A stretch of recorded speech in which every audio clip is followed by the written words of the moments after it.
Are you upset with today's headlines? Worried about the high cost of living? Want to get away from it all? CBS offers you Escape. You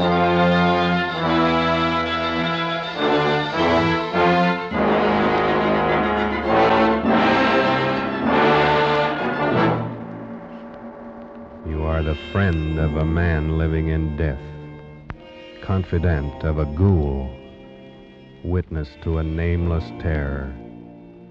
You are a guest in the House of Usher. The Columbia Broadcasting System and its affiliated stations present Escape, produced and directed by William N. Robeson, and carefully plotted to free you from the four walls of today for a half hour of high adventure.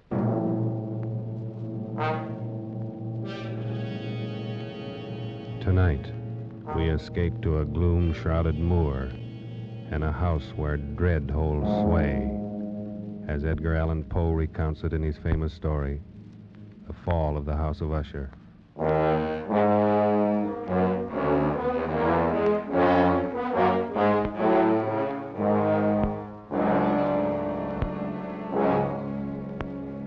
It is with some regret, but I believe advisable that I identify myself only as a friend of Roderick Usher. Certainly the last and perhaps the only friend of that unhappy man. Having only one sister, he was the last male descendant of the ancient house of Usher. Roderick had been one of my boon companions in boyhood, but many years had elapsed now since our last meeting. And so as I held his letter in my hand, not yet opening it, I reflected with no little sadness upon the devious fates that chart our courses and drive old friends away from one another. But then a sudden feverish and nostalgic curiosity laid hold of me, and with fingers made clumsy by their eagerness, I tore open the letter and read, My dear friend, my need of you has so far outgrown my pride that I'm going to request a favor which I realize full well may involve considerable inconvenience to yourself. For some time past, I have been suffering from an acute bodily illness intensified by serious mental oppression, if I may so call it. A horror which looms over me, a horror grown so great I dare no longer face it alone.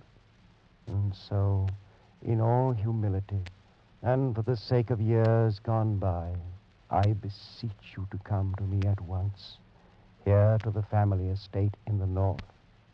Should events conspire to prevent your coming, then only God may know the consequences. Your friend in desperation, Roderick Usher.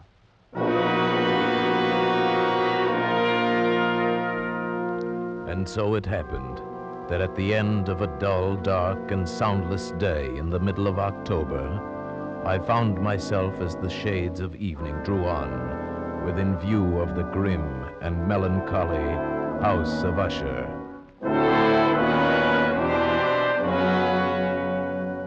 I confess that the first sight of the house, the fungus-covered walls of stone thrusting their crumbling ramparts against the darkening sky, rising out of the sullen, sluggish waters of the black tarn at their base, the bleak and vacant windows staring blindly, the bone-white trunks of decaying trees, these things filled me with a nameless and desolate terror, so that I reined in my horse and sat trembling, half fearing to cross the wooden bridge that led over the waters of the moat and up to the entrance of the House of Usher. Then impatiently I shook off this strange feeling of dread, and was an instant later clattering over the wooden bridge and onto the courtyard. I dismounted quickly, tossed my reins to the silent lackey who approached, strode across the gravel and up to the massive wooden portal, the door of the House of Usher.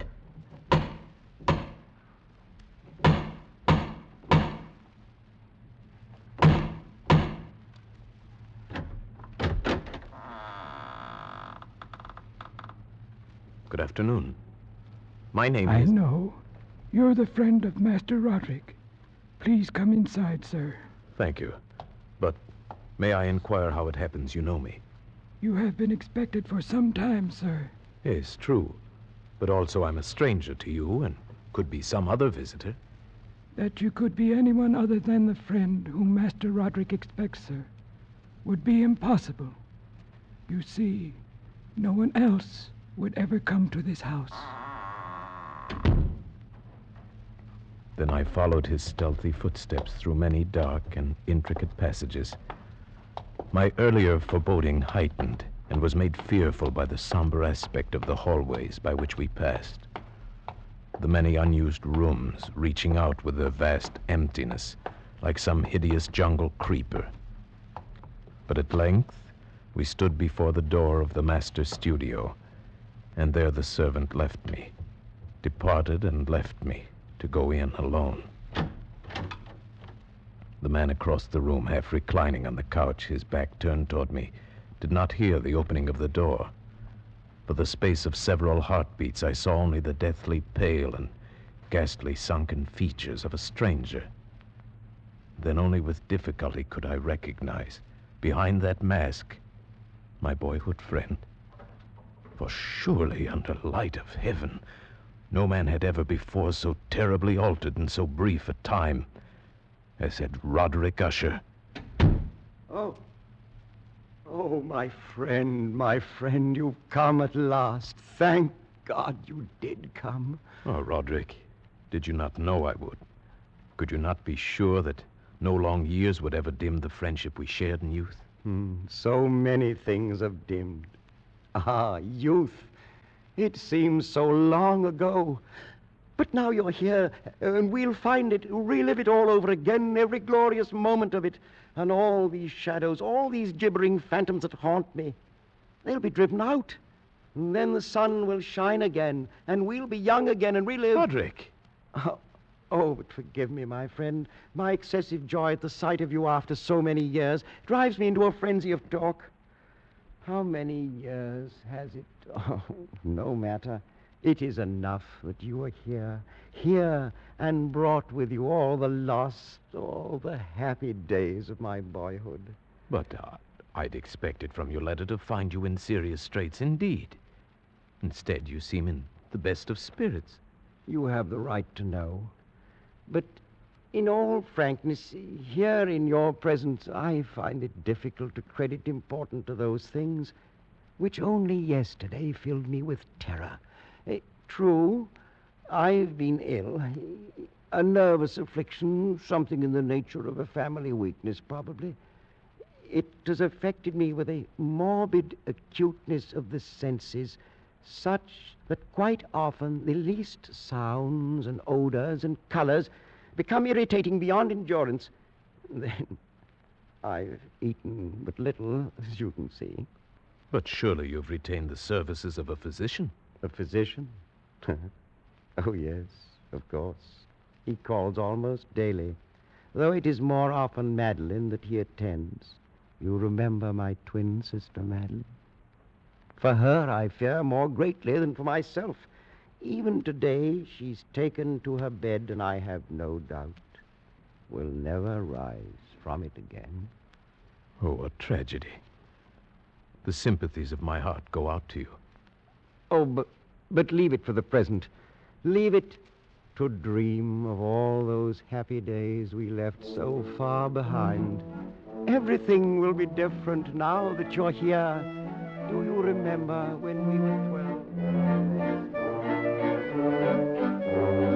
But the happy forgetfulness which Roderick found in my coming was short-lived, and in a few days he had sunk into a morose torpor, from which only occasionally with frantic difficulty could he reach the joy of our first few hours of meeting. More often, his mental apathy was broken by bursts of vicious temper and violent ill humor, fits I could only excuse on the basis of his illness.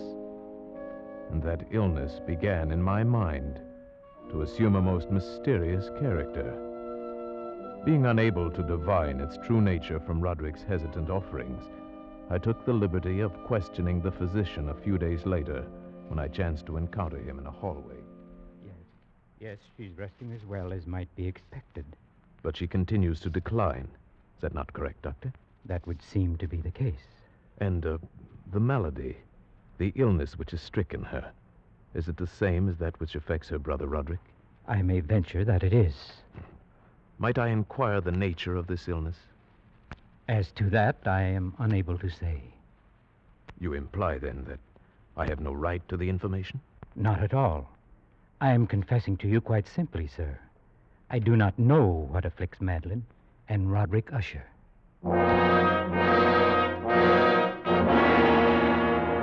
And so a week passed.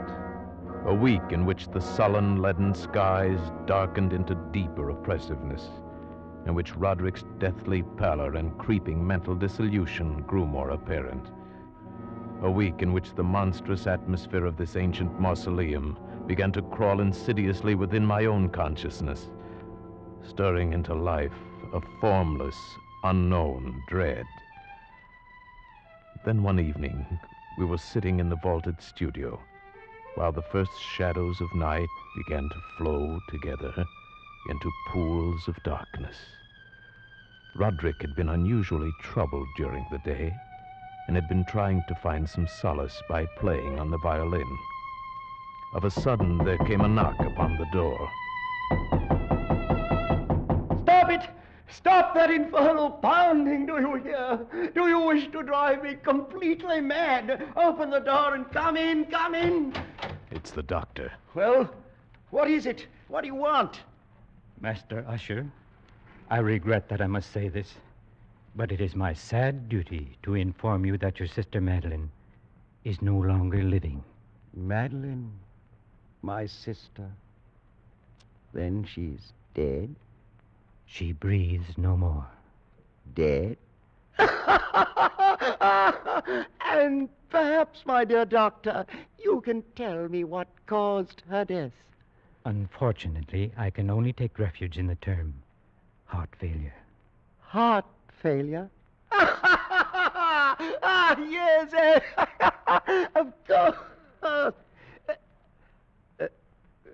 Very well, Doctor.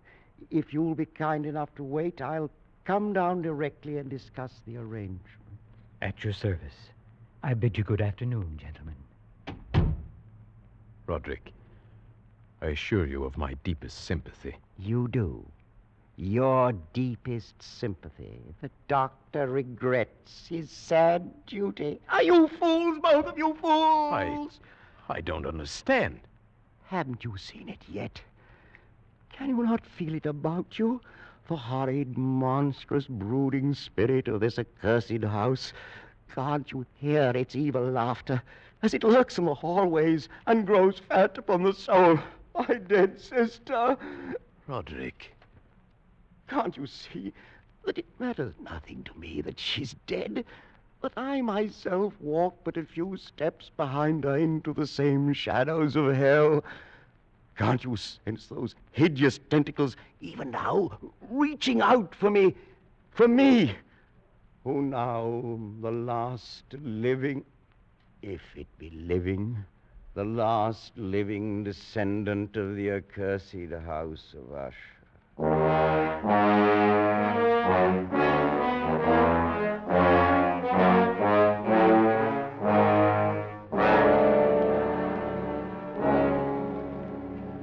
Such was the passing of Madeline Usher, once living, now dead.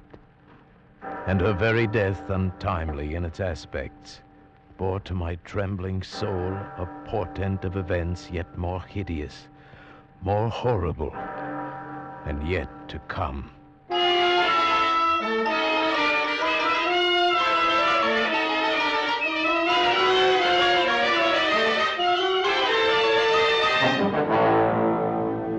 At a later hour of that same sad night, Roderick came into my chamber to voice an intention so morbidly unnatural that for the moment I could only feel that his tottering reason had at last failed him entirely. Then you refuse? But, Roderick, this is madness. I tell you, before this night is over, the coffin body of my sister shall rest in the vault beneath this house, and if you will not help me, I shall do it myself. But why? Why? I could not stand to think of her buried out there in the dark graveyard, alone among the dead. Roderick, she too is dead. It's fantastic how little we know of death or of life. The doctor says she no longer breathes. She is dead. She was so lovely, was my sister. Roderick. I must keep Madeline near me. Nothing but evil would come of such an act. I can trust no one but you. Not even the physician himself. He hates us because he can't discover what it is that kills us. Even he might steal the body of my beloved sister, that he might learn our secret. You understand, don't you, my friend? Yes, Roderick. Yes, I understand.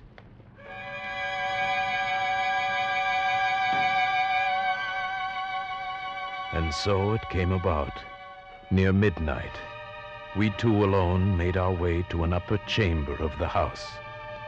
And taking up the black coffin between us, in the shuddering light of candles, we walked the tortuous passageways, slowly descended the curving stairs of stone, passed beneath the moldy level of the earth, forced open a massive and age-rusted door of iron, and stood at last, with our ghastly burden, in a subterranean, dank and musty crypt, underneath the House of Usher. Over here, my friend, on these trestles. Now, a trifle higher with the head. There. Oh, may you sleep in peace and dream, sweet sister, from I who tread the same path soft behind you. Come, Roderick. The thing is done. Oh, wait. Stay a moment. We've not yet affixed the coffin lid. See? I've left it loose so it can be turned back. No, I beg you. A last farewell, no more. Look. Is she not beautiful? Yes, she was very beautiful. Was? Yes, of course. The look of her confused me. But do you not see it, too? The warm glow of the cheeks, the eyes shut softly, those lips half parted. Does it not seem that she may rise up and speak to us at any moment? This gruesome place inspires those morbid fancies. Morbid fancies? That now dead she seems to live, and living seems already dead? Man, you seek out madness.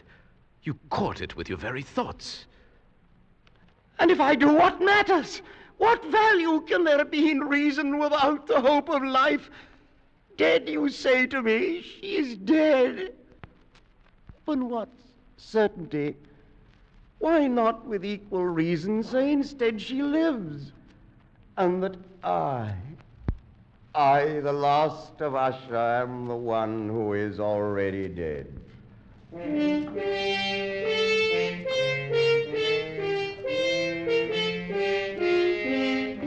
I prevailed upon my friend at last to leave that mournful place. And so with grim finality we secured the ebon lid, took up our flickering candles, and departed from the crypt, leaving it alone with its darkness and death. The ponderous portal closed behind us, and then my soul for one brief instant felt the dread and awful meaning of eternity.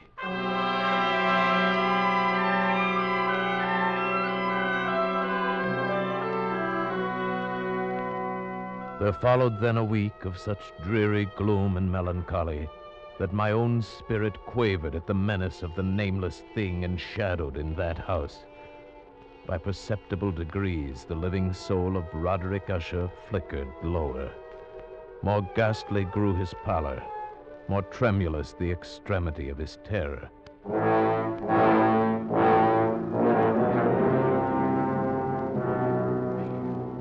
The 8th day following the death of Lady Madeline fell upon the last day of grim and gray October, and brought with it, as the curtains of night descended, the fitful breath of a rising tempest, uneasy gusts of sodden rain, and the sound of sullen, thunderous rumbles born of the dim flares of sheet lightning somewhere behind the lowering pall. I retired at a late hour, but found sleep impossible. At length, overpowered by some strange presentiment of evil, I found my reposeful inaction no longer endurable. And so I arose, threw on my clothes in haste, and fell to pacing the floor of my darkened chamber. Then in one instant, a soft sound in the blackness froze my steps in paralysis of terror. The latch of my chamber door was being lifted from without. Who is it? Who is it, I say? It is I, Roderick. Oh, Roderick. What are you doing up and about at this hour, in pitch blackness? Wait, let me light the candles. No, I am quite used to darkness. I heard your footsteps and knew that you must be awake, even as I was. But can it be that you've not seen it? I don't understand you. I've seen nothing. Then stay. You shall see it, even as I've seen it for these past 2 hours. Wait. I'll throw open the casement window. There. Look!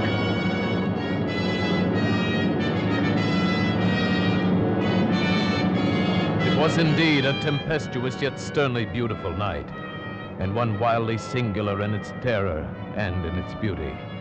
The exceeding density of the clouds which hung so low as to press upon the turrets of the house did not prevent our perceiving the velocity with which they flew careening from all points against one another. We had no glimpse of the moon or stars, but terrible to behold, the undersurfaces of the huge cloud masses, as well as all terrestrial objects immediately around us, were glowing in the unnatural light of a faintly luminous and clearly visible phosphorescence, which hung like a shroud about the mansion itself. You see, my friend, tonight the thing grows bolder, gathers strength from the storm and from the dead soul it's eaten. No, Roderick, you must not look at this. Here, I shall close this window and pull these curtains. And now, candlelight. Such darkness is the very mother of evil fear. There. Now come, sit here. Suppose I read aloud from some book or another. As you wish. I presume it matters little which. Oh, here. Here is a volume of The Mad Tryst by Canning. Will it serve? As you said, it matters little. I've always found the scene to be quite entertaining, wherein Ethelred dreams of fighting a dragon. Now, let's see. Oh, yes.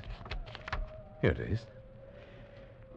And so Ethelred waited no longer to hold parley with the hermit who mocked him from inside the hut, but feeling the rain upon his back and fearing the rising of the tempest, uplifted his axe and quickly made a hole in the plankings of the door for his gauntleted hand.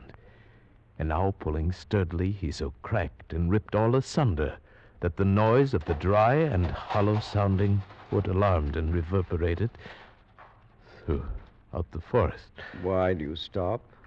Why, that's strange. I fancied I just heard the very sound I read about. Let us say it was caused by the storm. Pray continue. Oh, yes, the storm. Of course.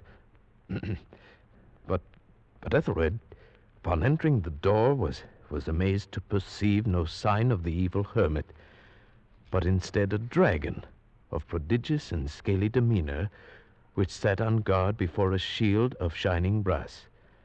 And Ethelred uplifted his axe and struck the head of the dragon, which fell before him with a shriek so horrid and harsh, like whereof was never before. What sound is that? Sound? The shriek of a dragon, my friend. Read on. Very well. And now the champion, bethinking himself of the shield of brass, approached across the silver floor to where the shield hung upon the wall. But the shield, not waiting for his coming, loosed and fell upon the silver floor with a mighty great... And, Roderick, I tell you something moves within this house. That sound, it reverberated through the very walls. Can you tell me now you did not hear it? Hear it now? Oh, yes, I hear it and have heard it. Long moments, hours, many days have I heard it. Yet I dared not speak. But why? Do you not know we put her living in the tomb? I tell you now, I heard her first feeble movements in the coffin many, many days ago, and I felt then it mattered little. But now she comes to upbraid me for my haste. And that last dread sound, yes, I heard it, the opening of the metal door to the crypt beneath the house. Now she comes here. Have I not heard her footsteps on the stair? Do I not distinguish the heavy and horrible beating of her heart? Madman that I am, I tell you that she now stands without that door.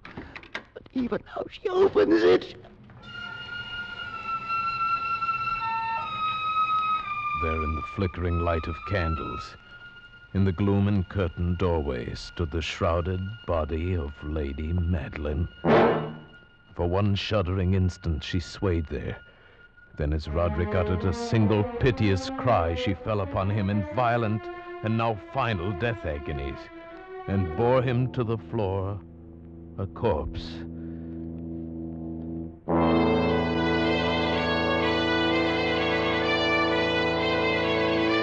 From that chamber and from that mansion, I fled aghast out the massive portal over the causeway into the night. Suddenly there shot along the path a wild light, and I looked back in heightened terror, for the vast house and its shadows were alone behind me. The baleful gleam came from the setting full and blood-red moon, which now shone vividly through a widening crack in the walls of the house itself, and even as I gazed, its fissure opened rapidly. There came a fierce breath of the tempest. The entire lunar orb burst at once upon my sight.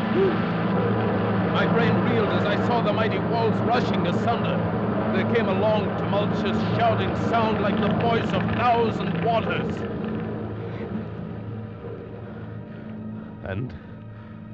And the dark, deep tarn at my feet closed sullenly and silently forever over the pitiful ruins of the ancient house of Usher.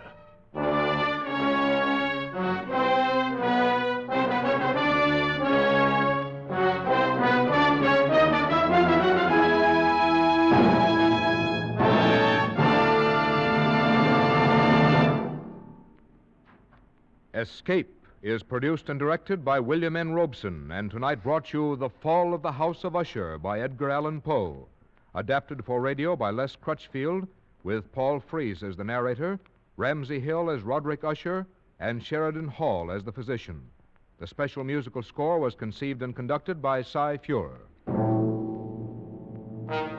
Next week... You are the victim of a poorer man, pursued from the west coast of Africa to the west end of London by a dead man's head, which grins at you upside down.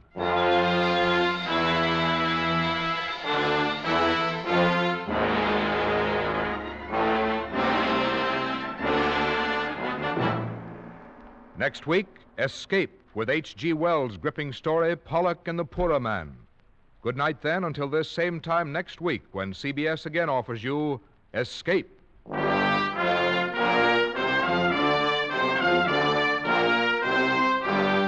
This is CBS, the Columbia Broadcasting System.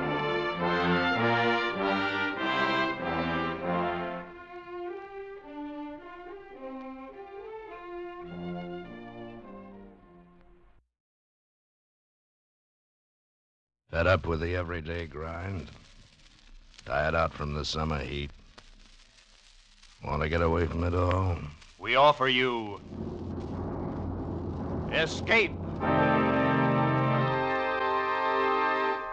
Escape, designed to free you from the four walls of today for a half hour of high adventure. groping through the midnight dimness of a gigantic department store. And suddenly you realize that 100 eyes are staring at you from the shadows, and 100 hands are reaching for your throat, and your most urgent desire is to escape.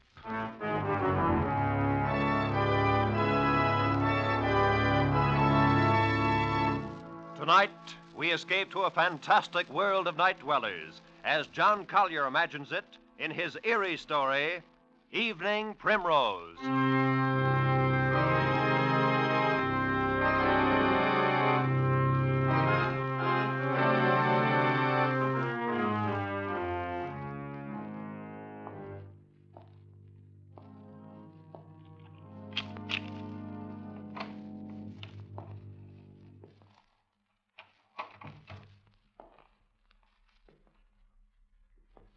Sadie?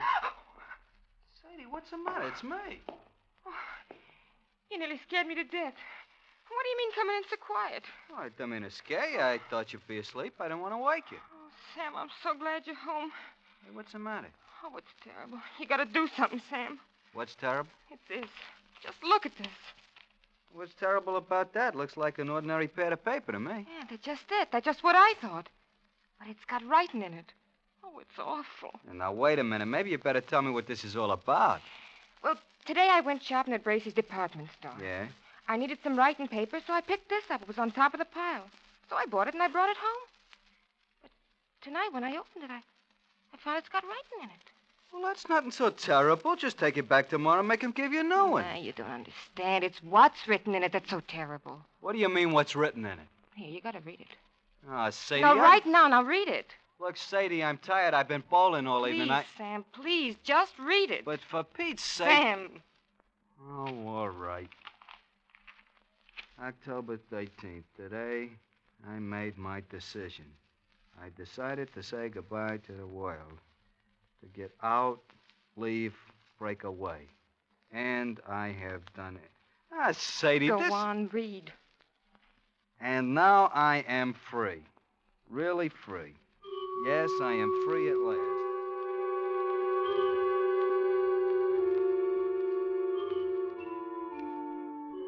Yes, I am free at last. The world is an intolerable place for a poet. I was broke, starving, at my wits' end. And then I had the brilliant idea. I'd escape to a place where I'd had no need to earn a living, where I could write to my heart's content in peace and security. And where is this place? Right under your nose, so close you'd never think of it. I am now living in Bracey's department store. I have everything within arm's reach that anyone would need or desire. And it's all free. Absolutely free. I arrived this afternoon. I'd spent 3 days looking over all the department stores in town. I decided on Bracey's because of the completeness of their food department.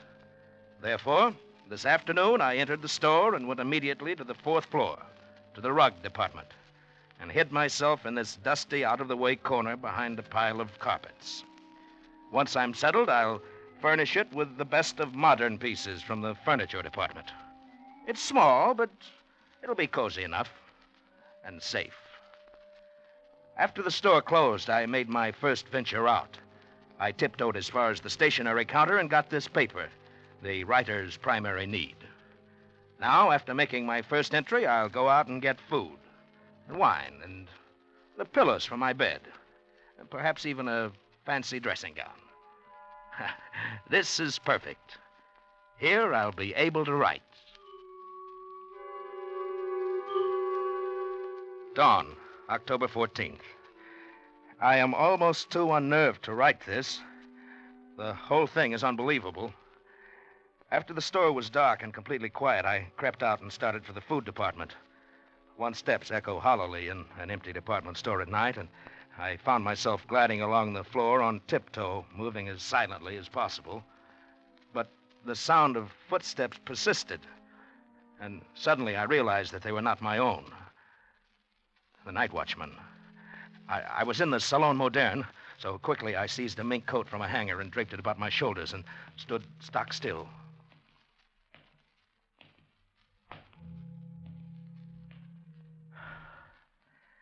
I could have reached out and touched him, but he passed without so much as a glance. I started to smile, but the smile froze on my lips. There was someone else here. I was looking straight into a pair of eyes, large, flat, luminous, inhuman eyes a dozen feet away. They belonged to a creature dressed as a man, but he was as pale as something found under a stone. His hands hanging motionless at his sides looked more like the fins on a fish than human hands. And then he spoke.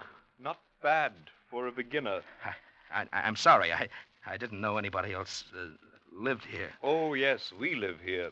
It's delightful. We? Yes, all of us. Don't you see? Look around you. I looked around and saw nothing. I looked again and saw an old one come clambering out from behind a clock. And there were 3 elderly ingenues, incredibly emaciated, pale as lace, almost transparent, slumbering before a perfume counter. And a chintzy lady swam out from the curtains and the drapes. Then they came swarming thick around me. Pale, thin, wispy, moving silently, fluttering like gauze in the wind, whispering. It's close to the sun. We see detective, send for the dark men. Yes, send for the dark men. They were pressing around me, clawing, holding me, their pale faces contorted with venomous and human hatred. I was paralyzed. All I could do was repeat over and over again, I am not a detective. I'm not a detective. I'm not. A burglar, then. Hold him, carry him to the place. Send for the dark men. Stop. Let him speak. I am not a detective or a burglar. I'm a poet. But what are you doing here? I've renounced the world. I came here to live where I could be alone, away from the world. Why, then he's come over to us. He's just like us. Yes. He must meet Mrs. Vanderpant. Mrs. Vanderpant, she's coming now.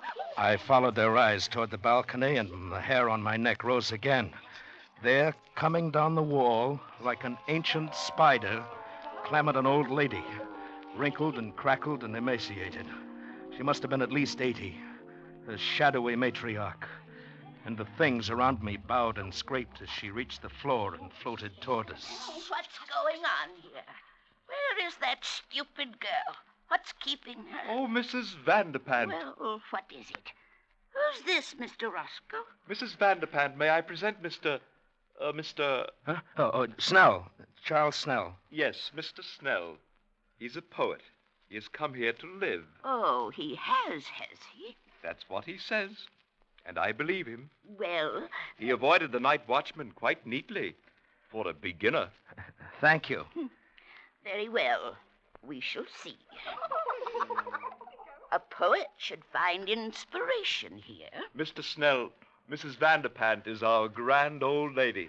Oh? I am quite the oldest inhabitant here, Mr. Snell.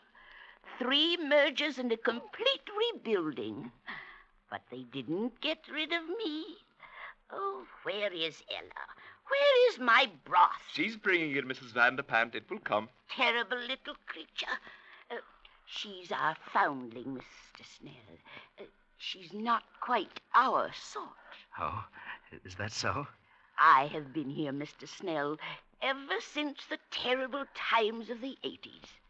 I was a young girl then, a beauty, they said. I'm sure. And poor Papa lost his money. Braces meant a lot to a young girl in those days. So when I wasn't able to have a charge account, I came here to live. That's better than a charge account. I was quite alarmed when others began to come after the crash of 1907. Oh, but it was the dear judge, the hello. colonel, Mrs. How do you do? Bilby. How are you? Mrs. Bilby writes plays. Oh? And comes of an old Philadelphia family. You'll find us quite nice here, Mr. Snell. I'm sure I will. And, of course, our dear young people came in 1929. Their poor papas jumped from skyscrapers. They couldn't bear to be without charge accounts either. But you mean all these nice people live here? Oh, and many more. You shall meet them all later. Oh, here comes Ella with my broth. Come here, you stupid thing. Mrs. Vanderpant is waiting, Ella. Yes, ma'am. Yes, sir. I'm coming as fast as I can. Oh, here. On the table over there, Ella. Now be careful, don't spill it. Oh, but she's young. Well, of course she is a little younger than most of us. She's different. She's beautiful. That's right, old fellow. She's really not our sort. Oh, you shouldn't say such things. She can hear you. Oh, that doesn't matter. Mrs. Bilby, please. Mr. Snell, you will understand these things better after you've been here for a while. But it seems to me Mr. Snell, we have certain rules here. They are necessary for our survival. I'm sure you won't find it hard to observe them. Well, yes, but I should advise you that you try. If you do not, it would be most unfortunate, Mr. Snell. Most unfortunate for you.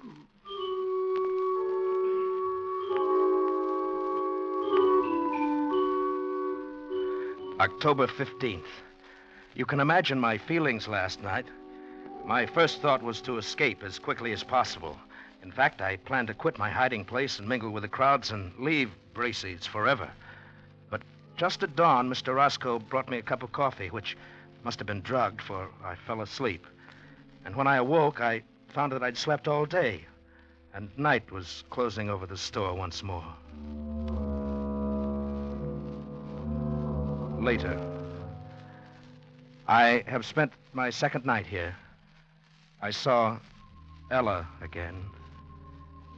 Ella, the pearl of this remote, fantastic cave. She's not like the others. A trifle pale, but otherwise normal and human and beautiful. A child of perhaps 18. She is the only thing that makes this nightmare bearable. October 20th. Escape seems almost impossible. There is a very effective burglar alarm system, and the doors are all carefully guarded. But that is nothing compared to the Dark Men. Who are the Dark Men? I don't know, but the inhabitants here threaten any transgressor with these Dark Men. I shall try to discover who they are. I am sure I'm watched, though they've begun to trust me now. Speaking to the night watchman would be suicide. Even if he believed my fantastic story or didn't shoot me as a burglar, I'm convinced that neither Ella nor I could get out of here alive. She and the night watchman are the only real people here. And how the others hate the night watchman. Odious, vulgar creature. He reeks of the coarse sun. Oh, come now, Mrs. Bilby. He's really a very personable young man.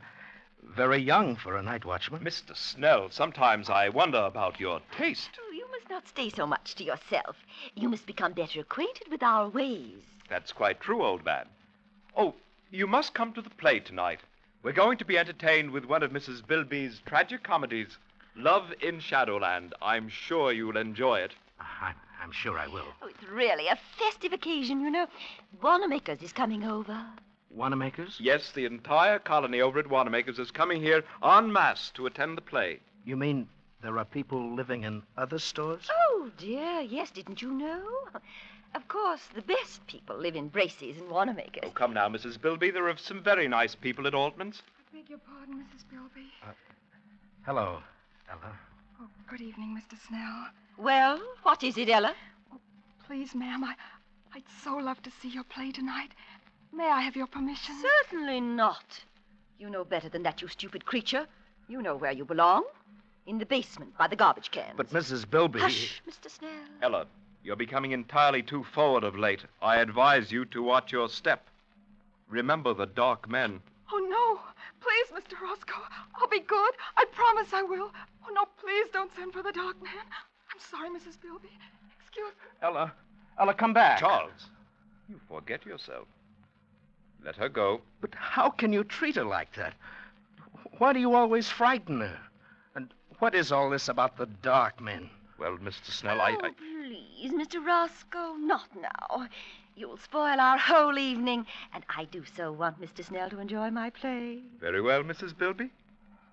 later, Charles. But I want to know about the dark men. Later. October 21st. I found an opportunity to speak to Ella alone. I had not dared to speak to her before. Here one has the sense always of pale eyes secretly watching. But last night at the play, I induced a fit of hiccups. As I anticipated, I was sternly reprimanded and told to go and secret myself in the basement where the night watchman wouldn't hear me. This was exactly what I'd planned. I went to the basement. And there, in the darkness, among the garbage cans and the rats, I heard sobbing. Ella? Ella? Oh, Ella, is that you? yes. Why are you crying? What is it, Ella? They wouldn't even let me see the play. Oh, is that all? Oh, Mr. Snell, I'm so unhappy. Oh, there. You mustn't cry. You're the only one. The only one who is kind. Ella, why are you here? Why do they treat you so differently? Because I'm not like them. I didn't choose to come here. You mean you were held prisoner? Yes. You see, I was only 6. I came here on a shopping tour with my mother. I got lost and fell asleep behind a counter. It was dark when I awoke, and they found me. Some of them wanted to send for the dark men because they were afraid I would tell on them. But Mrs. Vanderpant said no. I could stay and be her maid. I've been here ever since. Since you were 6? But haven't you ever tried to get away? Oh, no. I don't know anything about out there. I wouldn't know what to do. Besides, I'm afraid to take the chance. If anyone tries to get out, they send for the dark men. Ella, who are the dark men? Don't you know? Oh, it's horrible. Tell me.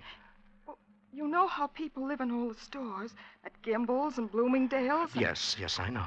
Well, the dark men live at the undertakers. Good heavens. And whenever someone dies or breaks the rules, or when a burglar gets in and sees these people and might tell, they send for the dark men. Why, that's horrible. They put the body in the butcher shop in the food department, and then the dark men come. I saw them once. It was terrible. What do they do? They go in where the dead person is. They have wax with them and all sorts of things. And when they're gone, there's just a wax model left on the counter. Then our people put a frock on it or a bathing suit and mix it up with all the other wax models in the windows. And nobody ever knows. Ella, you mean all these dummies are... Oh, no. At least, not all of them. But if you displease these people, the same thing might happen to you.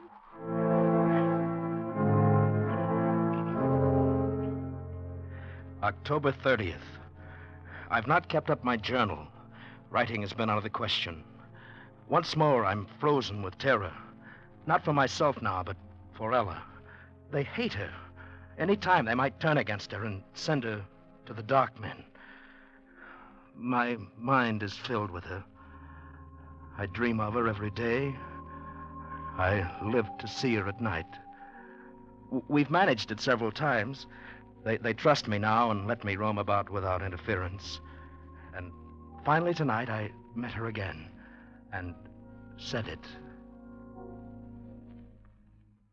Ella, I love you. Charles. I love you, Ella. Let's get married, or whatever they do here, and then we can live together in my home in the carpet department. They wouldn't dare hurt you then. Charles? Oh, don't look so dismayed. If you like, we'll go away from here. Maybe we can get transferred to Bergdorf Goodman, overlooking Central Park. Don't, Charles, don't. You must. Oh, but I love you. Ella, you're not in love with someone else. Oh, Charles. Yes, I am. But who? I thought you hated them all. Oh, it must be Roscoe. He's the only one that's young enough. Oh, no, Charles, not Roscoe, especially not him. Oh, I do hate them all. They make me shudder. Well, who is it then? It's he. Who? The night watchman. No, It's impossible. Oh, I love him. He smells of the sun. Ella. Oh, it was wonderful, the way it happened. Don't tell on me, Charles, or they'll punish me. Oh, no. I was careless. And there he was, coming around the corner in the ladies' lingerie department. I was caught. There were only some wax models in their underthings. There was nothing else to do. I slipped off my dress and stood still. I see. He stopped near me. He looked at me. And, oh, Charles, he spoke to me. He said, "Say, honey, I wish they made them like you on 8th Avenue." Oh, Charles, wasn't that a lovely thing to say? Personally, I should have said Park Avenue.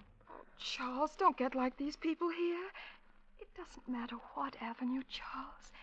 It was just a lovely thing to say. But what can you do about him, Ella? He belongs to another world. Yes, to 8th Avenue, and I want to go there. Charles, are you really my friend? Oh, yes, of course I am. Then I'll tell you. I'm going to stand there again in the lingerie department so he'll see me. And then? Perhaps he'll speak to me again. Oh, Ella, you're only torturing yourself. Oh, no, because this time I shall answer him, and he'll take me away. Take you away? Oh, no, Ella. I couldn't bear that. You don't love him. You only think you do because you think he'll take you out of here. But you don't know that he will. And I will, Ella. I've made up my mind. No, Charles. I couldn't let you do it. Even if I loved you, you couldn't do it, Charles. Why not? Because you really belong here. You've become one of them now. Ella, you mustn't say that. It's true. And, Charles. What? I've got to go. There's someone watching us. I feel it. Wait, Ella. Goodbye, Charles. No, Ella, come back. Ella! Please, old fellow, you'll arouse the night watchman. Roscoe. Yes? Love can be very upsetting, can't it? You heard? Just the last moment or so. Very touching. I was rather surprised. And yet it's understandable. I've been attracted to Ella myself. We're still young, you know. And so she loves another. Too bad, old fellow. Who could it be? Could it be that I am the cause of your heartbreak? You flatter yourself too much, Roscoe. Then who? The old judge? Certainly not. The colonel? Hardly. None of those. Not one of the customers. The staff? She loves the night watchman. Can you imagine that? She loves the night... Oh. Roscoe, I shouldn't have said that. It's not true. At least I don't think it's true. You wouldn't... You said you loved her, too. You wouldn't do anything... Tell anybody. This is a secret between us, between friends, isn't it? Of course, old man. As secret as the grave. She's young. Perhaps he'll leave and she'll forget him. In time, who knows? Perhaps she will learn to love you or me. Of course, in time. And we'll figure a way to keep her safe here. Absolutely safe. Now, don't you worry about it. Well, it's almost dawn. Time for bed. Good morning, Charles.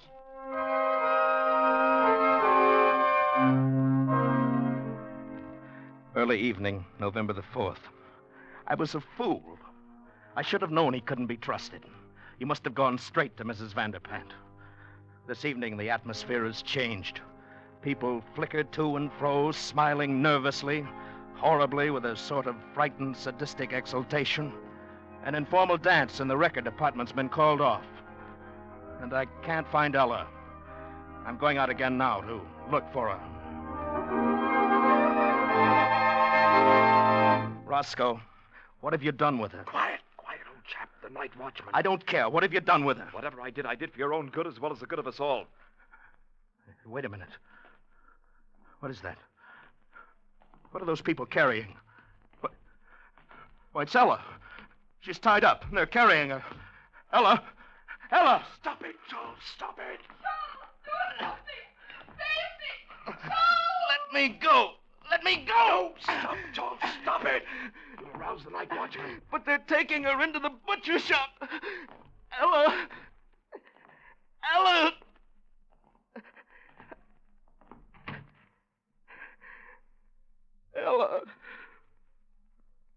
Yes, Charles. Those are the dark men.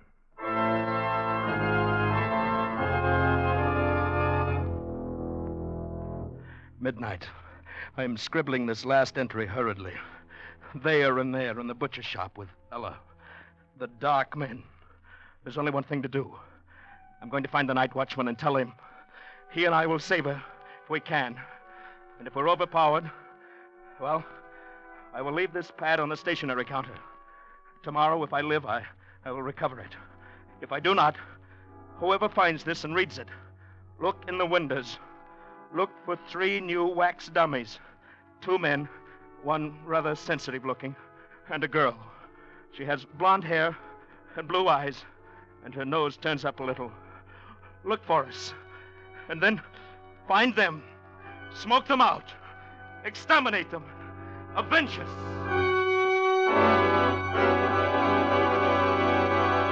Find them, smoke them out, exterminate them, avenge us. Sam, isn't it horrible? We gotta do something. Tell somebody something. Oh, Sam, what'll we do? Do? Nothing, go to bed. Oh, but Sam. Whoever wrote this has sure got a weird sense of humor, hey? Probably some clerk down at Bracey's ought to be fired. You mean you think it's just a story? Are you kidding? You don't believe that stuff, do you? Well, I don't know. I just thought... Yeah, forget it, baby. Snap out of it. I shouldn't leave you alone. You get too many ideas when I go bowling at night. Oh, Sam. Sam, don't you think maybe we ought to just take it back and show somebody? Nuts. It's not worth the bother. They'd laugh at you, baby. Think you were crazy or something. Yeah. Yeah, I guess you're right. I guess I was silly. Forget it. Come on, let's go to bed. I'm tired. Sure, Sam. Golly, you know, for a while I was sure scared. I even forgot what I was going to tell you. What? Sam, I found the cutest dress today, only $19.95. Yeah, baby? Yeah. It was in the window at Bracey's. It was on a beautiful little wax model with blonde hair, blue eyes, and a sort of turned up nose, and there were 2 men standing.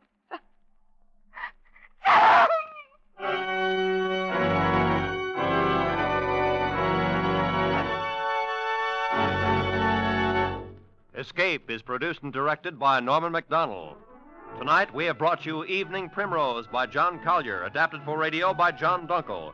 Featured in tonight's story were Bill Conrad as Charles and Constance Cavendish as Ella, with Harry Bartell, Lillian Baeff, Jeff Corey, Kay Miller, and Irene Tedrow. Special music by Ivan Ditmars.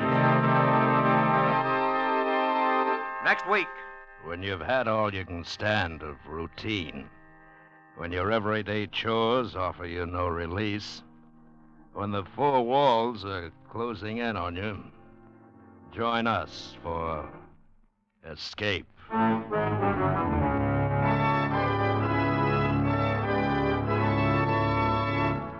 Next week, we escape with another great story by one of the world's outstanding authors. Good night, then, until this same time next week, when once again we offer you Escape.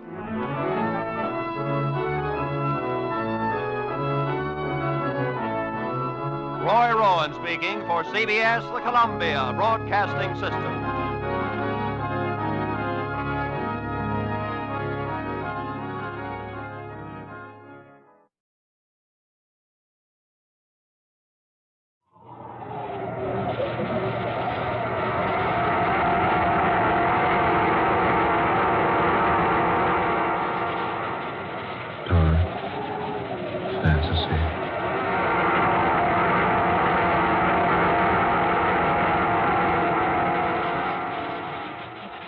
Death from the Past, starring Jane Wyatt.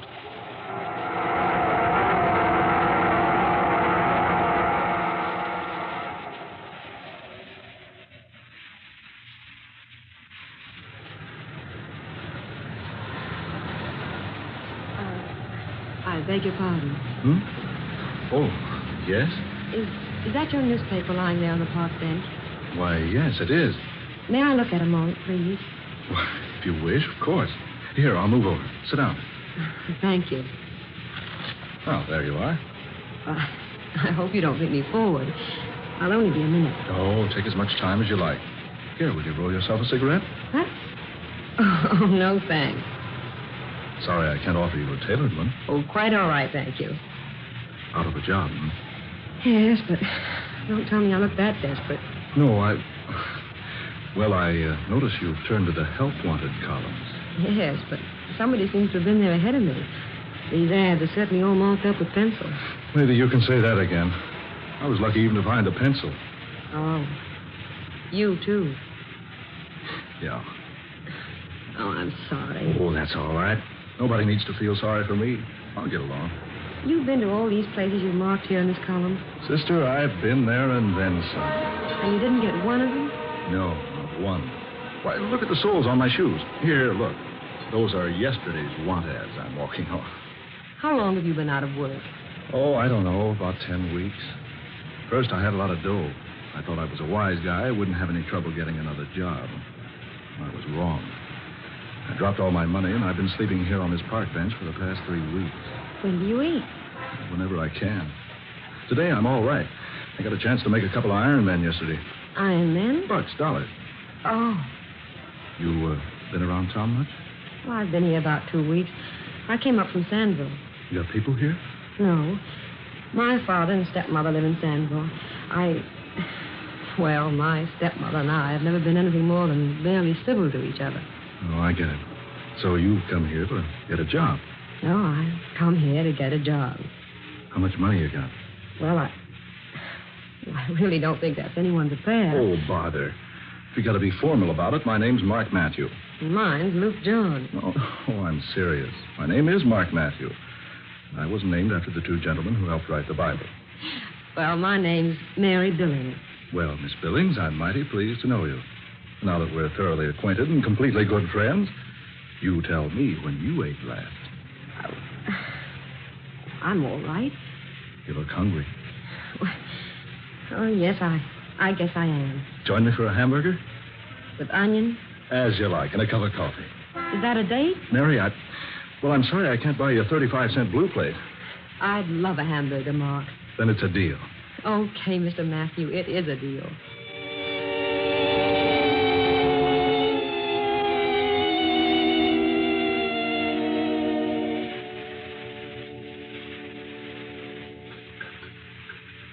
Want another hamburger, Mary? No, thanks. Two's plenty. You shouldn't have made me eat that second one. I'm sure you can't afford it. Oh, I know where I can make $1 or so tomorrow. I'll buy some cigarettes if you don't think you can roll No, one. thanks, no. And don't buy any. I really don't smoke much. Say, you're a nice girl to know. Inexpensive. I really don't know why I'm letting you do this for me. I'm not in the habit of... Oh, I know. Neither am I.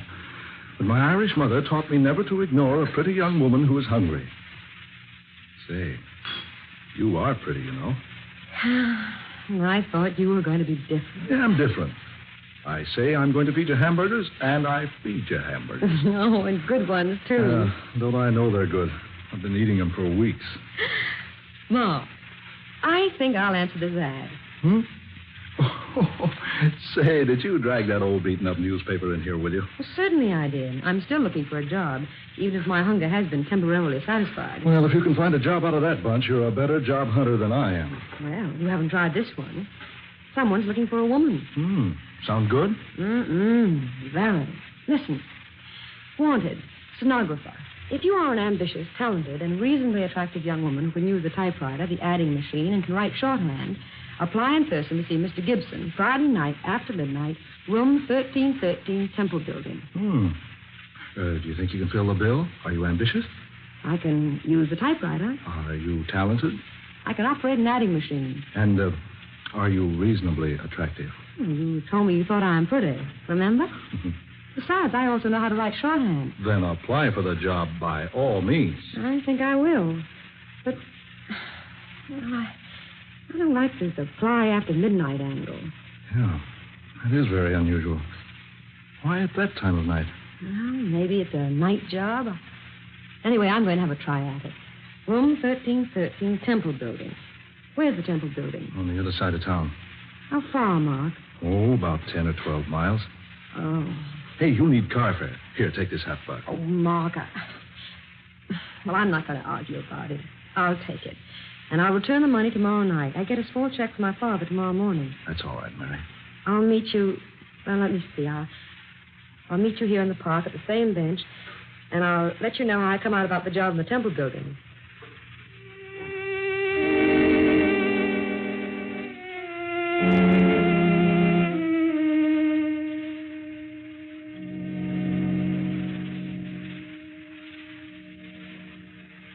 Yes, this is the Temple building, all right. Awfully quiet in here. Dimly lighted. Nobody around. Not even a hall porter. This is a very strange place. Here's the building directly. Well, let's see. What is the man's name? Oh, yes, Gibson. Gibson. No, there's no Gibson listed here. His company's name is probably here, but I don't know that name. Now, let's see. How does one get up to the 13th floor? Here's an open elevator, but there's no one to operate it. Oh, this is the type you operate yourself. Just step in. Press the button marked 13. The door's closed. And up we go. Oh, I better say a little prayer that I get this job. Amen. There. Here we are. My, it must be a night job. This entire floor is one huge office. Row after row of desks with people working at them. And brilliant lights everywhere. This certainly must be a big country. May I help you, miss? Oh, yes, please. I've come in answer to the ad in the newspaper. Ad? Oh. Advertisement? Yes. I'm afraid I don't know what you mean. Mr. Gibson advertised for a young woman to do typing and shorthand. Here, I've cut out the ad. This is it. May I see it, please? Thank you. I see. Mr. Gibson failed to tell me he had inserted an advertisement in the Bee. Oh, but this was in the Times. I'm sorry, young lady. Mr. Gibson uses only the Bee. You'll find his office right down this aisle, the first door to your left. Room 1313. Thank you. Just knock on his door and he'll answer you. Yes, thanks. That's strange. These people all seem very modern, and yet they're dressed so quaintly. Honestly, they look old-fashioned. Oh, here's the door. Come in, please. Mr. Gibson? Yes, come in, please, and close the door. Thank you. Sit down, young lady. Don't just stand there. Yes, sir. I've come about the job, sir. The one you mentioned in your ad in the Times? Times? I never advertised in anything but the Bee. You read my advertisement in the Bee, I'm sure. You want a stenographer, one who can type, use the adding machine, and take directions. Yes. I'm very ambitious, Mr. Gibson, and I feel that I can learn the work quickly. I'm easily taught. Good. Your ad asked for a moderately attractive girl. I'll try to be neat and tidy, sir. My dear young lady, if your qualifications are as you claim, I feel you'll do very nicely. Here, take this pencil, please, and this pad. There now. Are you ready to take a letter? Yes, sir. Address it, Mr. Hugh Lanning, 1501 Tower Building, City. Dear Mr. Lanning, we have received your order for the office materials listed on your invoice, and I shall personally see to it that the items ordered are assembled, boxed, and shipped to you immediately. We are exceedingly thankful for your order, and we trust you will find our service up to its usual promptness and carefulness. If we may serve you again in the future, please be assured every attention will be given to your desires. Yours very truly, the Acme Office Supply Company by Jonathan Gibson. Got that? Yes, sir. Now, will you type it up, please? Use that machine over there. You'll find paper in the drawer. Yes, sir. How old are you, young lady? 22. Your name? Mary Billings. Where were you born? In Sandville. That's about 35 miles from here. Are you ready to start work tonight if you prove satisfactory? Oh, yes. What salary will you expect? That'll depend upon the work, sir. You must know what's fair. Well, say $20 a week. Shall we say that to begin with? Then if I do more than $20 worth of work, I'll ask for a raise. It's my opinion that employees should be paid according to the amount of work they do. True, young lady. Quite true. What's your home address, please? 2122 Melrose. I'm only there temporarily. Will you please sign this, Mr. Gibson? Eh? What? Sign what? The letter you gave me. It's ready. Finished? Already? Young lady, you're quite efficient. Let's see. Typing is neat. I like it. Thank you, sir. I hope I may have the job. Yes, of course. But one thing, Miss Billings. Yes, sir? Your clothes, my dear. They're, shall we say, a little too modern. Too modern? I thought them quite conservative. The neckline and the skirt length and the sleeves. I'm afraid, Miss Billings, you'll be compelled to wear a tight neck dress, long sleeves, and a skirt to the ankles. Like the others outside I dressed, sir? Yes, exactly. And the rouge and lipstick.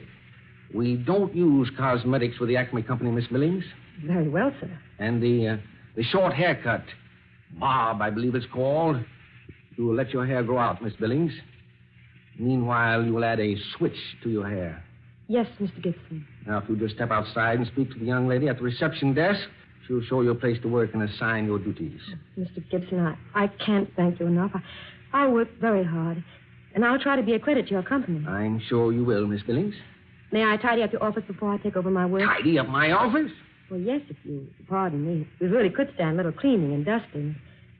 So many cobwebs and dust everywhere. But these windows look like as though they hadn't been washed in years. And your calendar needs changing, Mr. Gibson. My calendar? Yes, look. It says April 16th. This is January 16th. My dear girl, you're mistaken. This is the 16th day of April. And the calendar says 1912. That's right. This is 1912. But, Mr. Gibson, this is 1942. And it's January, not April. My dear young lady, are you in earnest? Why, of course I am. This is the 16th of January, 1942. Oh, certainly. You must be jesting. No, Mr. Gibson, I'm not jesting. This is not 1912. It's 1942. I can't understand what would lead you to say a thing like that. Here, young lady, this newspaper. Today's. Now look at the date on it. April the 16th, 1912. There, you see? Gibson, you say this is today's newspaper? Of course it is. Look at it yourself. Fresh ink. Smell it? Fresh paper. Yes, you're right. But those headlines. Yes, a terrible disaster. The Titanic sunk at sea on her maiden voyage. Yes, she hit an iceberg. A sad tragedy. That was 30 years ago. Long before I was born. What was that? I'm afraid I don't hear very well these days. Wait, it wasn't important. Shall I take over my work now? Yes, if you will. We need your services very badly. Business is exceptionally good, and I'll admit it's difficult to find a young woman with as much ability as you have. Thank you, Mr. Gibson. I'll try to live up to your expectations. I feel certain you will, Miss Billings. If there's anything you don't understand, just ask the young lady at the front desk. Yes. Thank you, I shall. Thank you very much, Mr. Gibson.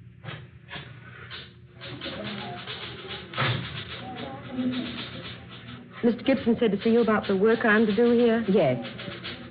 You will use desk number 27. That's over there, the one with the rosebud in the vase. Yes, I see it. I believe I'll let you work on the first of the month invoices. Here, use these invoice blanks. The books are on that metal table by your desk. Yes, thank you. How do you want the invoices dated? May 1st, 1912. May 1st, 1912. That's right. That'll reach our customers the first day of May. And, did Mr. Gibson mention about your clothes? Oh, yes, he did. But he said I was to go to work now and take care of changing later. Very well. You'll find paper, pencils, and erasers in your desk. Thank you. I filled out this form for you. Tell me if it's correct. Name, Mary Billings. Born at Stanville, age 22. Let's see, you were born in 1890 then, weren't you? That would be 22 years ago, wouldn't it? Your hours will be from midnight until 8 a.m. You may take time out at 4 o'clock for refreshment. 1 hour. If you have any questions about your work, Please don't hesitate to ask me.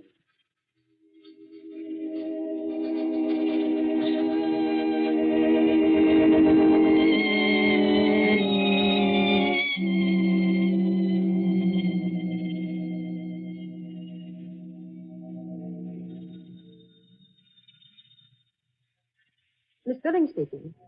Yes, Mr. Gibson. In your office? Yes, sir. I'll come in immediately. Yes, Mr. Gibson, you sent for me? Yes. Sit down, Miss Billings. The dawn will be here soon, Miss Billings. I don't have a watch. And there are no clocks in the office. You noticed? Yes. Ah, yes. The dawn will soon be here. And all too soon. I haven't been here long, Mr. Gibson, but I enjoy the work I've done so far. Yes, Miss Johnson reports you give all your attention to your work. She reports that you're extremely efficient. Oh, I'm glad, sir. I've tried to apply myself. Yes. You were just as I expected you would be. What was that, Mr. Gibson? I mean, I could tell by the work you did in here for me that you would be quite capable. I hope you like me well enough to allow me to keep the job. I want you to go home now, my dear. You've done quite enough work for tonight. But I'd just as soon stay my full time. No. Won't pay to overwork the first day, you know. Here, Miss Billings, is your check. My check? Yes, you probably need a little money. Why, yes, but... No. Just cash the check and get what you need with the money. But this check is made out for $80. Yes. I believe that was the amount, wasn't it? Why, I don't understand. Would you mind going now, Miss Billings? The dawn will soon be here, and... Would you mind going now? I know if you wish. Thank you, my dear. And may I wish you every happiness, Miss Billings. Every happiness in the world. Good day now.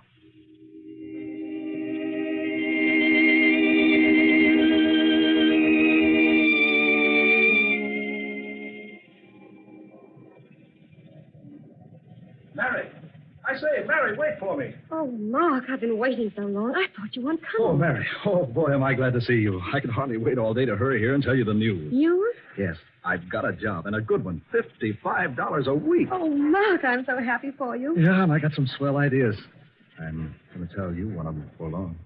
Hey, how about your job? Well, I got it, Mark, but I don't know what to think about it.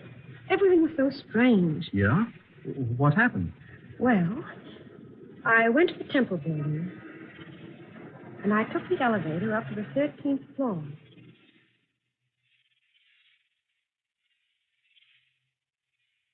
So I took the check and left the building, just as the dawn was beginning to break. That's odd. Very. Look, Mary, you have to go to work at midnight, you say. Do you mind if I go along? I know. I suppose it'll be all right. Good. I want to get a look at the kind of a businessman who'd have a 1912 calendar on his office wall.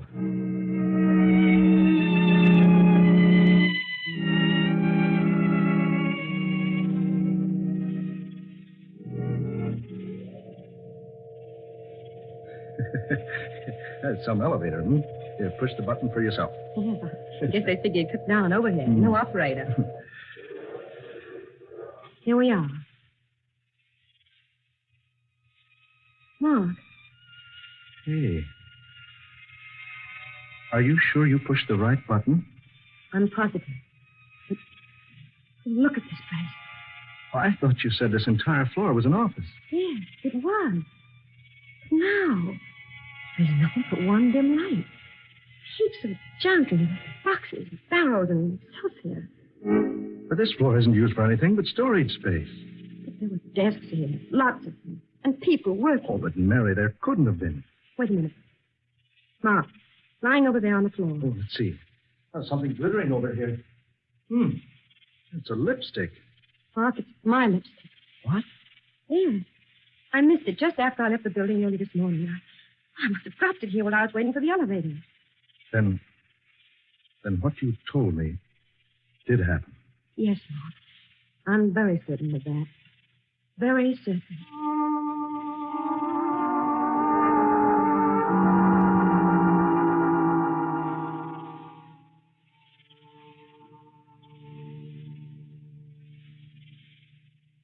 Come inside a minute, Mark, will you? I want you to see the check the little man named Gibson made out to me. Yeah, I want to see it. There's something else I want you to look at. Something I brought with me from home. Come in. You said this fellow Gibson had a City Bee newspaper on his desk. Yes. Dated April 16th, 1912. Well, you might not know it, but the Bee went out of business in this town 20 years ago. But the ink was fresh. And the paper. Any newspaper printed 30 years ago would have been yellow and faded. Yeah, that's true. Oh, is that the check? Yes. Here. And for $80. Wait a minute. Did you notice this, Mary? The check's made out to Margaret Billing. Yes. I noticed that this morning, but I thought Mr. Gibson had just made a mistake. Now, I think I know the answer. Do? Say, what are these things in this little box? Your souvenirs? Yes, more or less. Here, there's lace handkerchief. Oh, it's lovely. It belonged to my mother. Her name was Margaret. Oh, I see. And this is a portion of the diary she kept up to a year after I was born. Let's see, 1912. 10, 11. Here's 1912. What are you looking for, Mary? I'm not sure, Mark. February, March, April. Here, April. April 16th. Here we are. Well, Mary? Mark, listen. Here's what my mother wrote in her diary on April 16th, 1912. Today, the Acme Office Supply Company on the 13th floor of the Temple Building declared bankruptcy. 42 employees were left without work. With a month's pay due each of us. I went to Mr. Gibson, the owner, and asked for at least a portion of the money he owed me. But he said he was unable to pay a cent. He promised, however, to pay me the $80 he owed me just as soon as possible. This was bad news for me, indeed. Almost as bad as the news the headlines carried in the day's paper.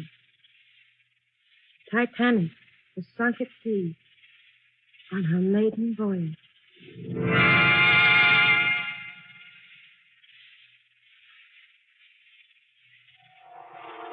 Dark fantasy. You have heard Death from the Past, a tale of dark fantasy starring that popular Hollywood actress, Jane Wyatt, and written especially for her by Scott Bishop.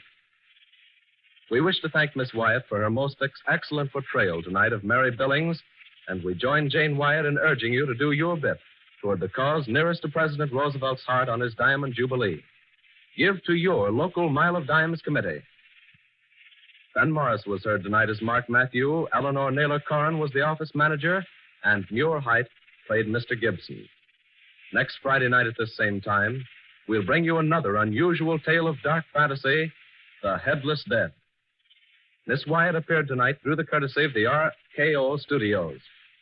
Dark Fantasy originates each Friday night in the studios of WKY, Oklahoma City. Tom Paxton speaking. This is the National Broadcasting Company.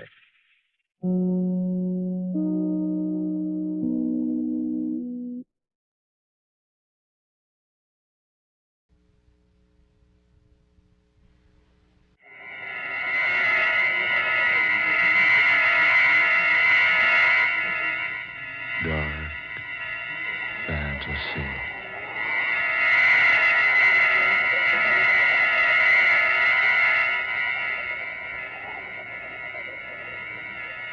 A delicate case of murder.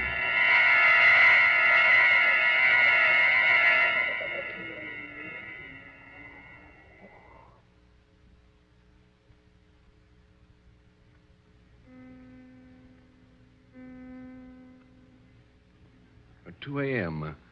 I say, Winstead, will your wife be down shortly? Yes. Laura promised a special seance for Miss Keaton here at 2. Yes, and I can hardly wait. I've always been so curious about things like this, but I've never attended a seance before. Well, I assure you, Miss Keaton, you'll find it most fascinating. I've been watching Laura practice for almost 5 years. She makes more progress with every sitting. It's absolutely astounding what she can do. Isn't it, Winstead? Yes, quite. Oh, yes. She really didn't know she had the power, until about 1937. Remember, Winstead, the penthouse party? Who gave the beastly thing? Do you remember? Yes, I remember very well. It was Quentin Ramsey. Oh, yes, that's who it was. Ramsey had a mystic oracle board, Ouija. No one could get the thing to work until they coaxed Laura to sit down and have a try. And she made the board work? Oh, indeed she did. All over the place. It was absolutely weird. She got messages from several of the guest friends who had passed on some time ago. People she'd never heard of until that night. How wonderful. Well, she used the board for about a year and then found out she could get pencil messages. Pencil messages? Yeah, she simply substituted a pencil for the little heart-shaped board with the isinglass window. Her messages came in more rapidly that way, were more complete, and this method was less tiring for her. You mean she actually contacts departed spirits that way? I mean, she did. But she gave up the writing method 2 years ago. Didn't she, Winstead? Yes, thank heavens. Every place I'd go, I'd find a paper simply covered with strange scratchings, harebrained so-called messages. But look here, old fellow. Do I detect a shade of sarcasm in your voice? I dare say you do. I'm rather bored with the whole thing. But why, Winstead? Simply because it's all a lot of... Well, go on. Oh, never mind. No, I wish you'd come on downstairs and get this thing over with. Frederica, I urge you not to waste your time with this foolishness. Foolishness? Now, look here, Winstead. You can't talk about your wife's work like that. No, darling, really. I'm absolutely fascinated by it all. I can't wait for Mrs. Winstead to come down. No, she'll be down in a moment. I say, Winstead, really, I can't understand your attitude about Laura's work. Why, you used to enjoy watching her work immensely. Yes. I used to love her immensely. What? I say, does that mean that you... Mr. Rogers, you said a moment ago that Mrs. Winstead doesn't communicate by means of pencil writing any longer. Why, no, she doesn't. After about a year of it, she undertook a profound and comprehensive study of spiritualism and communication with those who have left this level. In her studies, she learned that those departed ones can sometimes make contact with us through the use of a medium's voice. She began very slowly at first, lying relaxed on a couch, eyes closed, and eventually her contact began to use Laura's own voice for their messages. And that's what she'll do for us tonight? That and more. More? Oh, yes. You see, Miss Keaton, after Laura Winstead perfected her means of vocal communication with spirits, she continued her studies and experiments until she became able to bring about materialization. You mean... I mean, now we see the departed one with whom we commune. Oh. Well, I really didn't expect that. I thought possibly a few table wrappings. Oh, there'll be more than mere wrappings here tonight, Miss Keaton. Oh, here's Laura now. Laura, dear. Good evening. Or should I say good morning? It's after 2 a.m. Yes, Laura. We've been waiting for you. Really, I think you could be more prompt. Do you, Harvey? Well, perhaps you should hold the seances instead of me. Now, Laura, there's really no reason for you to make a scene. Oh, no, of course not. We're not here for a scene. It's for a seance. Yes. Shall we begin, Laura? Yes. Harvey, if this is going to bore you, I suggest you go into the library until we've finished. No, I'll remain here. Then I must ask you to assume the right attitude. You know we always have difficulty getting good contact whenever a disbeliever is present. Oh, I'm sure Mr. Winstead believes, don't you, Harvey? I'd rather ask that same question of you, Frederica. We're finished here. Oh, don't worry about me, Mrs. Winstead.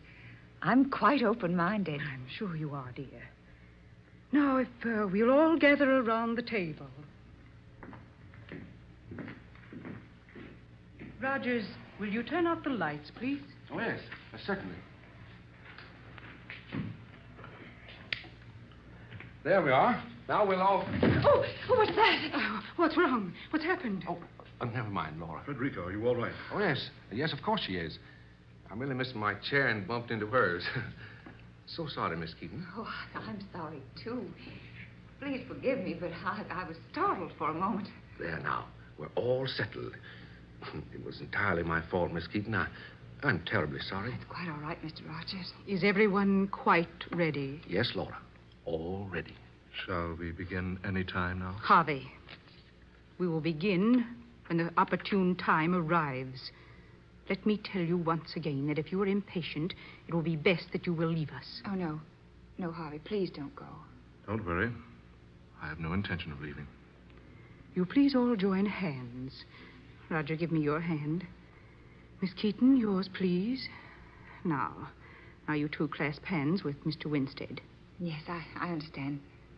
Harvey, where's your hand? Oh, there it is. All set, Laura. Now, whatever happens, no one is to break the contact. Is that perfectly clear? No one. We will soon make communication with one from another level.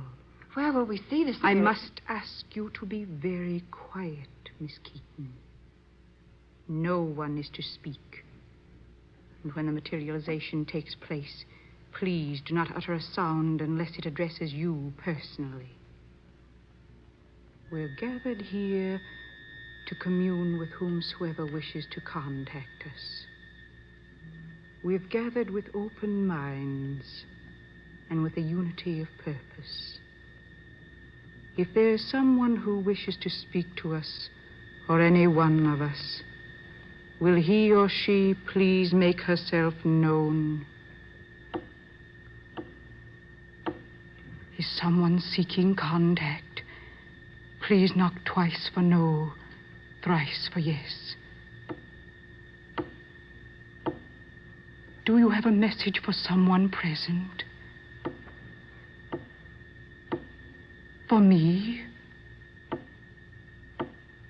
No. For someone else who is present here? Do you wish to speak through me? Do you wish to show yourself to us?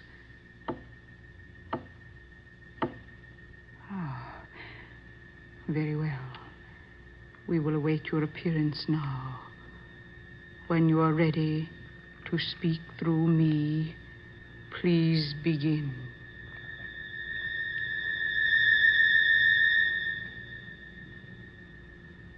Frederica,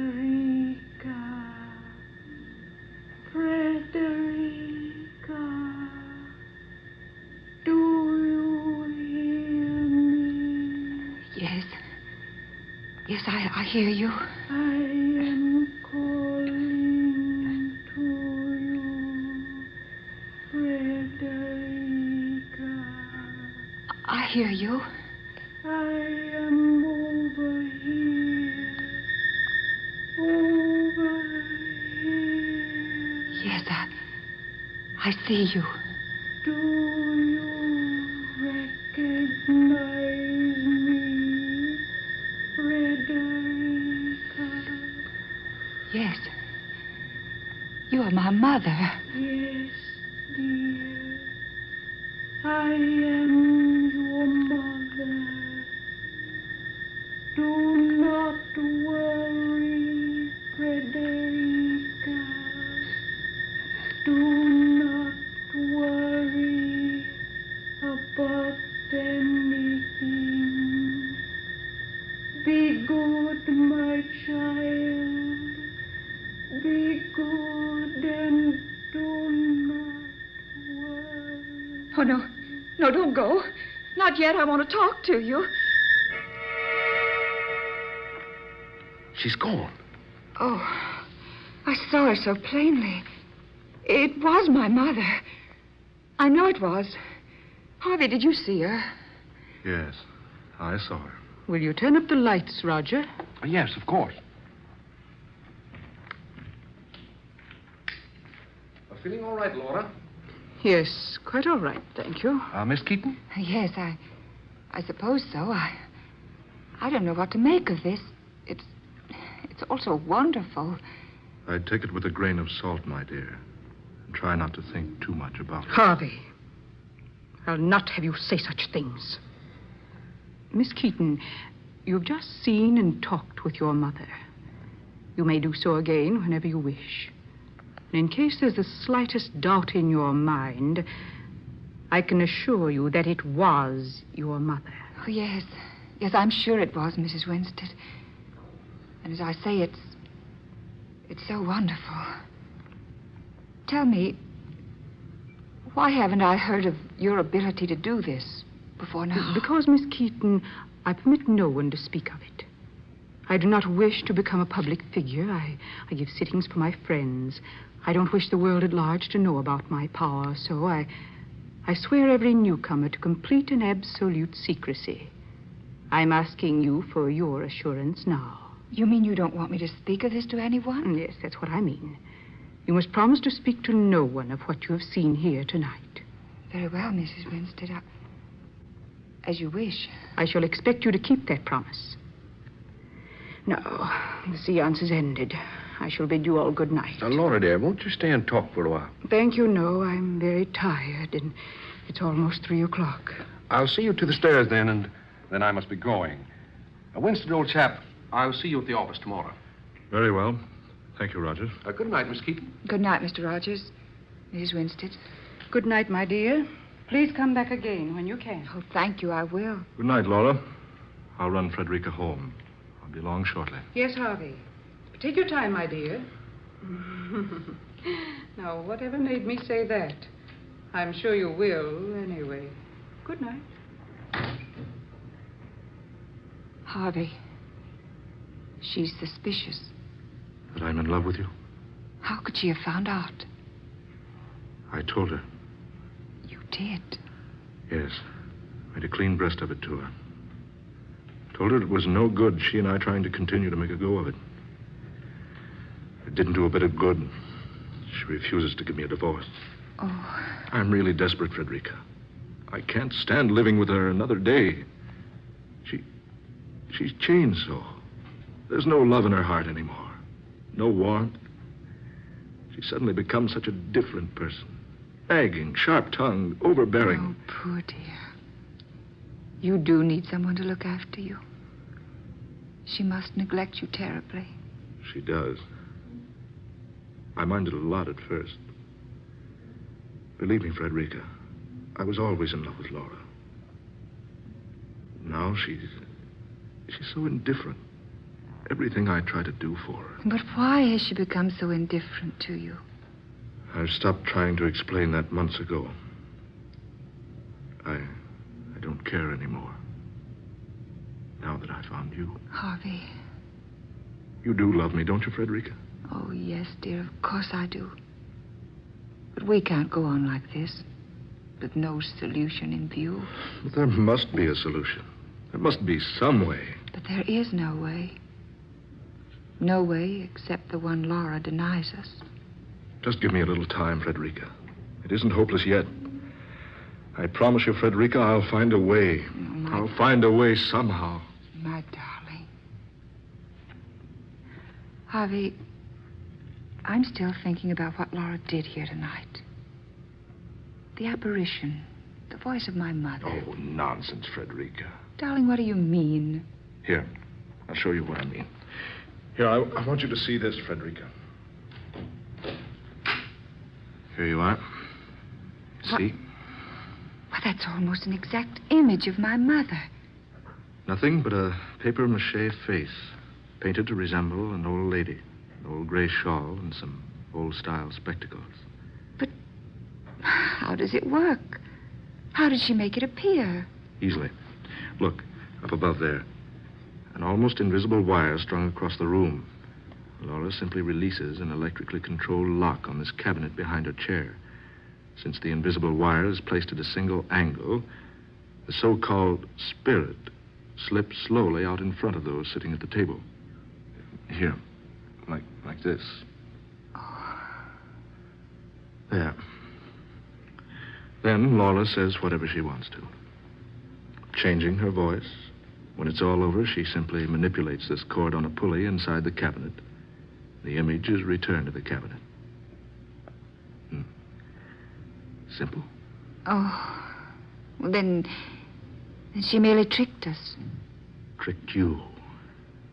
I've known for years that Laura's nothing but a fraud. You might have kept what you know to yourself, Harvey. Oh, Mrs. Winstead. Laura, I asked her not to come here.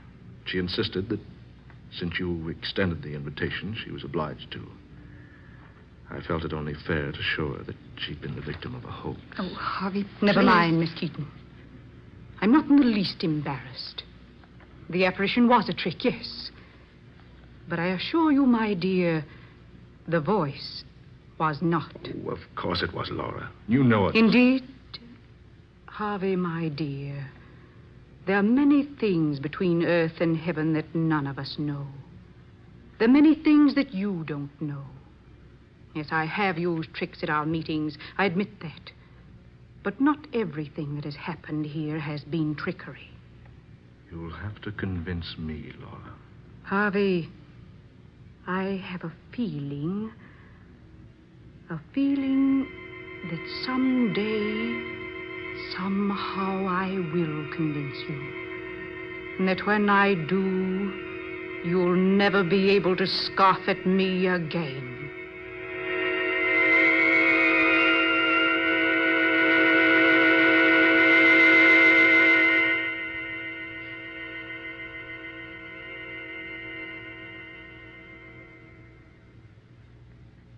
Laura, I'm sorry about last night. But we simply must settle this thing once and for all. I can't see that there's anything to settle. You haven't the right to hold me like this, Laura. You don't love me. Why don't you give me my freedom? Simple, Harvey. Because no woman likes to see another take her place. And besides, it's so convenient being married to your income. You're the most selfish, the most self-centered woman I've ever met. Am I, darling? You certainly are. Laura, all I ask is a divorce.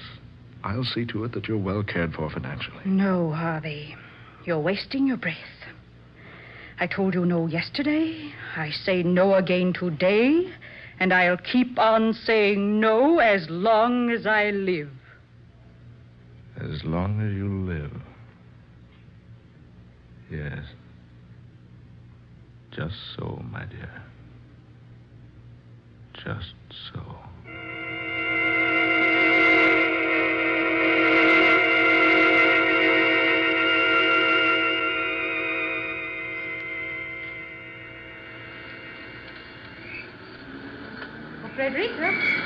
Frederica, darling. Yes? Oh, Laura. How are you? Excellent, Frederica. I'm driving out to Cliff Point. Won't you ride along with me? We'll be back by noon. Oh, why, thank you so much. I would like the fresh air. Then come along, Frederica. I need some company, and besides, I want to have a little talk with you. Frederica! Laura! Laura, stop! Stop the car, for heaven's sakes! Laura! Good heavens, Frederica! She'll be killed!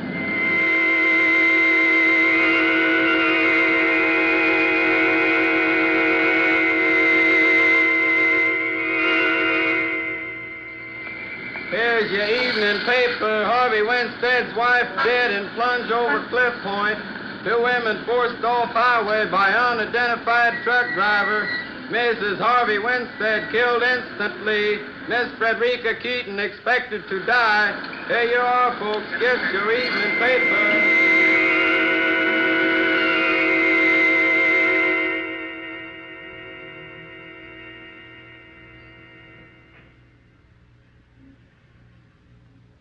How is she, Doctor? How is Miss Keaton? She's slightly improved, Mr. Winston. Thank heaven. But she's still in a very serious condition. She regained consciousness early this morning after a 10-day coma. She seems to recognize people, but something is wrong with Miss Keaton's nerve centers. For one thing, she can't use her voice. An operation, perhaps? Yes, a very serious one. To require, well, quite an expense. Oh, hang the expense. Get the best surgeon you know of. I'll pay all the bills, everything. Only Frederica Keaton must recover.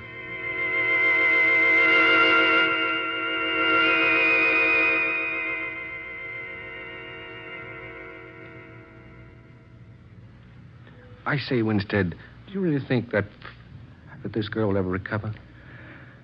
I don't know. It's been months since the accident. She hasn't been able to speak one word to me. Oh, look here, it's none of my affair, really, but I know things have been going very badly for you lately.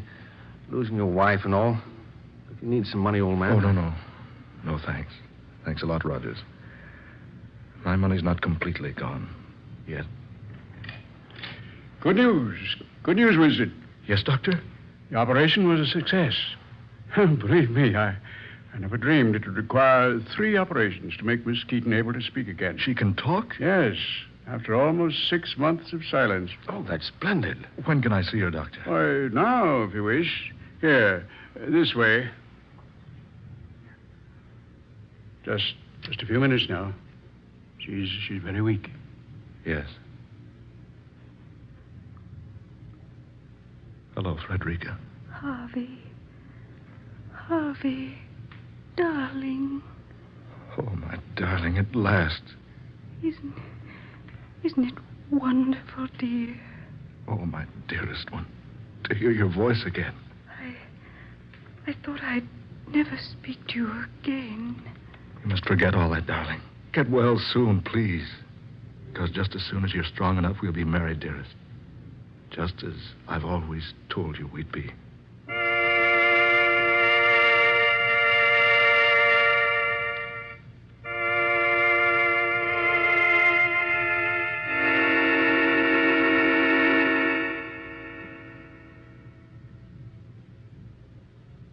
Oh, no. Wait a minute, Frederica. I want to carry my bride over the threshold. Oh, sweetheart. Up you come now. Yeah, there we are. Now. There you are, Mrs. Winston, in your new home at last. Now, how about a kiss from Mr. Winstead's new bride? Harvey, you're always the fool, aren't you? Frederica, darling. Oh, stop it. Stop it. You're so annoying, Harvey. Frederica, whatever's come over you? You thought your problem was solved, didn't you? You thought sending me over the embankment to my death was the solution. I don't understand. Look at me. Whom do you see? Frederica Keaton, yes, of course you do. But whose voice do you hear? Laura. You've been so stupid, Harvey, you hadn't even noticed. It can't be. Are you a believer now? Laura, my wife.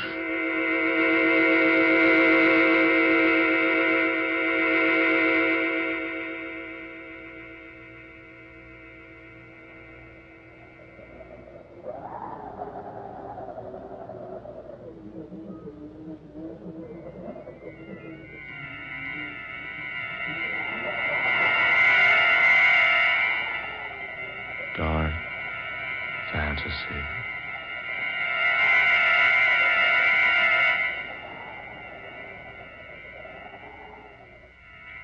You have heard A Delicate Case of Murder, the 14th original tale of dark fantasy by Scott Bishop. Georgiana Cook was heard tonight as Laura Winstead. Ben Morris was Harvey Winstead. Eleanor Naylor Corrin played Frederica Keaton. Muir Height was Rogers. And Fred Wayne was the doctor. Next Friday night at this same time, listen to the 15th unusual tale in this series of dark fantasy, Spawn of the Subhuman, in which the nation's favorite soprano star makes an aeroplane flight to an incredible destiny that awaits her at the hands of a strange and mysterious madman. Tom Paxton speaking. Dark Fantasy comes to you from WKY, Oklahoma City. This is the National Broadcasting Company. Yes, Roma wines taste better because only Roma selects from the world's greatest wine reserves for your pleasure. And now, Roma Wines, R-O-M-A, Roma Wines present Suspense. Tonight, Roma Wines bring you Robert Taylor in The House in Cypress Canyon, a suspense play produced, edited, and directed for Roma Wines by William Spear. Suspense, radio's outstanding theater of thrills, is presented for your enjoyment by Roma Wines. That's R-O-M-A, Roma Wines. Those better-tasting California wines enjoyed by more Americans than any other wine. For friendly entertaining, for delightful dining. Yes, right now, a glassful would be very pleasant, as Roma Wines bring you Robert Taylor, star of Metro-Goldwyn-Mayer's Undercurrent, in a remarkable tale of suspense.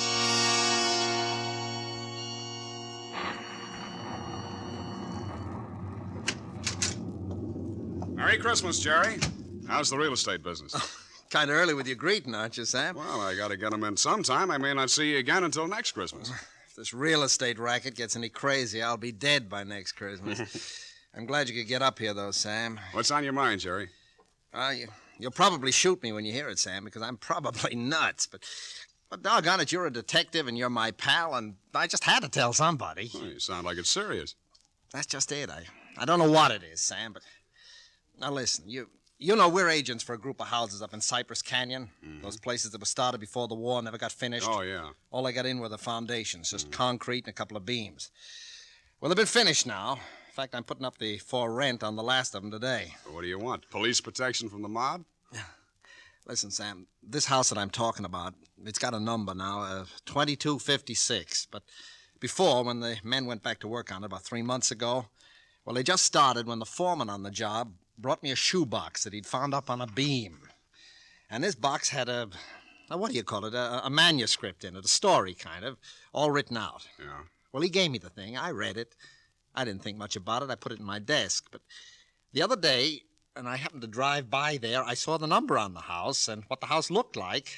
I thought of this manuscript. And, well, I don't like it, that's all. There's something funny about it. What's funny about it? Well, mind you, this thing was found in an unfinished house in Cypress Canyon.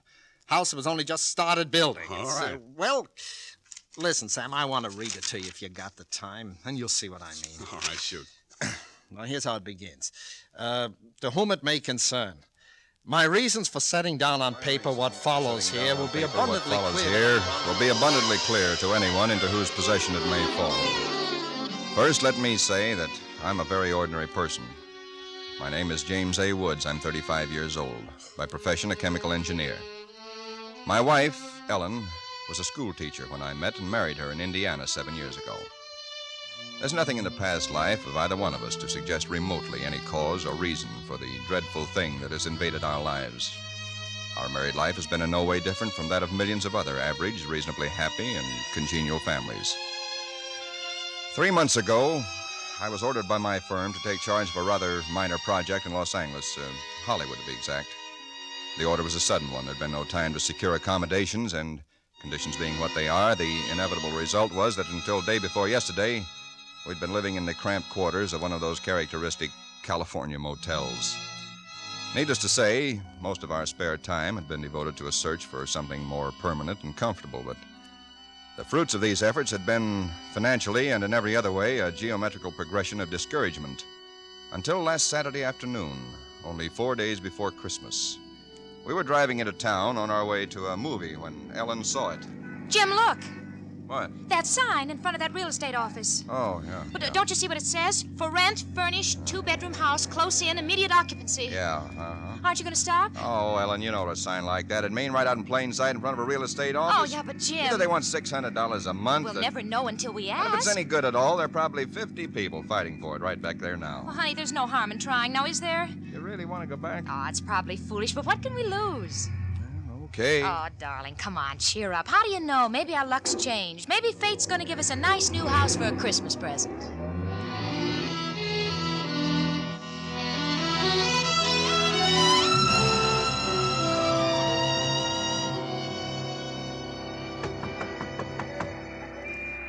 Come in. We're sorry to bother you, but we just happened to see that for rent sign outside. Oh, and, yeah, I hung it outside just this minute. Is the house available? Why, sure it is. Let me introduce myself. My name is James A. Woods, and this is my wife, Ellen. How'd it do? Wow. Looks like it's fixing to rain. Yes, so it does, doesn't it?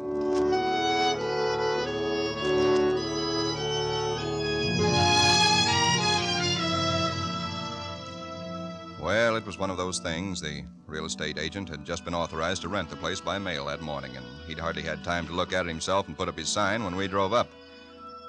It was just an ordinary little California house about halfway up Cypress Canyon. number 2256. Just an ordinary, undistinguished little house. The agent didn't know much about it. Construction on it had been stopped by the war, and it had just been completed and furnished lately. Been vacant while somebody's estate was being settled, and now it was owned by a bank in Sacramento. Of course, we didn't Got care this about key all in the that. mail along with the authorization to rent. Only one there is. Of course, you can have duplicates made. Yeah, seems to stick a little. Oh, no, there it is. Doesn't sound as though that door had ever been opened. Well, a little oil on the hinges will fix that, all right. Oh, sure. Now, here's your living room. Furniture's a little dusty, of course. You got to expect that. It's good furniture, though, you see? Benson Brothers. Yes, Now, over here's a little den. Paneled, you see? Radio, fireplace. Really a very attractive little room, particularly for a man. Uh-huh, yeah. Now, the bedroom's off the living room here. Everything's all on one floor, you understand? It's quite nice, I think. Yes.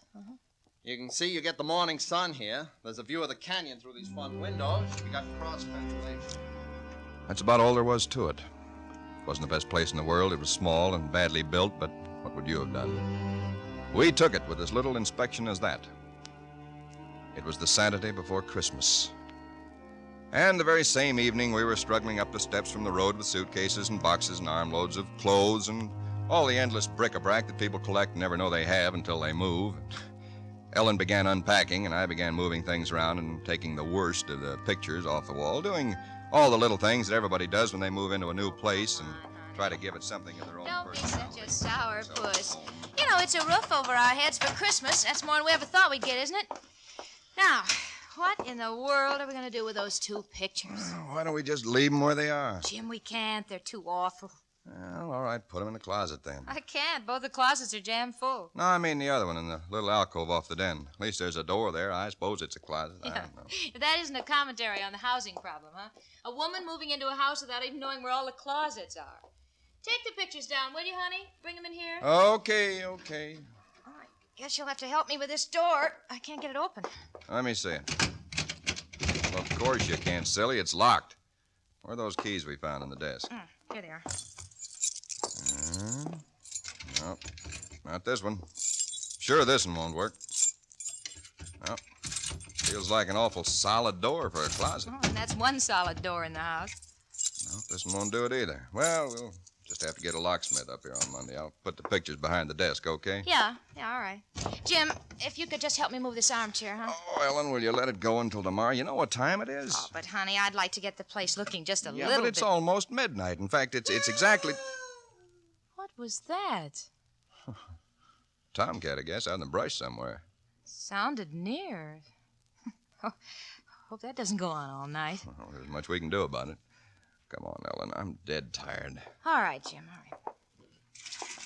Where'd you put the toothpaste, honey? It's right in the medicine cabinet. Oh, yeah. Jim, we ought to get some firewood tomorrow. You know, a fire in that living room would make all the difference in the world. Can't. Sunday. Well, Monday then. Jim, I think red curtains are what we need, don't you? Mm-hmm. You know, just at least for the living room. Anyway, the ones in there now have just got to come down. Yeah, I suppose they do. What do you think of red? Well, I guess it's all... Jim, It's some tomcat. Jim, it sounded in the house. Oh, now, how could it be in the house, Ellen? We've been over every inch of the house. Except that closet. Now, how could a cat or anything else be in a closet that's been locked up for over a year? I don't know. It's probably under the house. A wildcat or mountain lion or something. I hear they have them in California. Jim, I don't like Well, it. neither do I like it, but there's nothing we can do about it tonight. Well, maybe we ought to call somebody, the police or some don't neighbor. be silly, Ellen. You act like a kid. Come on, let's go to bed, huh? Well, all right, I suppose it is silly. Jimmy, did you lock the door? Yeah.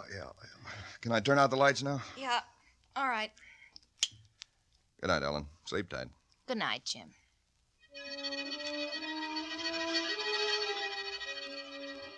I don't know what time it was, perhaps an hour, perhaps only a half hour later. My mind was in that hazy borderland between sleep and a dream that's still part of consciousness. Then I was awake. Ellen, are you all right? Yes. Did you have a nightmare or something? No. I heard it, too. Well, that didn't sound like any cat. Put on the light. Yeah. It seemed to be out there, Jim, in the house somewhere. I'm going to look into this. Jim, you be careful. Come on. Where's my shotgun? In the den, I think. Jim. What? There's something wet What? Wet? running from under the closet door. Sticky. Ellen, don't touch it. I had to. Jim, it's blood.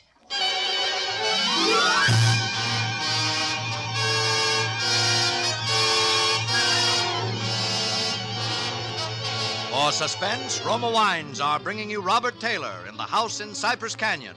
Roma Wines' presentation tonight in radio's outstanding theater of thrills, Suspense.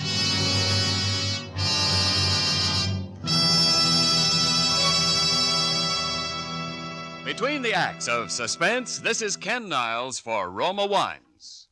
These days before Christmas are busy ones indeed, yet smart hostesses everywhere find time for shopping and distinguished home entertaining later. The secret? Magnificent Grand Estate Wines. Presented by Roma, America's greatest vintner, Grand Estate Wines add distinction to your hospitality on a moment's notice. Make your holiday welcome, effortless, and in perfect taste. The brilliant clarity, full fragrance, and mellow taste of Grand Estate Wines please discriminating people everywhere. For Grand Estate Wines, limited bottlings by Roma, are born of choicest grapes, then patiently guided to superb taste richness by Roma vintner skill, necessary time, and America's finest winemaking resources. Delight your guests with Grand Estate California wines. For entertaining, medium sherry, ruby port, or golden muscatel. For dining, Burgundy or Sauterne. So insist on Grand Estate Wines and enjoy the crowning achievement of vintner skill. And now, Roma Wines bring back to our Hollywood soundstage Robert Taylor as James A. Woods, with Kathy Lewis as his wife Ellen, in The House in Cypress Canyon. A tale well calculated to keep you in suspense.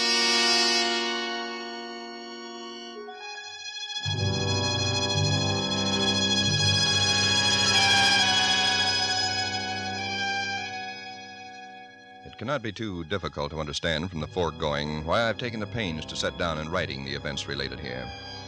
To find in one's newly rented house a closet which cannot be opened is in itself certainly no great cause for alarm. But to be awakened in the stillness of the night by unearthly cries within that house, to find oozing from under that closet door something that is unquestionably blood, that's another matter. Perhaps others might have been braver than we. Suffice it only to say that we got out of the house in something very close to a panic, and only returned when we had the moral support of two stalwart Los Angeles policemen. You just moved in here, you say? That's right, officer. You can see we're still unpacking. And the place has been empty right along before that? Yeah, I don't know much about that part of it. You could check all that with the real estate agent, though. Well, where is this closet? Oh, it's right in here, officer. And the blood is... Where? Where's the blood? Jim? Officer, I swear to you, there was blood on the floor less than an hour ago. I saw it. Uh-huh. It was running out from under that door. We heard that noise, and we got up, and then we saw it. The door was locked. Locked, huh? Oh, no, Well, it seems to be all right now. Hey, you folks aren't trying to be funny, are you? Isn't there anything in it? No, ma'am, there is not. Look, officer, we're reputable people. You can call my firm. They'll tell you all about me. There's nothing wrong with this closet. Walls are solid. No trapdoors. If you think I'm lying... I didn't say that, mister. Oh, you probably did hear some sort of a noise, and you got a little panicky, and... What about the blood? It got on my hand. It isn't there now, is it? Yes. Where? I feel it. Now, you folks just take it easy. You know, you're liable to hear all kinds of noises up in these canyons at night. You're from the east, you say? Yeah. I'm sorry, officer. Ah, that's all right. That's all right. If you have any real trouble, call on us anytime. All right. Well, good night. Good night. Good night. Hey, you ought to have this door fixed. That's enough to scare you. Yeah, we're going to have it fixed.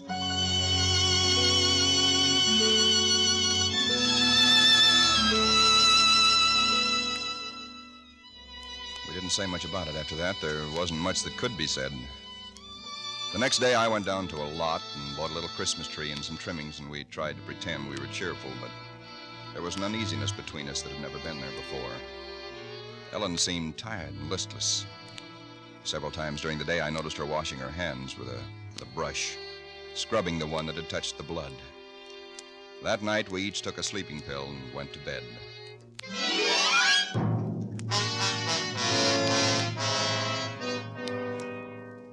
It was sometime after midnight when I was suddenly wide awake and staring into the darkness.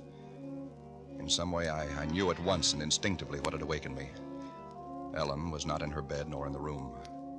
The nameless thing I feared gripped at my heart until I could scarcely breathe. I opened the bedroom door and started through the house, putting on every light that I could find. There was not much to search, but I searched thoroughly. The living room, the kitchen, bathroom, den, even the garage. And all the time, the dread of looking where I knew at last I must look. For I think I knew from the very first time where I'd find her. It must have been a full minute that I stood before that closet door. Then I opened it. She stood there rigid, her arms at her sides, her fingers extended like claws. Her hair was over her face, her eyes stared out of it. Her lips were drawn back in a grin like an animal at bay. For a moment, I was frozen with the horror of it. I stretched out my hand. Very deliberately, she turned her head and sunk her teeth until they met into the flesh of my forearm. I'd raised my hand to strike at her, but already she'd relaxed her hold and gone utterly limp. She would have fallen unless I'd caught her. I carried her into the bedroom and laid her on the bed. Strangely, at that moment, my only thought was how I might revive her. Until I saw that it was not a faint, but a sleep that she'd fallen into. A sleep as deep and heavy as though she'd been drugged. And so I left her. But for me, that night, there was no sleep.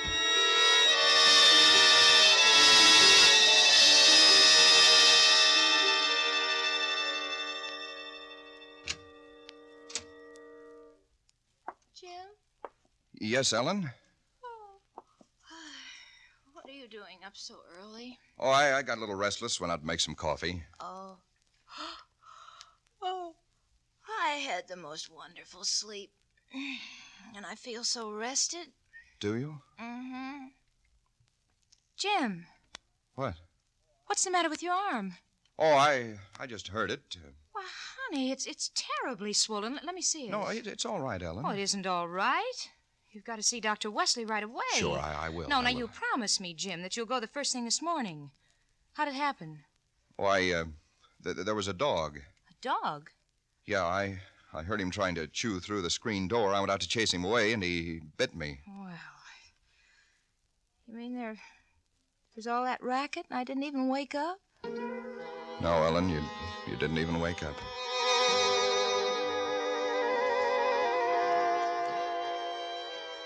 It was clear to me that Ellen knew nothing of what had transpired the night before. I went to my office that morning and made a pretense of going over routine business, if only to restore my mind to some semblance of calm by the sight and sound of common, familiar things. Pain in my arm had become a persistent, dull throbbing. I made a late appointment with Dr. Wesley.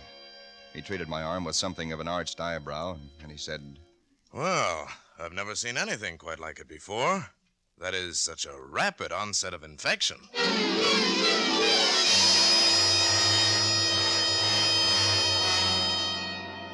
It was dark when I left his office. I hadn't realized it was so late.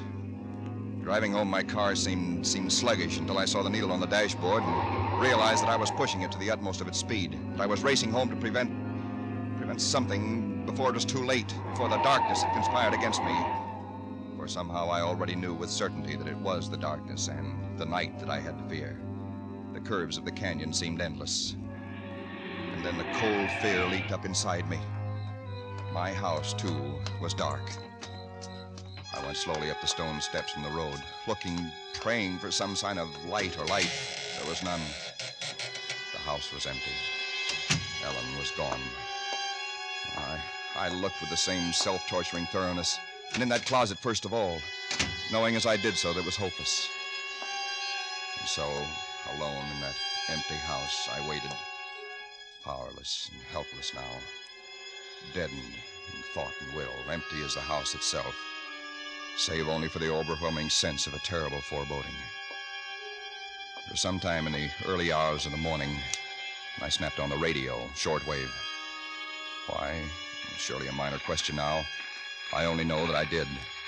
And then I heard it. Car 58, car 58, go to Laurel Canyon, the 4000 block. A report that a man has been injured or attacked.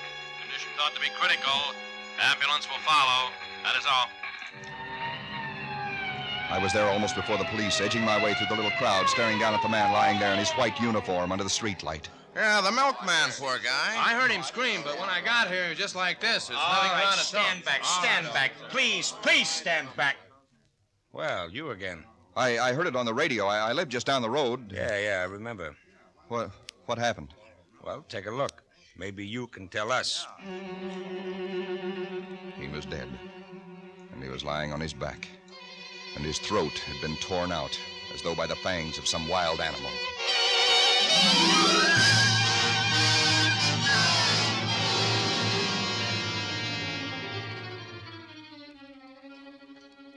It is now Christmas Eve, or rather Christmas morning, for it's a little after midnight.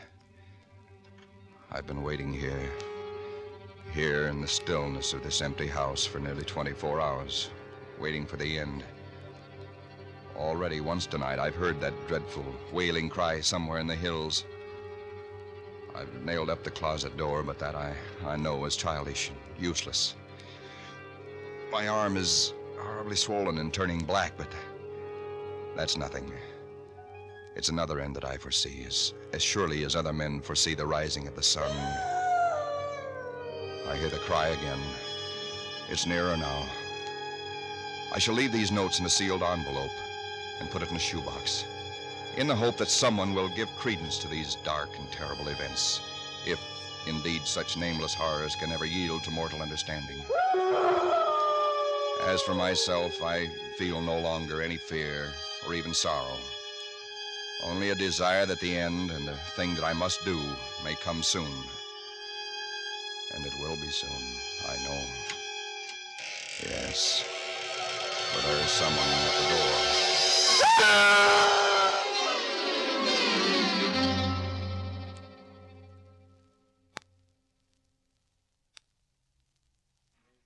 Someone at the door.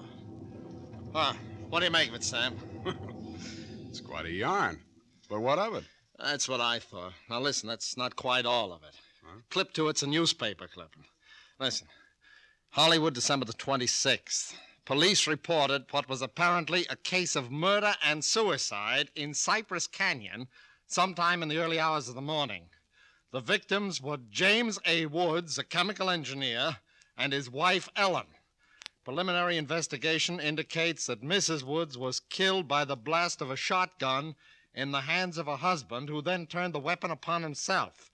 That she fought desperately for her life, however, was evidenced by the disorder of the room and the severe lacerations inflicted upon her husband about the neck and arms.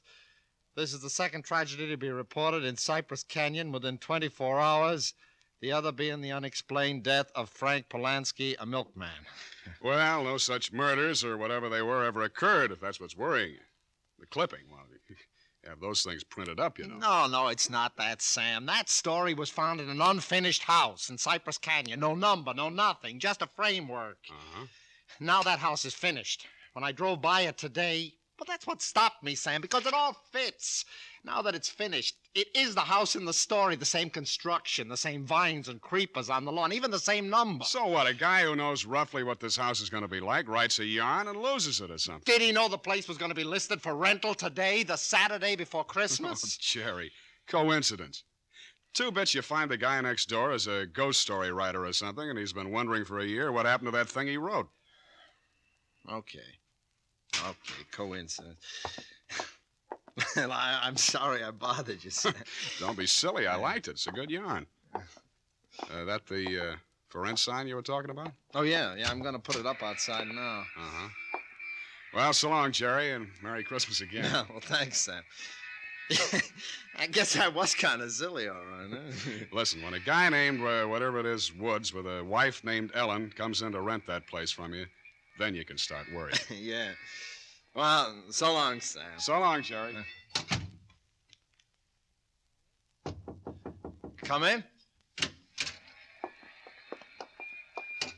Oh, we're sorry to bother you, but we just happened to see that for rent sign outside. Yeah, I hung it out just this minute. Is the house available? Oh, sure it is. Let me introduce myself. My name is James A. Woods, and this is my wife, Ellen. How do? Well, looks like it's fixing to... Yes, it does, doesn't it?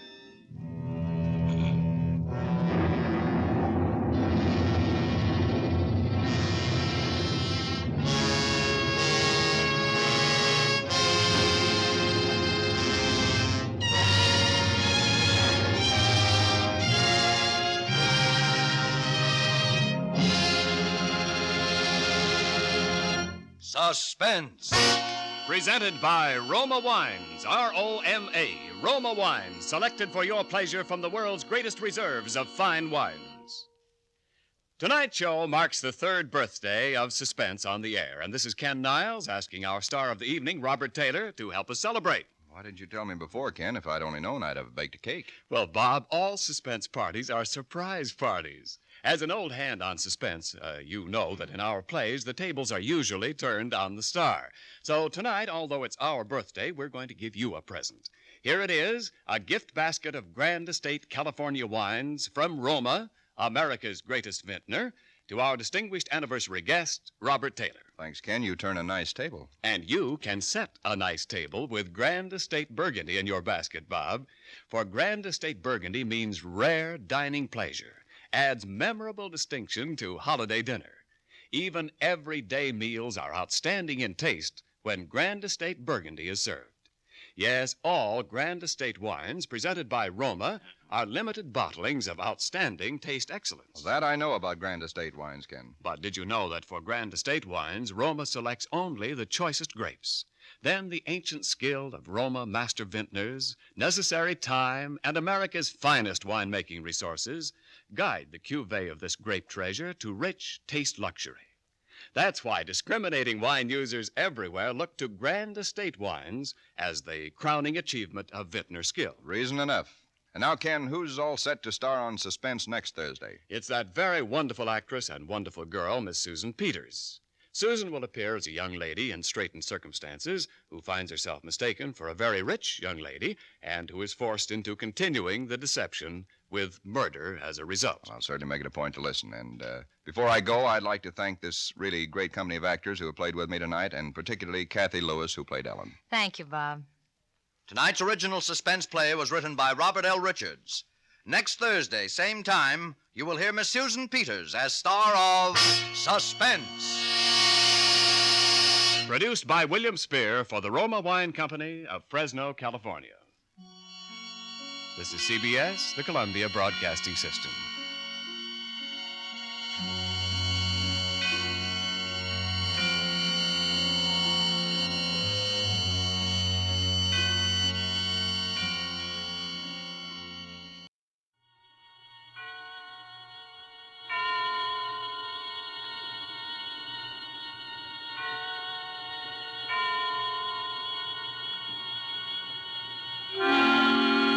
Suspense.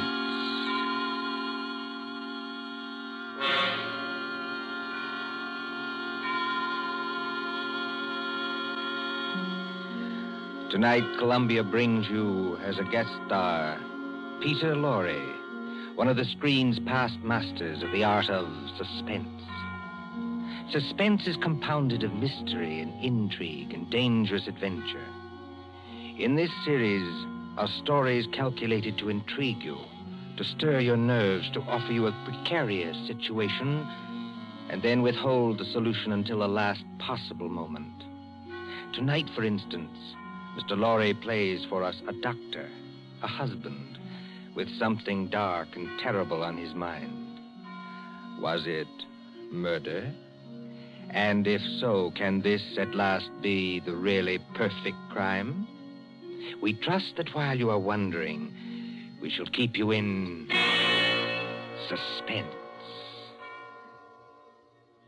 For Suspense tonight, CBS presents Till Death Do Us Part by John Dixon Carr, starring Peter Lorre.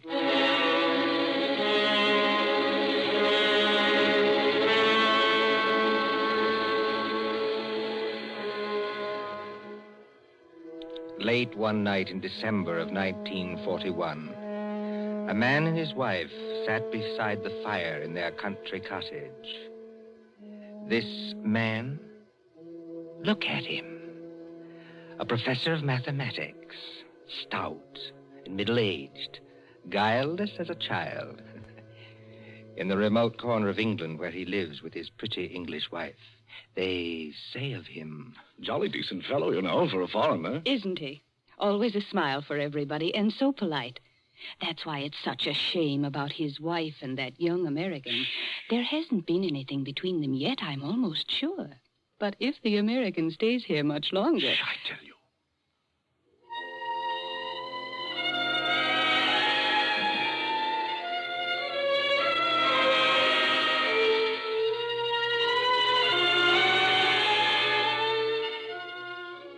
A happy man, this Professor Kraft.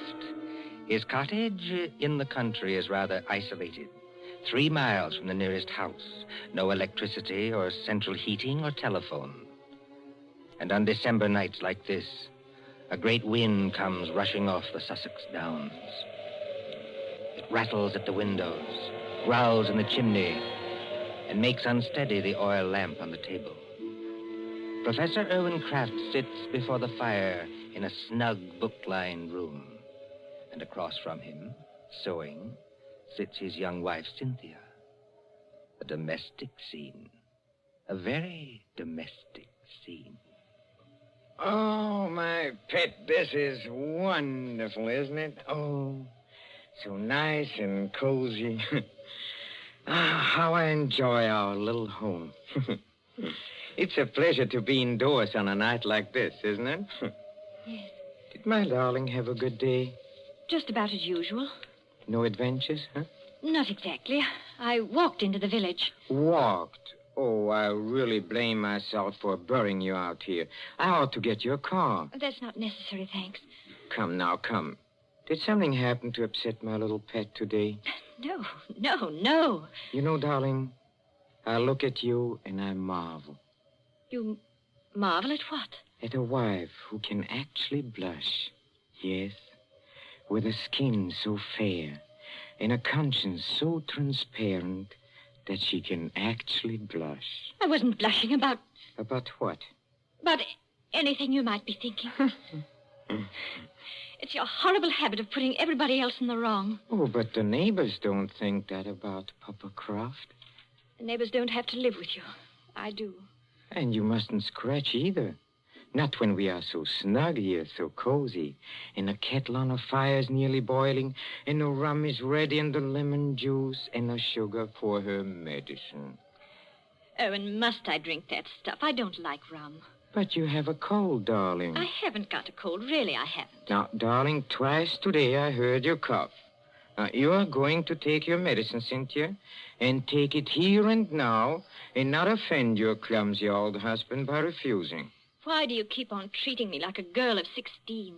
I love to treat you like that, Cynthia, because I cannot fathom your thoughts. You lock up your thoughts, and that is a dangerous English habit. You see, thoughts accumulate and won't be stifled. And sooner or later, when you least expect it... Well, the kettle's boiling over. So it is. Oh, and please lift it down from there. Of course. I apologize, my darling. There. For a second, you know, you almost frightened me. Huh? I frightened you? I suppose it's foolish. Well, here we are, my dear. Here we are. Now, see, I put 2 tumblers on the coffee table. And now, a spoon in each so that the heat doesn't crack them. My dear, must you give me so much rum? Can't I have the small one? But we have to cure that cold of yours, Cynthia. Now comes the lemon juice. Yes. And now comes hot water to the top. Here we are. And 2 lumps of sugar for each of us. There you are, darling. Now let's drink up, huh? Owen, listen. I didn't hear anything. I did. It came from that cupboard over there. It sounded like your accordion. Oh, that's nonsense, darling. That's nonsense. There. There it is again. Well, that's only the wind.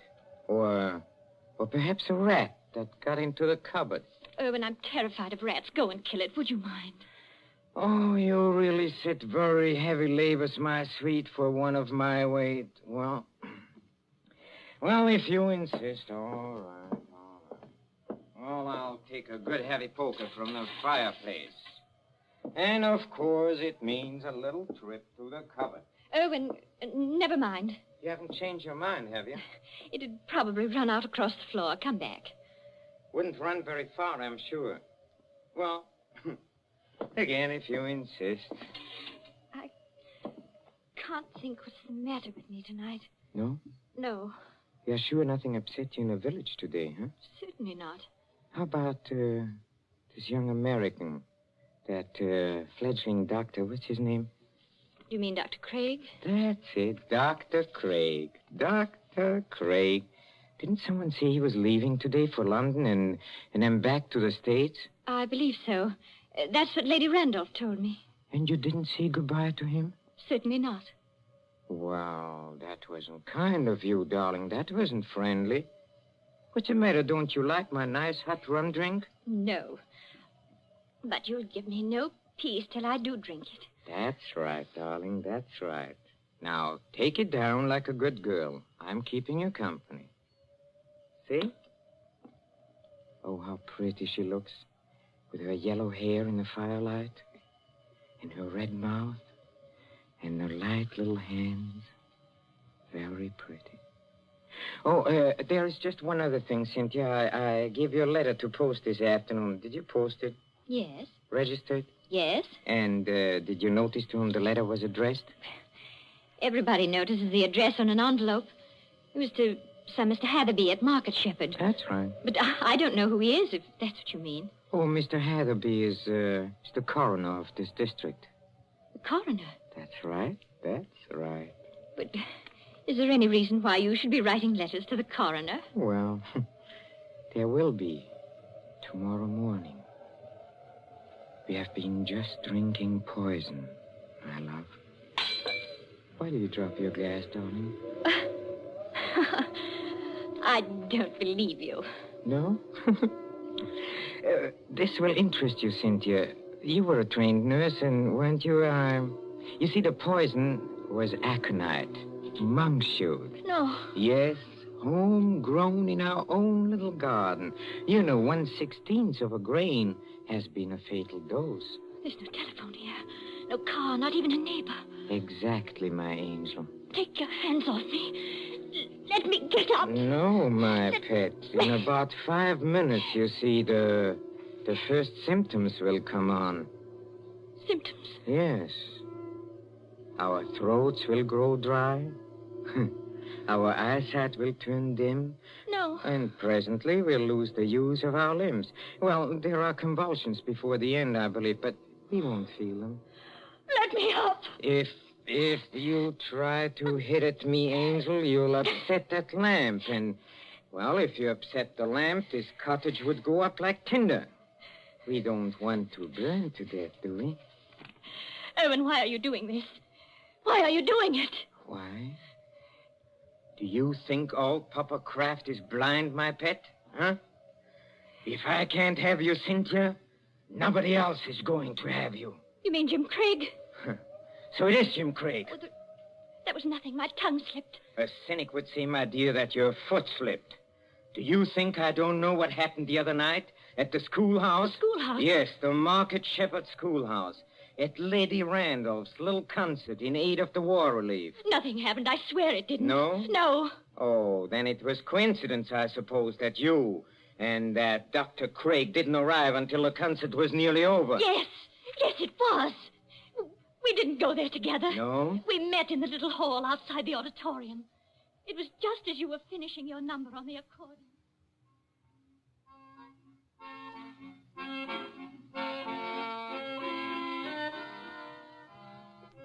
Oh, I beg your pardon. It's so dark here, I almost bumped into you. Isn't that Mrs. Kraft? Yes. Good evening, Dr. Craig.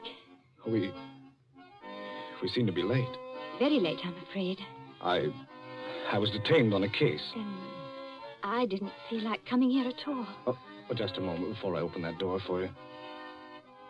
Won't it look a little funny, our arriving here together? Funny?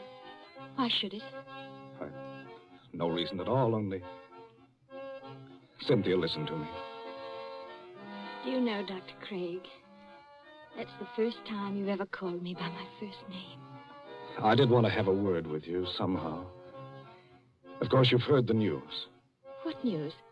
Well, on the radio for the past couple of days. Oh, we're too far out to get much news, and my husband isn't interested. He isn't interested. He isn't interested in anything but himself.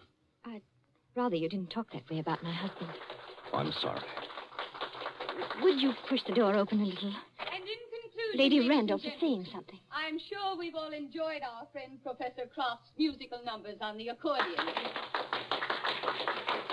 And the vicar's conjuring tricks. And little Miss Linshaw's spirited recitations. It only remains for me to tell you that the collection for this little entertainment will amount to the... Yes, Colonel Thompson, what is it? Colonel Thompson's going across the platform in rather a hurry. Looks like an announcement of some kind.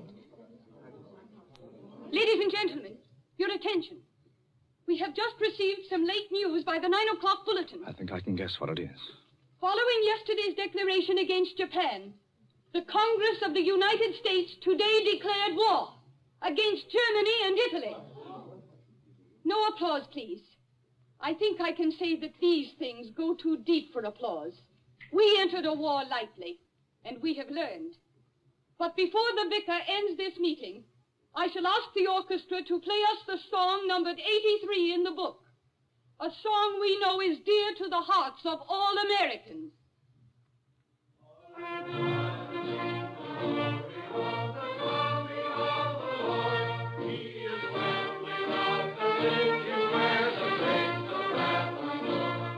Close the door, Cynthia. Jim, this doesn't affect you. Naturally it does. You won't be leaving England. Probably in a very short time. They'll be needing doctors. But does a formal declaration of war make any difference? What does it mean to you? What does it mean? I can't explain it, Cynthia. It's all in that song. If they're going to need me, I'll go back. But can't you do just as much good here in England? I don't know. That depends on what the army says. And doesn't anything depend on what I say? We haven't got much time, Cynthia. That crowd will be out in a minute. Yes. And we won't admit it, will we? Admit what? Admit how we feel about each other. I haven't said... Nor I. I was only talking about what we were thinking. No, we won't admit it. You say you can't explain about the war. I can't explain about this. Don't try. It's better this way. Owen's been very good to me. And he's such a childlike person. Yes.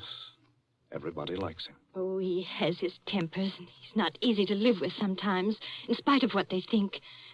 But I can't do anything to hurt him, because he'd never do anything to hurt me. Never, never, never in the world.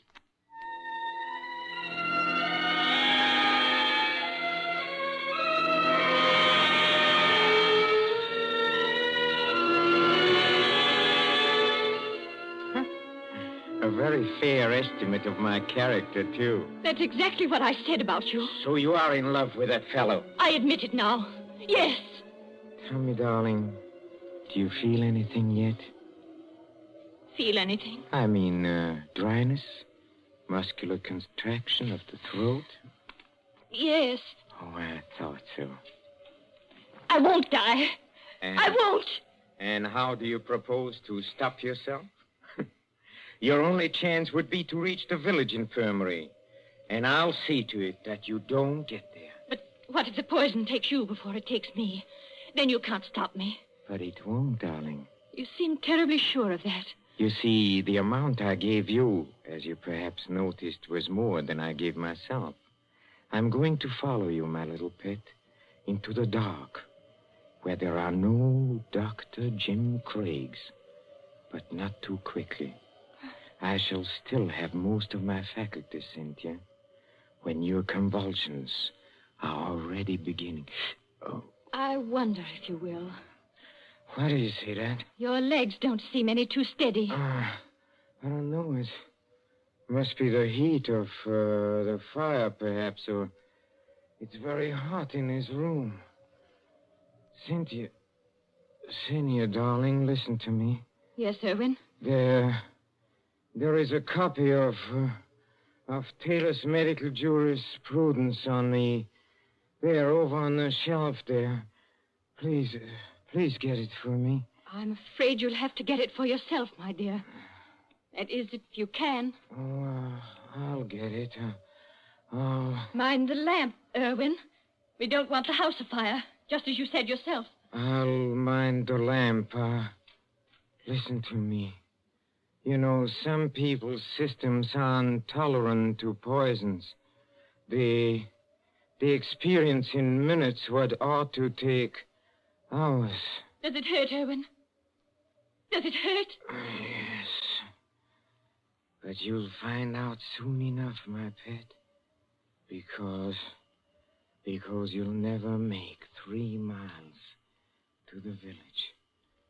Never. You think not? I know it.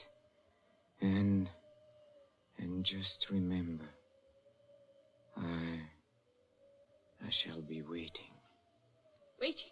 Out in the dark and cold, where there is neither marriage nor giving in marriage. I'll be waiting for my little pet to come and join me. I shall be waiting. Irwin! Irwin! Oh, I hate you. I loathe you. I'm afraid of you. But I don't want you to die because of me. And yet, you are dead, Irwin. But I'm not going to join you. I've never prayed much, Irwin, but I'm praying now. Whatever comes over my wits and makes my senses weak, give me strength enough to get to the village. Just give me strength enough to get to the village.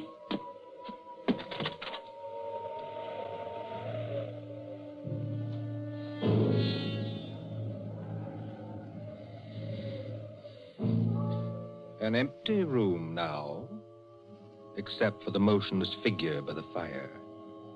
The great wind enters through an open front door and makes the lamp shake dangerously on the tables. The whole house creaks. Otherwise, it is very quiet. Suddenly, the corpse sits up. Professor Kraft looks pleased, doesn't he? Very pleased. Very alert as he moves over to a certain cupboard door. Well, and now I think the real fun can begin. Patience, patience, patience, my friend, while I open the cupboard door. Well, there we are. I hope you haven't been too uncomfortable, Dr. James Craig. Oh, I'm all right, thanks. So you managed to get the gag out of your mouth, huh? I managed it, yes, just now. I'm too late. Well, you are still securely tied up, I'm glad to say. You know, you gave me several very, very unpleasant moments, young man, when you got your foot on that accordion. Did I? Well, Cynthia thought you were a rat and wanted me to kill you. You know, she shows very good sense sometimes. I could hear both of you talking. Thanks very much. Oh, of course, you could, of course. Excuse me, please. I forgot that. Yes, and I could see you, too, through a crack in the door. Well, you were intended to see us. But now, come on. First of all, I'll drag you out of here. Yes, let me take you. Yes. Now we can sit down and have a nice, cozy little chat, huh? How much aconite did you give Cynthia? How much? Oh, about 2 grains. 2 grains? Well, then she can't possibly... No, she can't possibly live until morning. But she can live long enough to testify that she saw me die. And how much poison did you take yourself? I? None. None at all? No, none at all. But you mixed those drinks out of the same materials I saw you do it. Well, but there wasn't any poison in the rum, young man. You see, 2 lumps of sugar steeped in aconite were dropped into Cynthia's glass. I marked them, and I didn't make a mistake. Can you see the beginnings of Papa Croft's plan? Why, you... You see, Cynthia left the door open, my friend. And there is a very strong wind blowing tonight. Well? Just observe how it lifts the table covers, flutters the magazines, makes the lamp tremble.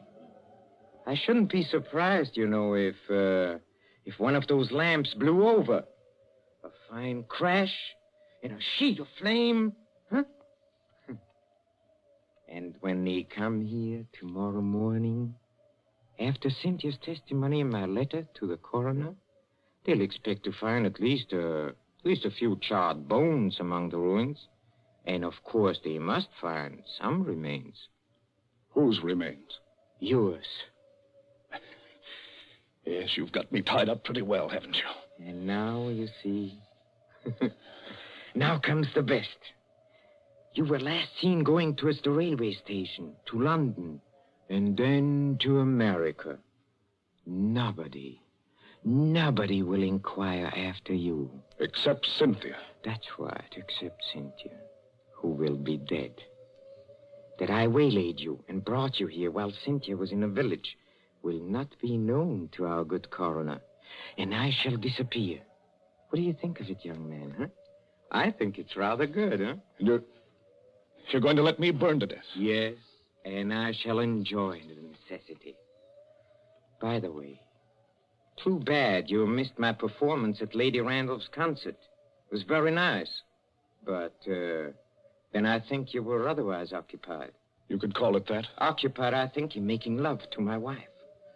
You hurt my vanity, young man, and you are going to suffer for it. I never made love to your wife. No? No.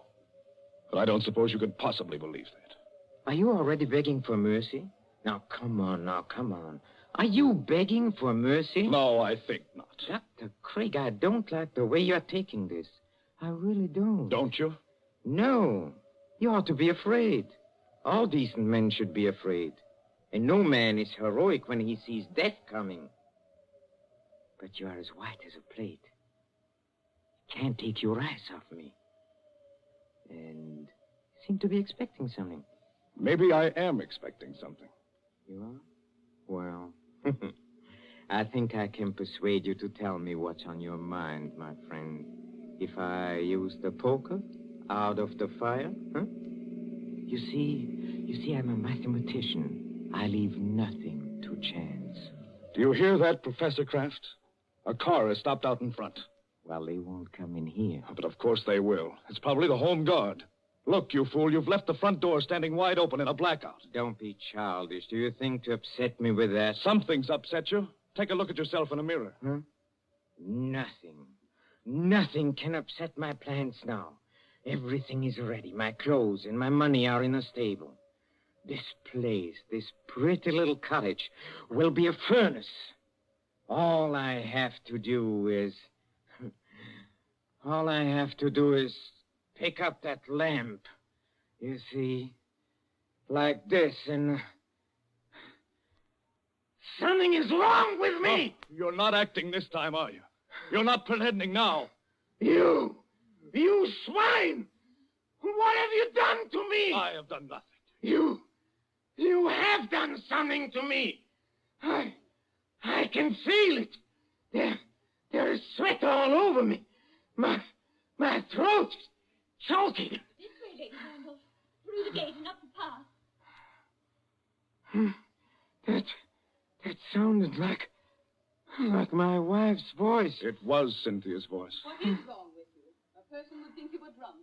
I'm sorry, Lady Randolph, stopping me in the road and asking to be taken to the infirmary at 80 miles an hour, and then finding there was nothing wrong with you. But it can't be. It isn't possible. Oh, but it is. You see, your plans didn't include the fact that Cynthia doesn't like rum. Remember, you poured a very large drink for her and a small one for yourself. And you filled both glasses with hot water. Oh, remember when she got you to leave her and come over to this cupboard? Yes. She changed the glasses then. You're the one who swallowed the poison, 2 grains of aconite. No. Help me. Please. Help me. Nothing on earth can save you. Help me, please. In the name of pity, please. Please help me. Nothing on earth can save you. Please. No. You won't. Then I'll show you. I'll take you with me. I'll take everybody with me. Where are you going? I'll get that lamp. I'll take you with me. Why, look at you.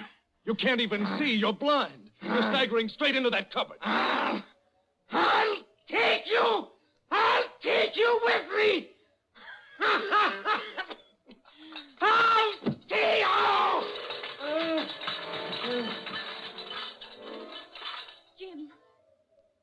Jim, what are you doing here? Come in, Cynthia.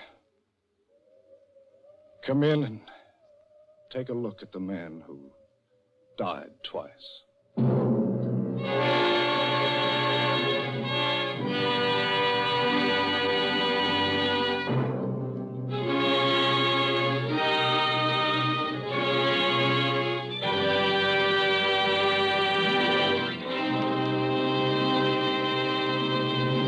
And so ends Till Death Do Us Part, starring Peter Lorre. Tonight's story of suspense. Columbia presents these tales of mystery and intrigue and dangerous adventure for your relaxation and enjoyment. Next Tuesday, there'll be another in this series. Same hour, 9:30 Eastern Wartime. Mr. Lorre was starred as Professor Kraft. He was supported by Alice Frost as Cynthia, David Gothard as Dr. Craig, and Mercedes McCambridge as Lady Randolph. William Spear, the producer, John Dietz, the director, Bernard Herrmann, the composer-conductor, and John Dixon Carr, the author, are collaborators on Suspense. This is the Columbia Broadcasting System.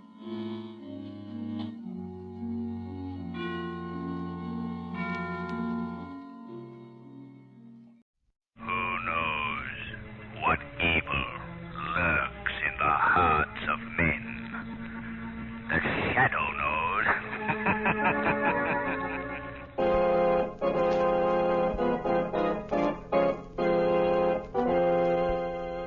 The Shadow, Lamont Cranston, a man of wealth, a student of science, and a master of other people's minds, devotes his life to righting wrongs, protecting the innocent, and punishing the guilty. Using advanced methods that may ultimately become available to all law enforcement agencies, Cranston is known to the underworld as the Shadow. Never seen, only heard, as haunting to superstitious minds as a ghost, as inevitable as a guilty conscience. The Shadow's true identity is known only to his constant friend and aide, Margot Lane.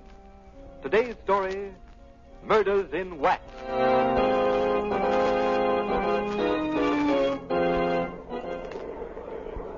Ladies and gentlemen, we invite you to step inside and view the illuminating and educational exhibits that are the features of our waxworks. See Bluebeard actually slaying his 8 wives. See Custer's last stand. See the capture of George Keegan, public enemy #1.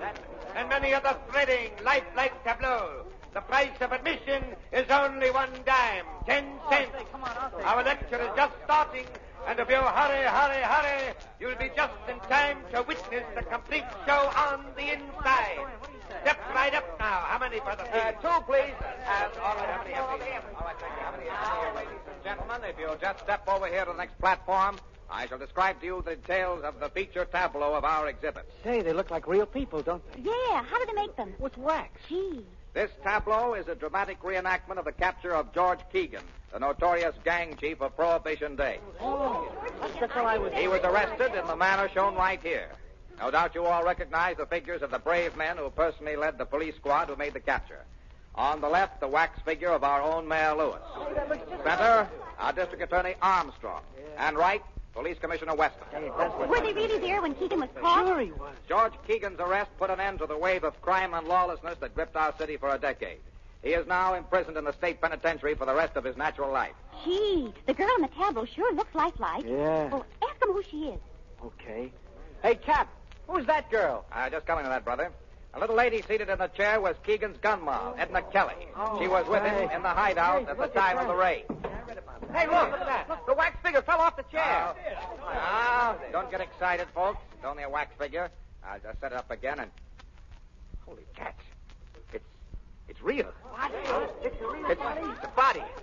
A dead body. A dead body of Edna Kelly. Hey, it's really Edna Kelly. Edna Kelly, how'd she get here? She's been murdered.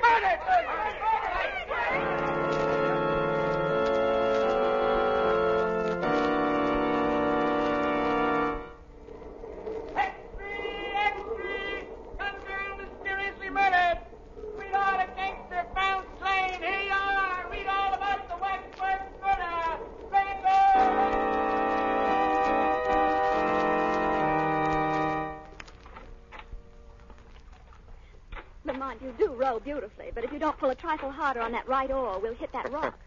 Sorry, there we are. A little rusty on navigation, Margaret. This is my first rowboat venture in the park this spring. I'm really enjoying it. I need a little fresh air and sunshine after that experience at the waxworks yesterday. That was pretty terrible. How'd you ever happen to go to that place, Margaret? Well, I was showing the town to my cousin Jane from upstate. We passed the Waxworks Museum, and she insisted on going in. She'd never seen a chamber of horrors. And she saw more horror than she bargained for. Yes, and so did I. I'll never forget it. Just what was that wax tableau like? It was set in a replica of a furnished room in the house where Keegan was captured. Yes? The figures of Mayor Lewis, District Attorney Armstrong, and Police Commissioner Weston were grouped about Keegan and Edna Kelly. Didn't anyone notice the figure of the Kelly girl was actually she until it fell from the chair? No. The wax figures were so lifelike that no one suspected. I see. Shall I row over the island? Oh, that'd be nice. Lamont, whom do you think killed Edna Kelly? Well, she was a gunman's girl. They're always the obvious suspects, her lovers, enemies, or even members of his gang who might be more comfortable with her out of the way. But somehow I don't think it was either of these. Why, Lamont? Doesn't it strike you that the substitution of the girl's body for the waxwork in such a spectacular fashion may have some deeper significance than a mere bizarre effect? Oh, what do you mean? It must have been the girl's connection with the other people represented in that group that motivated the murder in bringing her body there. I don't quite understand. My deductions are correct. The taking of Edna Kelly's life is only the first of a series of vengeful murders. But, Lamont, if that's true, isn't there anything you can do to forestall her? Perhaps I only knew a little more. If I only knew where the killer plans to strike next. Surely the Shadow can find that out.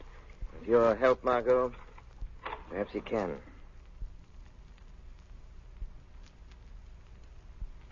A fine bunch of detectives I've got in this department.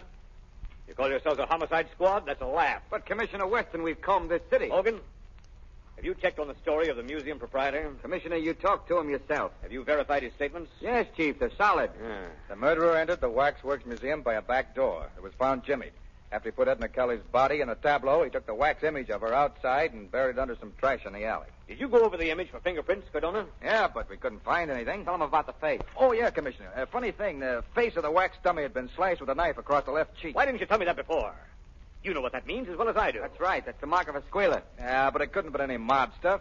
The probation report shows that Edna Kelly's been going straight ever since Keegan was sent away. If you ask me, I think it was a lunatic that done it. Yeah. No sane guy had set a dead girl's body up for exhibition in that waxworks joint. No, it looks to me like one of them love things. Some guy carrying a torch for Kelly. And, You're both wrong. It was no lunatic that committed that murder. And Edna Kelly hasn't gone out with anyone since Keegan started his stretch. Then what, Chief? Edna Kelly was murdered for vengeance by someone who wanted to settle a score with her lover, George Keegan. Keegan can't be reached in the big house, so they take it out on the girl. And what about the mark of the squealer on the face of the wax figure? That ties right in. That was the murderer's way of telling Keegan what he thought of him. Keegan has saved his neck by squealing on a dozen guys. Say, that's right. Of course it's right. Cordona, first thing in the morning, I want you and Hogan to conduct a general roundup of every known enemy of George Keegan. That won't do any good, Commissioner. It's the Shadow. Where is he? Don't trouble to find him. Why are you here, Shadow? To aid you in capturing the murderer of Edna Kelly. What do you know about the case? I know that you shouldn't be wasting your men's time rounding up possible suspects while the real assassin is left free to strike his next blow. Now, see here, Shadow. Don't tell me how to run my department. Hold on, Weston. I have every reason to suspect that the placing of the Kelly girl's body in the wax tableau was intended as a warning of other deaths to follow. Other deaths? You think there's going to be more killings? Be quiet, Hogan. Tell me what you mean, Shadow. I mean that the other people represented in that wax tableau are in danger of being killed, too. And they're the mayor, the district attorney, and you yourself, Commissioner Weston. That sounds preposterous. Not at all. My advice is that you act quickly. One of you may be at this moment in imminent peril. Oh, come, Shadow. What possible motive could the murderer of the girl have for wishing to kill us as well? I think that you're... Excuse me. Hello? Mrs. Armstrong, the district attorney's wife, wants to talk to you. Put her on. Hello. Yes, Mrs. Armstrong.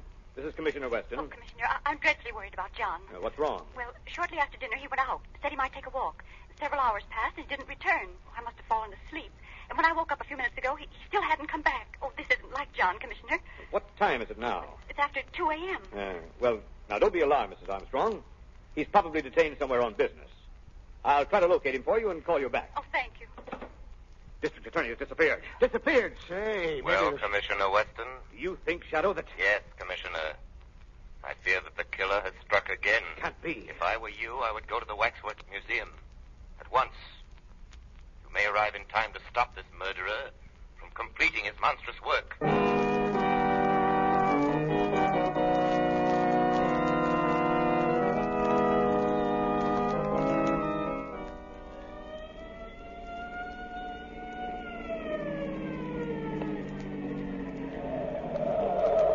Here's the Wax Museum, Commissioner Weston.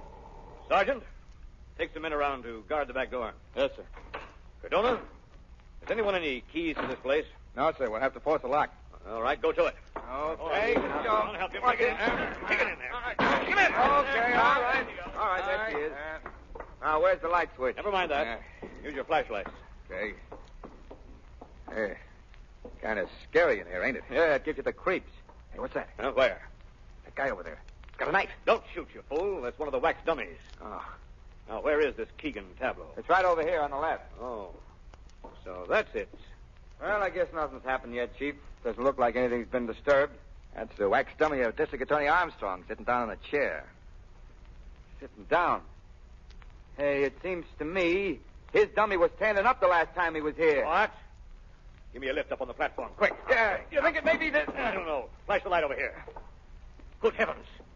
It's Armstrong. Is it really District Attorney Armstrong? Yes. Dead. Murdered. And he was brought here just like the Shadow said he was. Yes. Just as I said, gentlemen. I'm sorry that I couldn't have warned you earlier. Who did this thing, Shadow? Do you know? Who did it? I'm not sure. But with your cooperation, Commissioner Weston, together we may bring about his downfall. How? I am positive now that either you or Mayor Lewis is the next victim marked to go. Guard yourselves well. I'll attend to that, all right. You will hear from me soon, Commissioner. When the Shadow finds out who the killer is, he will be brought to justice.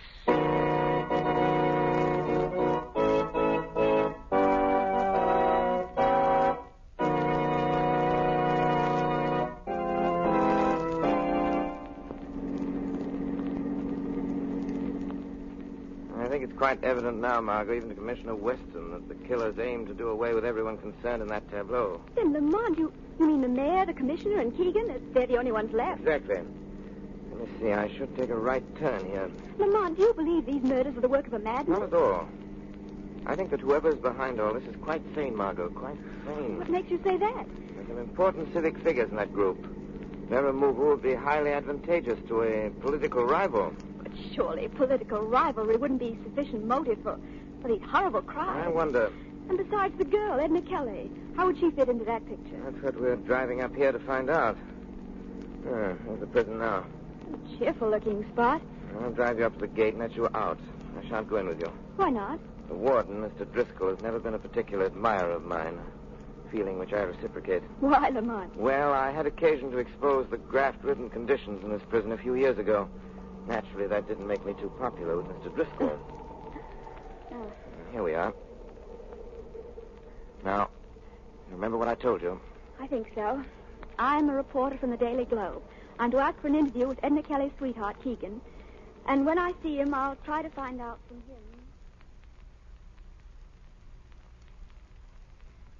Please tell me something, Mr. Keegan. The readers of the Daily Globe have sent us thousands of letters expressing their interest in your reaction to the tragic death of Miss Kelly.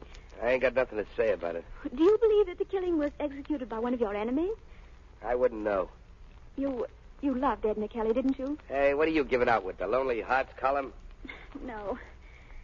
No, you see... Lay off that love stuff. But, Mr. Keegan, I was sent up here by my paper to get a human interest story from you. And after all, well, you were fond of Miss Kelly.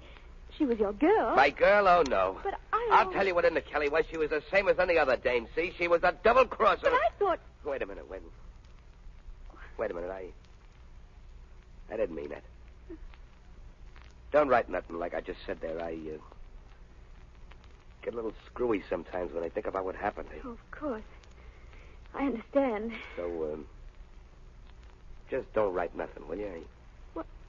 No, but what about this theory that she was slain by one of your enemies, Mr. Keegan? I wouldn't know. I tell you, Lamont, he flared up so suddenly when I asked him if he really loved her. I was scared to death. He called her a double-crosser, eh? Yeah, but he regretted it the next second. He asked me to be sure and not write anything about it. It's most interesting, Margot, and thank you for your excellent work. But has what I told you helped you unravel any? Greatly. Well, what happens now? I think that there are many more interesting facts to be learned there at prison. Yes? This evening, the Shadow shall pay a call on his old friend, Warden Driscoll.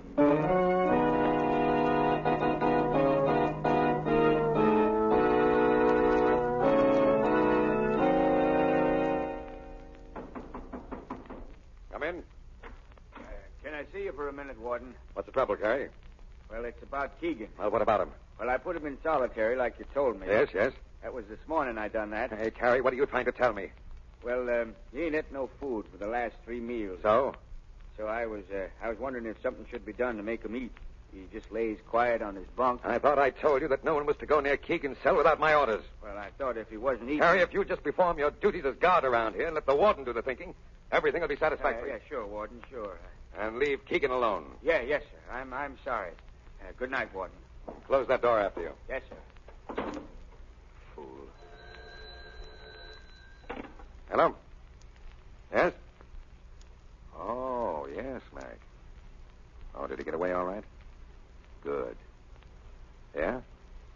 Uh-huh. Well, get him back here before daylight, no matter what happens. Yeah, okay.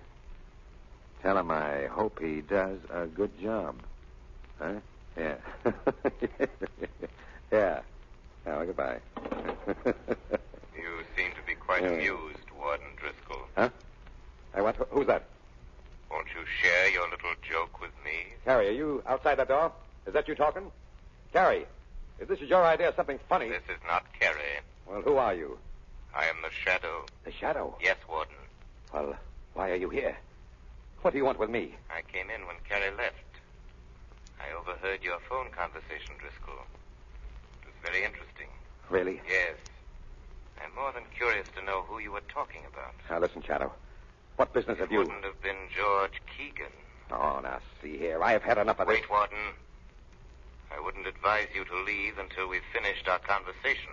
Well, what are you after, Shadow? I am seeking the murderer of Edna Kelly and District Attorney Armstrong. Well, why, look here. Because this is where he is to be found.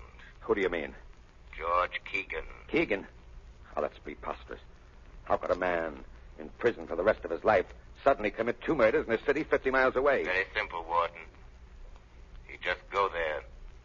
Are you inferring that Keegan has escaped? Oh, no, nothing as crude as that. But if he were allowed to, shall we say, take a leave of absence for a night. Keegan has never left these buildings. Where is he now? In his cell. Oh, no, he isn't. I investigated before I came here. And his cell is empty. Oh, yes. Yes, that's right. I forgot. He's in solitary confinement. You mean his cot is stuffed with pillows to make it appear as if he were in solitary confinement? Ah, that's not true. I'll tell you where George Keegan is. He's on his way to the city right now to add another link to his chain of cold-blooded murders. He's gone there with your full knowledge and consent. No. It would be a great political advantage for you to have the District Attorney Armstrong, the Mayor Lewis, and Commissioner Weston out of the way. Wouldn't it, Warden? Oh, you don't know what you're talking about. It's an easy thing to prey upon the susceptible jealousies of a man like Keegan until you've goaded him into carrying out your evil wishes. You can never prove what you're saying. I haven't time to right now, Warden. The lives of the Mayor and the Commissioner are at stake unless I'm able to stop Keegan. I shall present more than enough proof necessary to implicate you to the District Attorney's office in the morning. So you'd better think hard and fast, Warden Driscoll.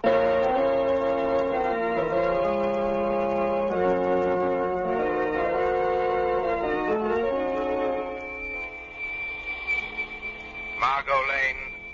Calling Margot Lane. Telephone Police Commissioner Weston immediately. There's no time to lose. Tell him that tonight both he and the mayor are in great danger. Even now it may be too late. If they do have time to follow up my instructions, tell them that they must follow my instructions.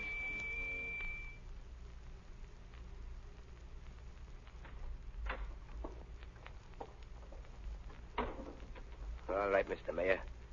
Stay sitting at that desk and keep your back to me. I got a gun here. Don't turn around. Just listen. I'm George Keegan. Remember me? You was one of the heroes that made the pinch when I was picked up. You must remember. Why, they even got a little statue of you and me down at the Wax Museum. Now do you know? You'd better know, Mr. Mayor, because I'm sending you down personally to take that statue's place. Well, why don't you say something? Are you scared to talk?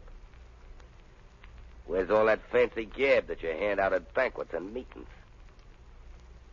Come on, speak up. Come on, what's the matter with you? Speak up, will you?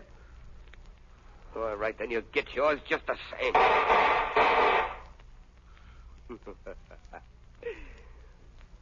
Looks like I just brought about a special election. Now, Mr. Mayor, I'll just take this corpse of yours down to the museum and then... Hey, what's this? This ain't nobody. The dummy you plant. What? You've gotten your targets mixed, haven't you, Keegan? Who's that?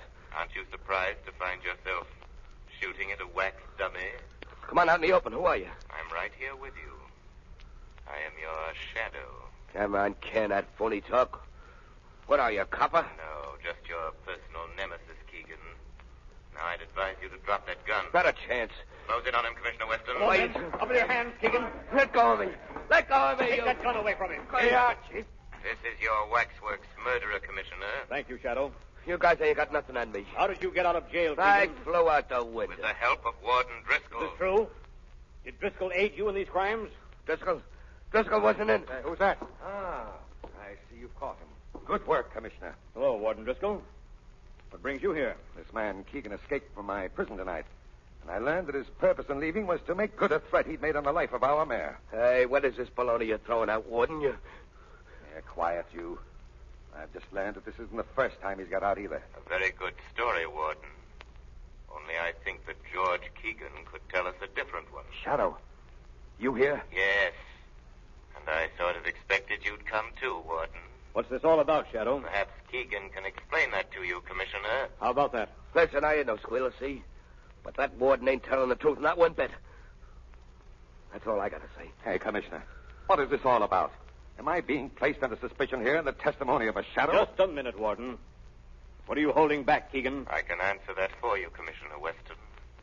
Keegan is shielding the warden as the real instigator of the Waxworks murders. That's a lie. He wanted you all out of the way, Commissioner, so he employed Keegan as his instrument of murder. Don't listen to him. Go on, Shadow. But first, he had to give Keegan sufficient incentive to perform these crimes, so he went to work on his emotions, his jealousy. How? He told Keegan that his girl, Edna Kelly, had been double-crossing him, right along. Keegan, this was a lie. Huh?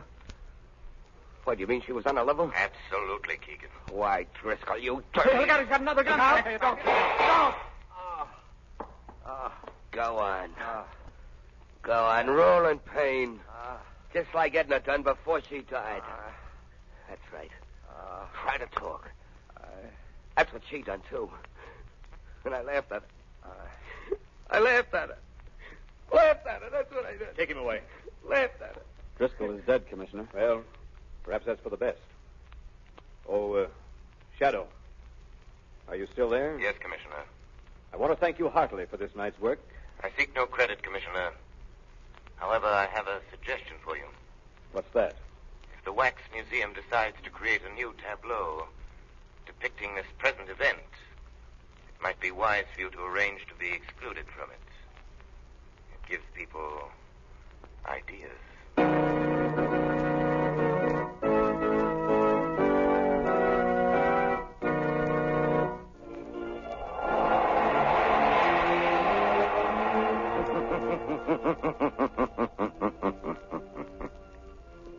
The weed of crime bears bitter fruit. Crime does not pay. The shadow knows.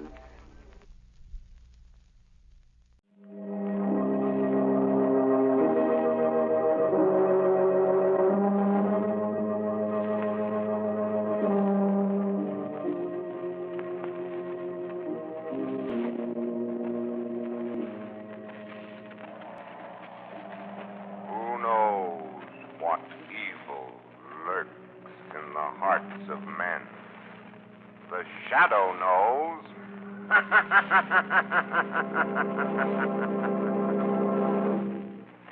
The three great Linex home brighteners, Linex Clear Gloss Varnish, Linex Cream Polish, and Linex Self-Polishing Wax, created by Acme, America's great producer of fine Acme quality paints, bring you the thrilling adventures of the Shadow, the hard and relentless fight of one man against the forces of evil.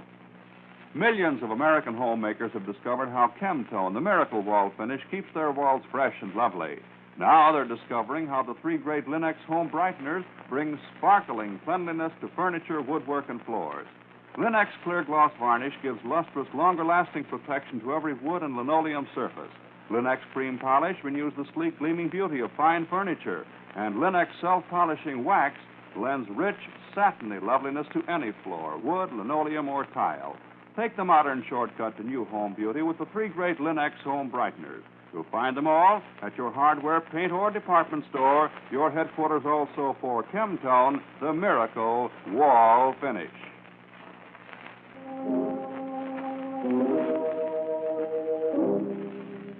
The Shadow, who aids the forces of law and order, is in reality Lamont Cranston, wealthy young man about town. Years ago in the Orient, Cranston learned a strange and mysterious secret, the hypnotic power to cloud men's minds so they cannot see him. Cranston's friend and companion, the lovely Margot Lane, is the only person who knows to whom the voice of the invisible shadow belongs. Today's drama, The Little Man Who Wasn't There.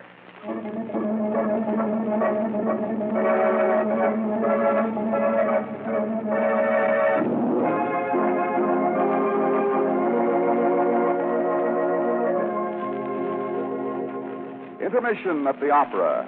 A glittering crowd circulates through the foyer and promenades up and down the great golden staircase. This is the final week of the city's most glamorous music scene. What an intermission, Lamont. Better show than the one on the stage, Margot. Oh, look, there's Nancy Hale. Where? Just starting down the stairs. She's wearing the Hale diamond tonight. Golly, what a lot. It must feel like a tombstone around her neck. Come on, she's falling. No, she seems to be fighting. Fighting whom? It doesn't Get it off of me. Oh, let's lend a hand, Margot. Here, get her. Get it away from me, for heaven's sake. Easy, Miss Hale. You're all right. What happened? Something attacked me. Something I couldn't see. Miss Hale. The diamond.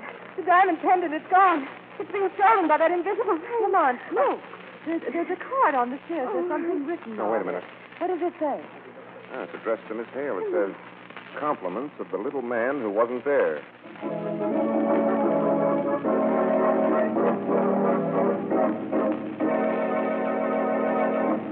Compliments of the little man. Now listen, Cranston, it's bad enough I have to hang around opera houses at midnight. Don't play games. Who's playing games, Commissioner? We've given you the true story of what happened to Miss Hale. What's this little man routine? You've forgotten your nursery rhymes, Commissioner. I'd like to forget the headache I've got right now. There was a rhyme that went, last night I saw upon the stair a little man who wasn't there. He wasn't there again today. My gosh, I wish he'd go away. The last line expresses my sentiments to a T. He did go away, Commissioner, with Miss Hale's diamond in his hand. And you saw him rob the woman? We didn't see him. He was invisible, I tell you. Look, I'll tell you exactly what we saw. Margot, will you go up the stairs, start coming down the same way Miss Hale did? Do I have to? Oh, now go ahead. No one will bite you. Maybe the little man will. I'm wearing a couple of bracelets at my... Now, watch closely, Commissioner. Nancy Hale started down the steps at that point. We were watching her. She was all right on the upper step. Oh, this is a nightmare. I'm dreaming. Invisible crooks. When Miss Hale reached the step Margot's on, the attack came. Margot. Miss Lane. Oh, my golly. Oh, what a scare I had. Oh, what a scare we had. What happened? Not the little man again. I thought at first that it was, but I guess I just tripped. I'm glad you're all right. Well, there you are, Commissioner. That's the way it happened. Fine. Some little guy out of Mother Goose that nobody can see starts to steal diamonds, and I'm supposed to catch him. Well, where do I begin? I don't know, Commissioner. I only hope the little man doesn't try another invisible crime. If he does, I'm going back to kindergarten.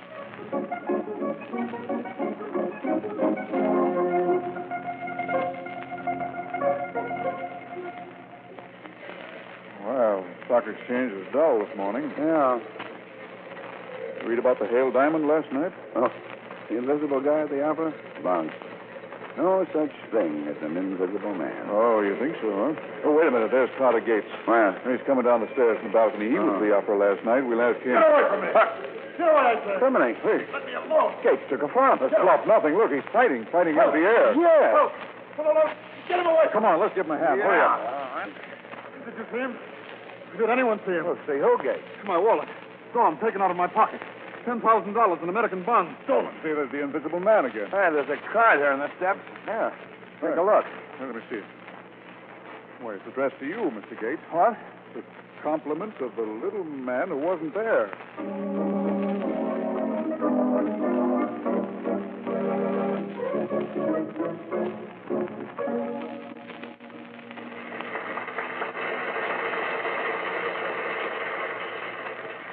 Get a load of that hand. They're eating the show up out there where it's smashed, Joey. Wait till I get an eye full of Monica Joy. She'll lame in the aisles. Honey, you listen to Uncle.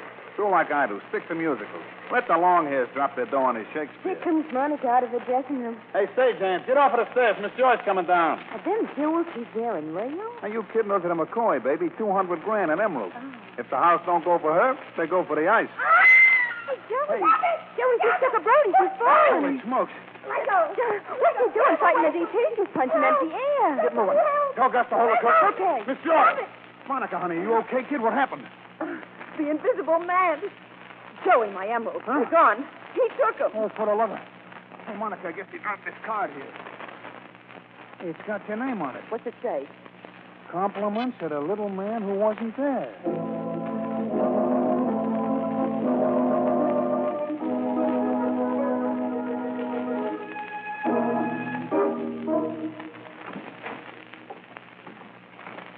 Morning, Commissioner. Good morning, Mr. Weston. What's good about it? Uh-oh, better turn around and run for it, Margot. The commissioner looks pretty sour. What you see on my face is 8 hours sleep I didn't get.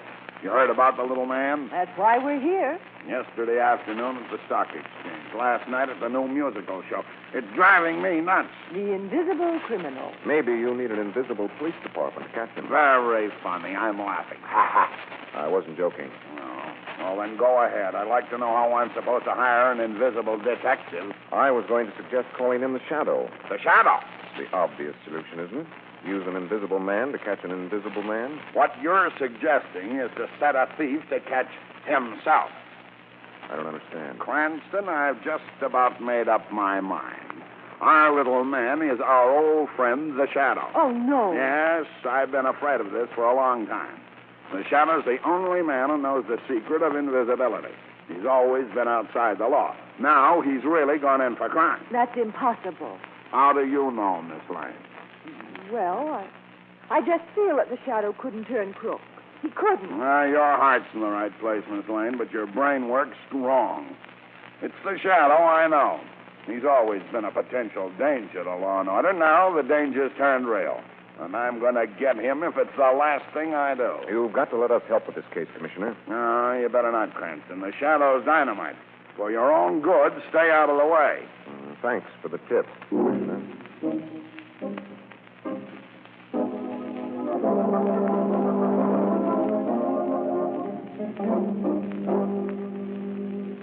I can't understand it, Lamont. Another man in the city who knows the secret of invisibility. An invisible crook. Awful. Yeah, it sure is a mess. What are you going to do? Well, the obvious. Clear the Shadow's name. How? By catching the little man who wasn't there. Any ideas? Well, I'm depending on you to help a little. How? You know Nancy Hale, don't you? Yes. Well, I'd like to meet her, speak to her. Maybe she can give us a lead on the little man. The sooner the Shadow meets him, the better.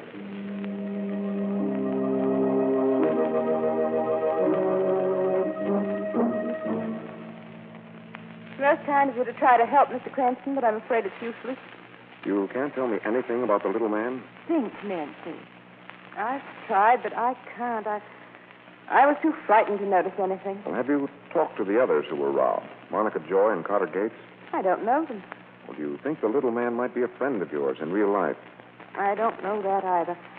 Sometimes I think yes, other times no. Isn't there any lead at all you can give us? Any point which might account for the fact that the little man singled out you and the other two? I'm sorry, but I can't think of a thing.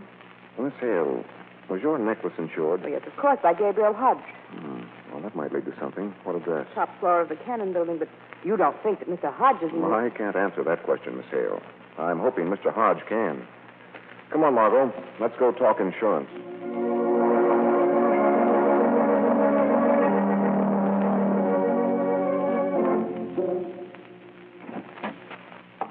Oh, come in, Mr. Cranston. Come in, Miss Lane. Oh, thanks, Mr. Hodge. Well, sit down, won't you? Pardon me if I don't get up. I'm pretty well stuck behind my desk from 9 to 5. Arthritis. Sorry to hear it. Well, this is a lovely office to be stuck in, Mr. Hodge. Sun streaming through the window and lots of fresh air. Yes. Well, now, Mr. Cranston, what can I do for you? Something about insurance, I presume. In a way. Seems like everyone's taking an interest in insurance since that little flurry of the past few days. The little man who wasn't there. Yes, just so, exactly. That's the reason we're here, Mr. Hodge. Really? Go on. I understand that you insured Nancy Hale's necklace. Well, that's right. As a matter of fact, I insured all three of the people who were robbed. For what amount? Well, now, sorry, that's confidential. I see. Well, when you insured them, did you take down a description of the articles in question? Well, that is customary. And did you also learn when, where, and how the insured articles were carried? Exactly what are you driving at, Mr. Cranston? One point, Mr. Hodge. These three people were robbed on stairways. It was a feature of the crime. How did the little man know he could catch each of them on a stairway wearing or carrying the stolen article? You know, that brings up an interesting point. Now listen to this, Mr. Cranston. This will interest you. All three... Lamont. Hodge. Mr. Cranston, Oh. He's dead. Lamont, that shot. It was fired in this room, fired right over my shoulder. Steady, Margot. It's the little man. He's here now. He's in this room, invisible. Whoever you are, wherever you are, speak up. Answer. Lamont, you've got to turn into Quiet, that. Margot. Don't lose your head. But he's here. He may be standing alongside us. It looks that way. You know what you've got to do. Margot, do you know what you're asking? It's the only way to get him now. But the secret, it would reveal everything. You've got to do it, Lamont. You've got to. Oh, I know it's a sacrifice. but an invisible crook and murderer terrorizing the city. Killing, stealing. Oh, you've got to stop him now while we've got the chance. Get out of the way, Margot. Shadow. Yes, this is the Shadow, speaking to the little man who wasn't there. I know the trick of invisibility, my friend. I know every hypnotic trick invented in the Orient. Can you see him, Shadow? The Shadow sees all. The Shadow knows all, my friend. It is useless to struggle against the Shadow. Here and now you become visible to men's eyes. You cannot see the Shadow, but the Shadow will see you now. Shadow. Shadow, can you see him? Who is it? Shadow, answer. Can you see him? Shadow! Shadow! Oh, it's no use, Margot. Get to the door quick. Lamont. Now open it. All right, get through. Lamont, did you... I don't know. He may still be in there. He may be alongside us now. I couldn't see him, Margot. You understand what that means? I couldn't see him. Even the Shadow couldn't see him. Margot, we're licked.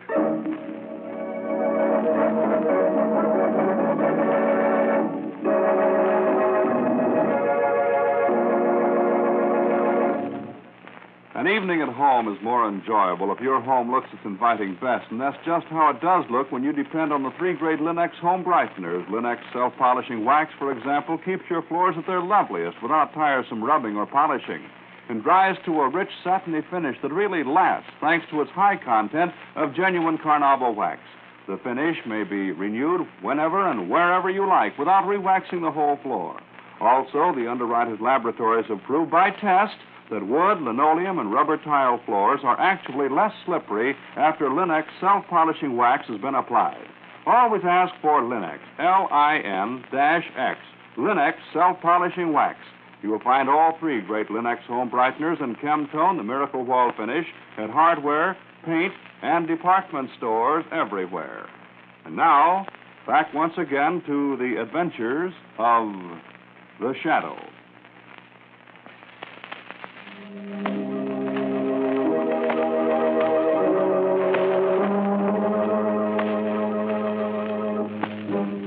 Well, this is a fine mess. You notice the size of that bullet wound, Cranston? Enormous. Looks like he was killed with a .55 caliber slug. They don't make a gun that size, Commissioner. I know. Now, let's get this straight, Cranston. The Shadow killed Hodge while you were in the room? It was not the Shadow. Please, Miss Lane, quit carrying the torch for the Shadow. You got any proof he wasn't the killer? Well, no, but you prove he was. Easy. The Shadow's the only invisible man in the world, and that card he drops isn't fooling me. The Shadow is the little man who wasn't there. Think it over. But I'm going to call Cardona. I've got to get that guy. Oh, Margot, we're in the worst mess we've ever been in. I know, Lamont. Bad enough that the little man has stronger hypnotic powers than the Shadow. I can't understand that. The thing that's got me panicky is the fact that the little man must know that the Shadow is Lamont Cranston. It was all my fault, Lamont. I shouldn't have asked. Forget that now, Margot. It wasn't your fault. I'd have done it anyway. The important thing to remember is that we haven't much time. Time? Yes, don't you understand? We've got an hour or two at the most before the little man checkmates me completely by publishing my secret. Lamont. So let's get busy fast. Now, that shot came over your shoulder, right? Uh-huh. Then the little man must have been standing right in front of this open window. Maybe he didn't sneak in with us. Maybe he climbed in through that window. Oh, that's what I want to check. Careful of the plant boxes. Don't knock them out. No, it's impossible, Margot. No human being could have climbed to the window, either from the roof or any place Watch else. out, Lamont. I must have come in with... Oh. Now you've done it. There go 5 hyacinths in a 30-story Dodge. Very interesting. What's interesting? Piece of glass on the windowsill. Looks like a broken piece of magnifying glass. Magnifying glass? Come on, Margot. We've got to hustle down to the courtyard under this window. I think I know how Hodge was killed.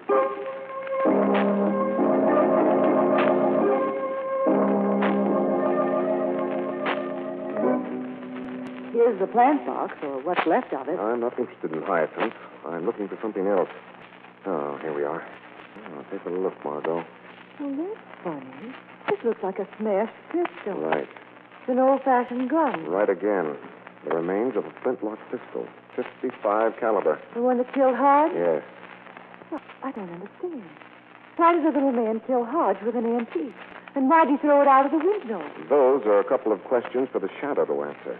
But first, he's got to make a few social calls. The Shadow? Mhm. Making social calls. Social calls that will be strictly business.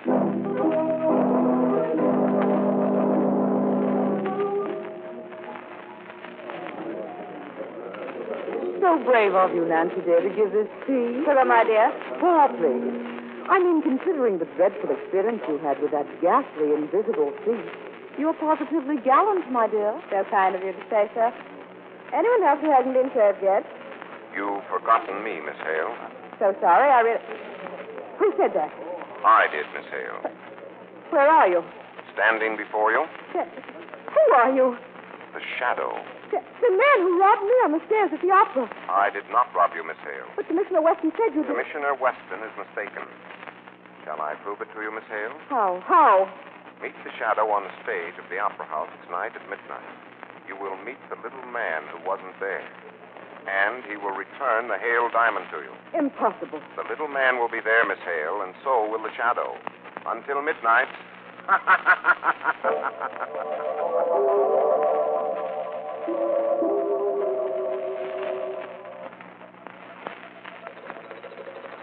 U.S. borax, 186, up 3/4. Virginia iron and steel, 39.5. Western utility, 124.5, up 1/4. No, closing market doesn't look bad. Not bad at all. Would you be interested in a quotation on American bonds, Mr. Gates? Who's that? This is impossible. My office is empty. I must be hearing things. Oh, that laugh. It is the Shadow. Is it? Oh! Oh, please! Silence, you fool. You're a crook. You're a killer. You murdered Hodge. Listen to me, Gates. You're the little man who wasn't there. What do you want from me now? Justice. For who? For the Shadow. What are you talking about? $10,000 in American bonds. Would you like them back, Gates? Like them back. They're mine. Of course I want Then them. the Shadow will strike a bargain with you. One small payment from you, and the bonds will be returned. What payment? Help the Shadow clear his name. You mean you didn't... I don't believe you. Come to the stage of the Opera House tonight at midnight. The little man will be there. You will believe him. How do I know this isn't a trick? Tonight at midnight, Gates. Trust the Shadow. The Shadow knows.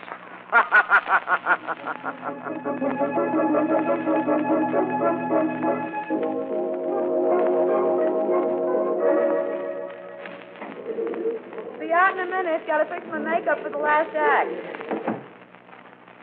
Good evening, Miss Joy. Who's that? Who's in my dressing room? The Shadow. But- Don't raise your voice. Don't scream. Listen to the Shadow. To a crook and a gunman? Not much. Do you want your emeralds back, Miss Joy? What do you mean? You can have them tonight. Extortion, huh? I'm supposed to pay off? No. This is justice. Talk straight. After your performance tonight, come to the stage of the Opera House at 12 For what? to meet the little man who wasn't there. You're crazy. That's you. And receive your emerald. I don't believe you. Come to the opera stage, Miss Joy, for a performance of the Shadow that will astonish you.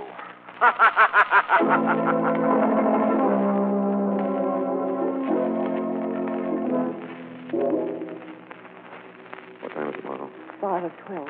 Time for us to go into the Opera House. On this way. Lamont, I don't know what you're going to do, but I hope it works. I think it will. But the little man is so powerful. You said yourself, even the Shadow and all the tricks he learned in the Orient couldn't make him visible. We'll get him anyway. Now, here's the stage door. Is it open? Yes. Well, how's that? Now, don't forget, Lamont Cranston's one of the opera officials. Oh. I made arrangements. Now, we go straight through to the stage, Margot. Please tell me what you're going to do, Lamont. Produce the little man who wasn't there But how? by using his victims as bait. And he'll give them back their jewels and bonds? The Shadow will make him. Come on. There's a light up ahead. Oh, it's just a space light that's left on the stage at night. Now, careful now. What'll he do? Right here in the wings and wait. Oh, who's he in here? Can you see the orchestra from where you're standing? Yes? So an audience is sitting out there in the darkness. an audience of ghosts. Now, Margot. Lamont, what is it? Company. The little man? The 8. His 3 victims. Well, when he gets here, are you sure you can fight him? I mean, is the shadow strong enough? Now, you wait here and see, Margot. Don't show yourself no matter what happens. Trust the shadow.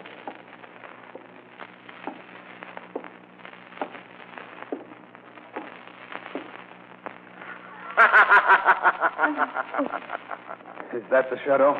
Good evening, Mr. Gates. Good evening, Miss Hale, Miss Joy. We come. We followed your instructions. I tell you, this is a crooked deal. I don't trust him.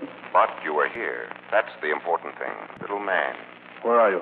Standing alongside the stage light. Too bad you can't see me.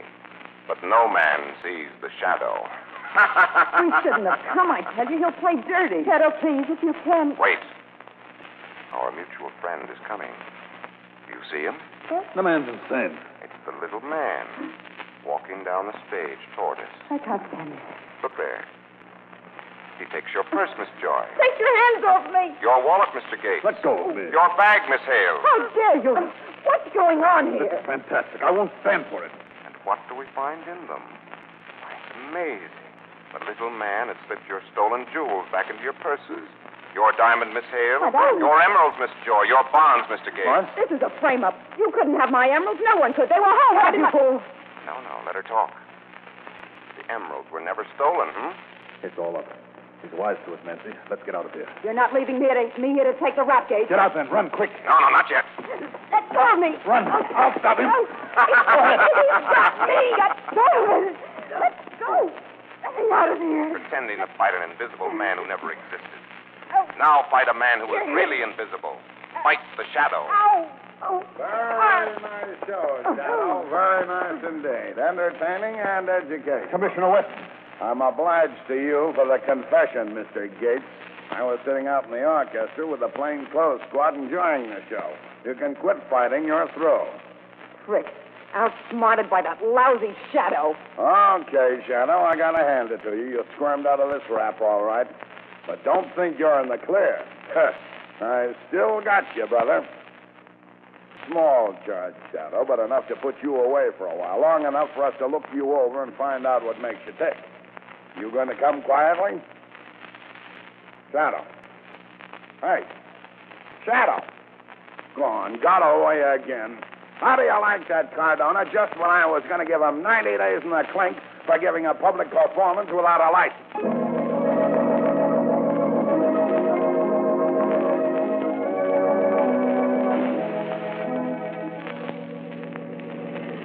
Then there never was a little man, Lamont. No, Margot.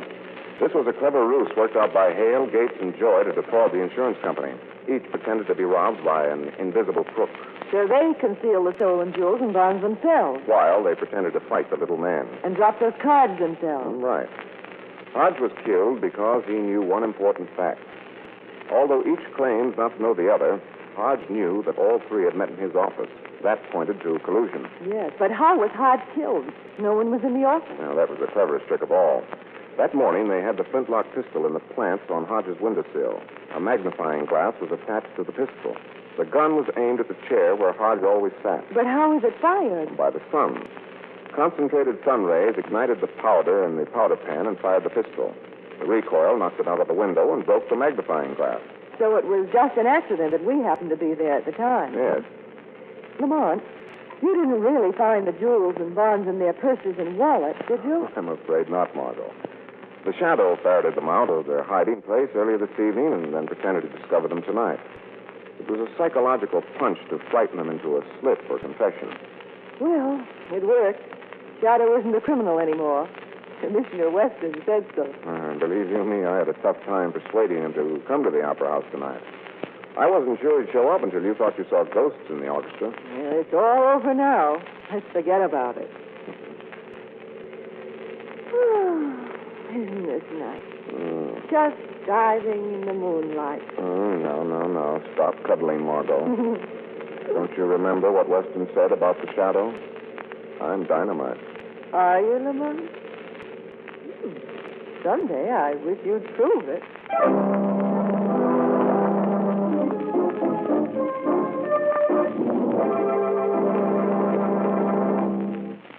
We all need to relax when we can these strenuous wartime days, and how much easier it is to relax in pleasant surroundings. Keep your home more pleasant every day in the year with the 3 great Linux home brighteners.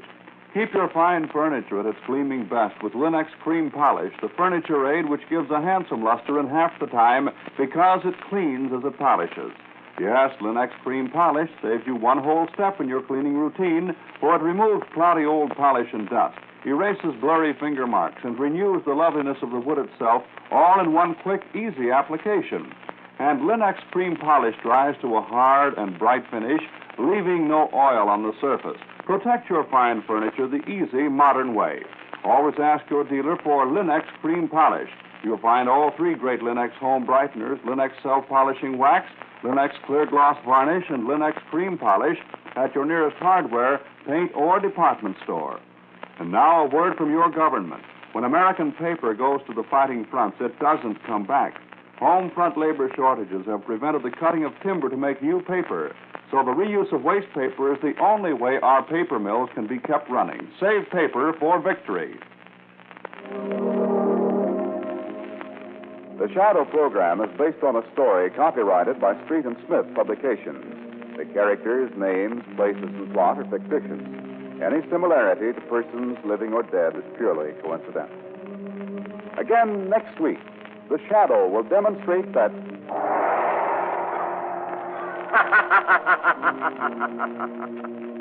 The weed of crime bears bitter fruit. Crime does not pay. The Shadow knows.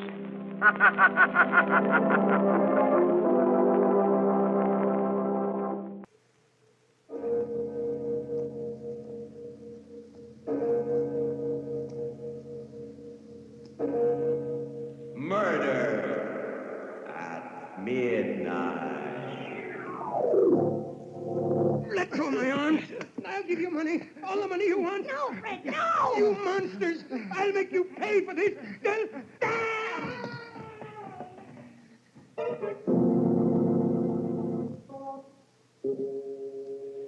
Midnight, the witching hour when the night is darkest, our fears the strongest, and our strength at its lowest ebb. Midnight, when the graves gape open and death strikes. How? You'll learn the answer in just a minute in Murder's a Lonely Business.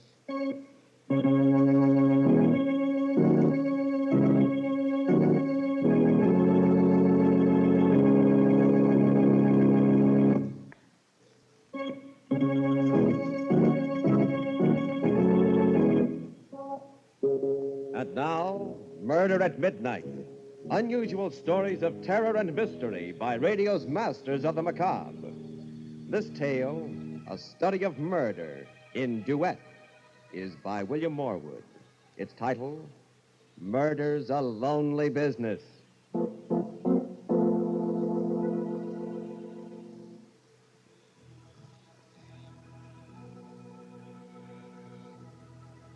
At a cemetery, a burial is taking place. For as much as it hath pleased Almighty God of his great mercy to take unto himself the soul of our brother, The 2 chief mourners, therefore Fred and commit Grace his body to the Tilson, ground, stand beside the open grave. earth to earth, And as he looks at his ashes wife, to ashes, bitter thoughts dust course to through dust. Fred's mind.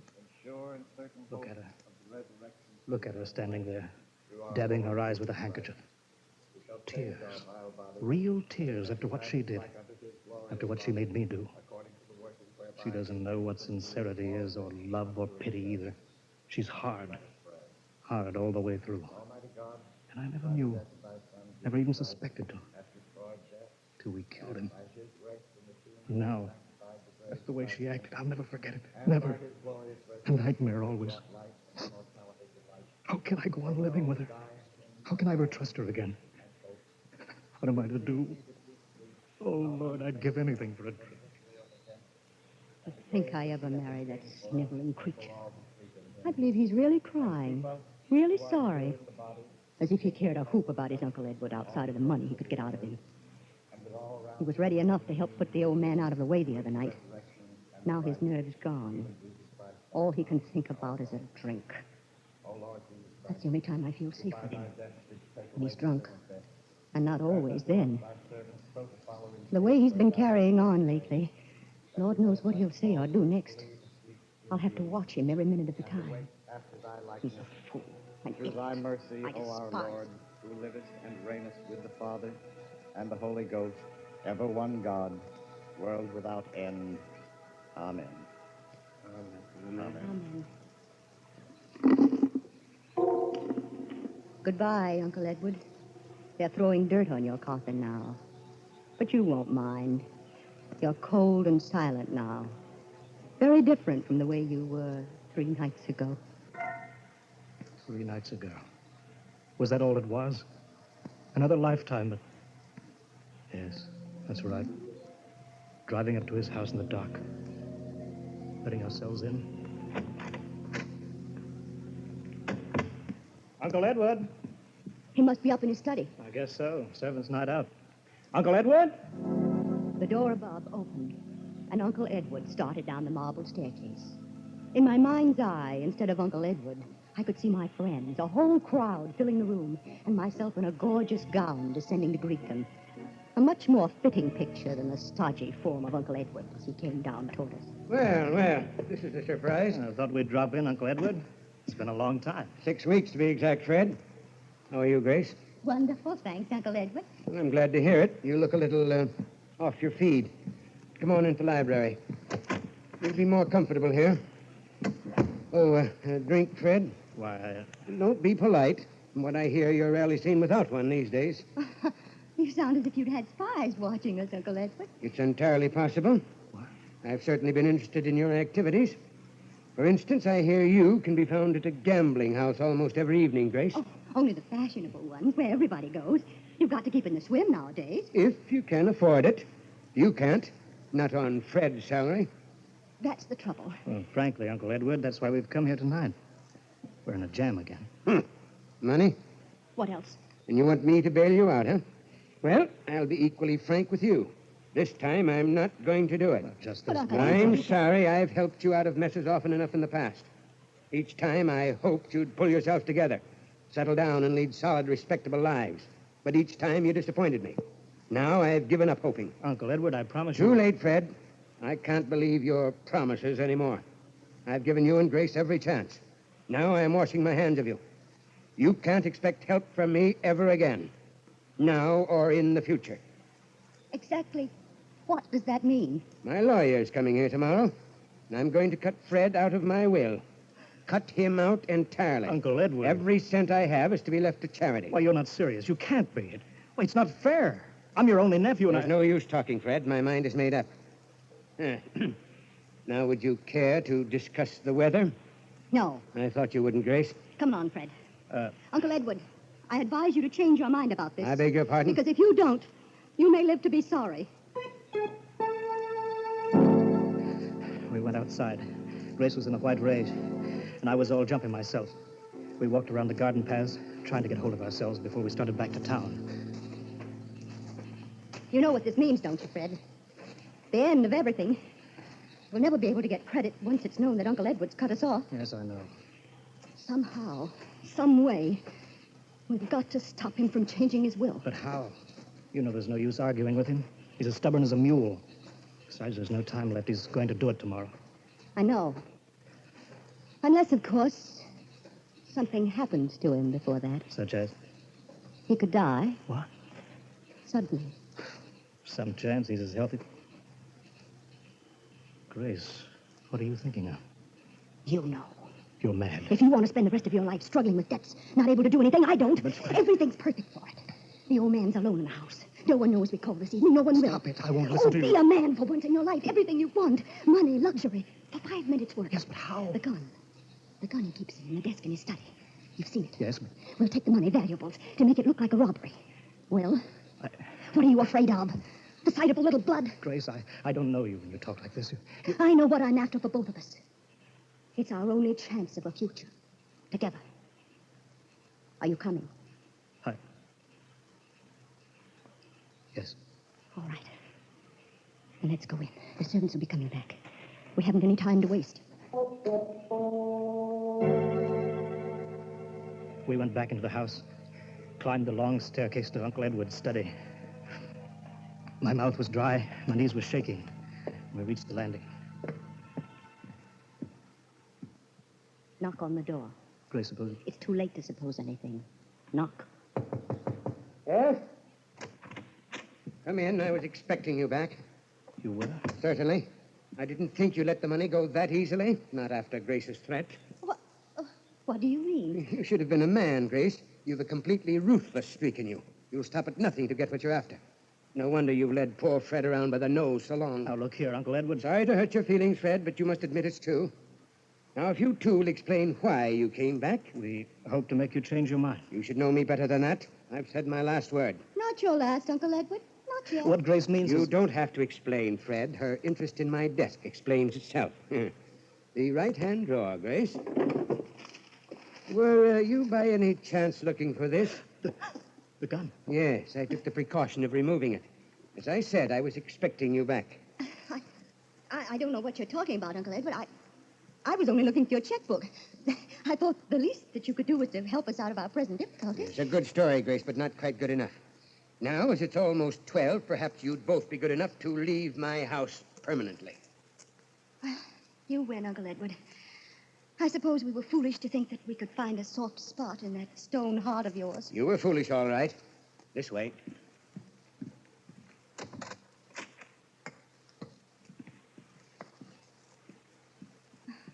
This reminds me of the old days, when Fred and I were first married, when we used to come and visit you. You used to see us to the head of the stairs when it came time to go. Just like this. That was a long time ago. I wish those days could come back. Impossible. Well, good night, Fred, and goodbye. Well, aren't you going to shake hands with your only nephew? Well, since it's for the last time, goodbye, Fred. Hold him, Fred. He's on, Fred. Let go of me, Grace. Fred, get him. No, stop. I'll give you money. All the money you want. No, you monsters. I'll make you pay for this.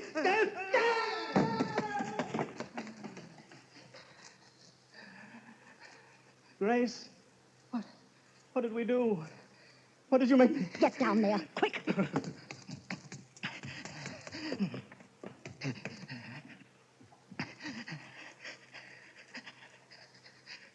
no pulse. His heart. He's dead. Grace, when did you find him? An accident. The old man tripped on the stairs and broke his back. The money's ours, Fred. Everything we wanted. What's that? Grace, you heard?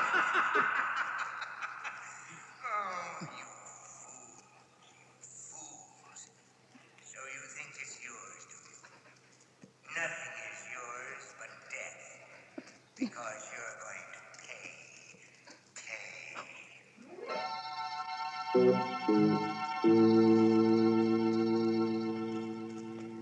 A dead man lying at the foot of the stairs, and a white-faced couple staring at each other.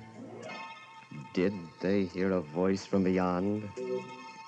Is it possible for the dead to make the living pay for Murder at midnight.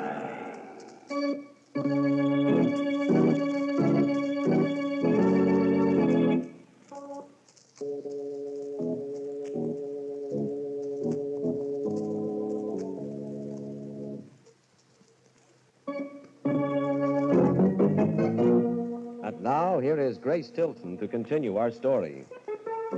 It went according to plan. The inquest raised no ugly questions or suspicions. And then after Uncle Edward's funeral, we settled down in the great old mansion. I could have been happy, so happy, except for Fred. He'd taken to drinking again. Haven't you had enough, Fred? Another little drink won't do me. Excuse me. You're such an idiot.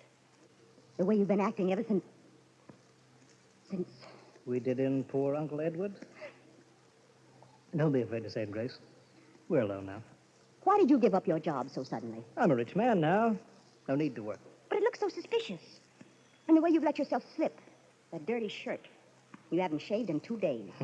Don't tell me you're ashamed of me. I can't ask anyone to the house. And I had such plans for us. Entertaining, parties, making a name for ourselves. Sorry, that's not my idea of a career. In heaven's name, what is? Drinks. More drinks. then another one. I won't let you turn into a drunken bum. I won't be disgraced like that. I'll do exactly what I like, and you won't stop me. Don't forget, my love.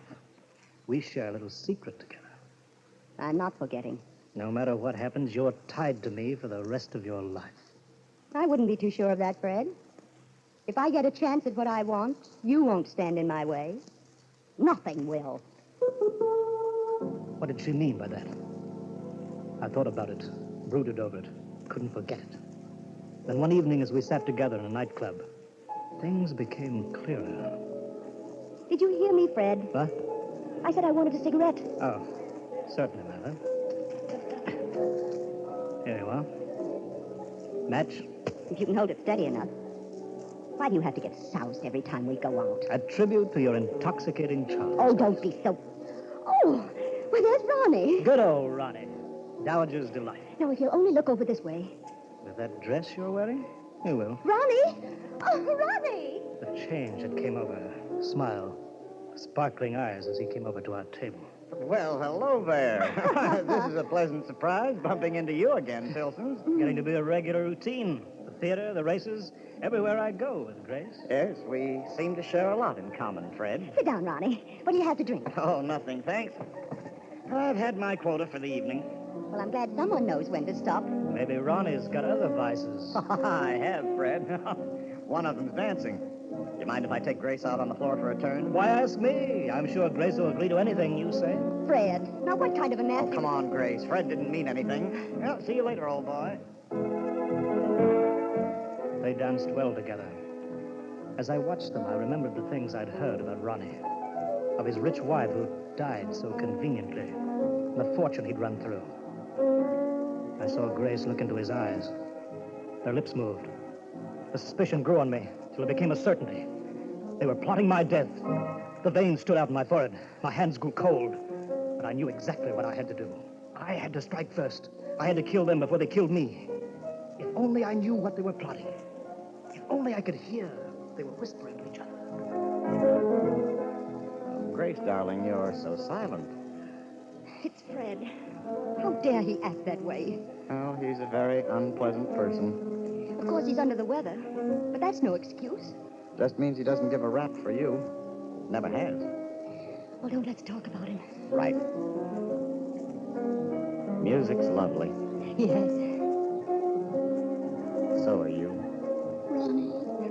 You dance like an angel. I could hold you in my arms forever. Oh, we're just made for each other. You know that, Grace, don't you? I'd rather not think about it. But you must. Have you considered what we talked about the other day? It's impossible. Why? I love you more than anything in the world. We have the same tastes and ambitions. We could be a wonderful success together. But... You love me, too, don't you? Oh, yes, yes. Well, then what's stopping us? What's so precious about the life of a drunken bum? Fred's my husband. Husband. You love him? Even respect him? No. I did feel sorry for him, but not anymore. Not after tonight. I hate him. That's more like it. Well, then there's nothing to interfere. Except... The danger? Leave that in my hands. You have just one job to do, Grace. And that? Get Fred up to my place in the mountains for a vacation. I guarantee he'll never come back.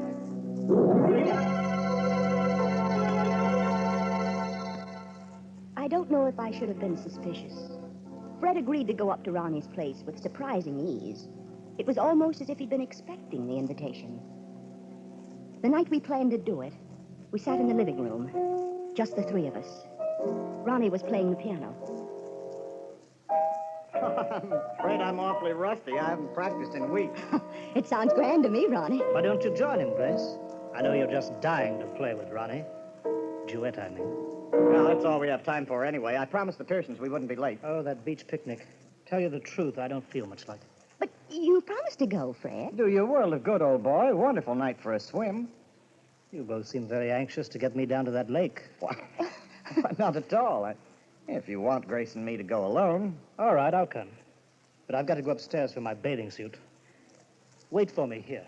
Well, hurry it up, old boy. All set, Grace? You know exactly what to do? Well, I think so. You make a great fuss about Fred drinking. That'll be remembered afterwards. I'll take care of him at the raft. Push his head underwater and... He'll struggle. He'll call out. Not in the condition he's in. He's as weak as a baby. Be all over in a few minutes. I'll swim back and... Ronnie. Yes? Isn't there some other way? We love each other so much. Can't we just... Run off together? Let's be realistic, darling. We need the money. His money. Love in a cottage isn't our style. I suppose not. Where is he? What's keeping him so long? I'm just as glad. Come on, Grace. I want to make sure there's an extra bottle of whiskey for him in the car. This way, darling. Through here, into the garage. Give me your hand, Ronnie. Now, darling, everything's going to be all right. Just being with you. Ronnie. Yes? I saw something moving. Where? Over there. Behind the car. Fred. Hello. Thought I'd hurry things up by coming straight out to the garage. Well, you gave us quite a start. Why, Grace? Something on your conscience? Well, the Pearsons will be on our necks if we don't get started soon. Now, in you go. We're off to the races. But just try to pick the winner. We drove out to the road, the winding road that led down to the valley. I knew just the spot where I had to leave them. From there on, their only companion would be the man with the sickle. Slow down, Ronnie. Huh? I'm not going to the picnic after all. My head's splitting. But it's too late to drive you back, Fred. You won't have to. I'll walk. Just let me out. Very well. But, Ronnie... It's all right, Grace. We don't want Fred to have a miserable time at the picnic when we can settle things so much better this way. Thanks. I hate to run out on you, but I've got my health to think of. Oh, sure. Oh, incidentally, there's a short cut back to the house through the fence there. I don't see it. Go on ahead. I'll turn the headlights on it. Thanks. Now, so long. Have a good trip. Where are you going? Fred, look out! Shut up!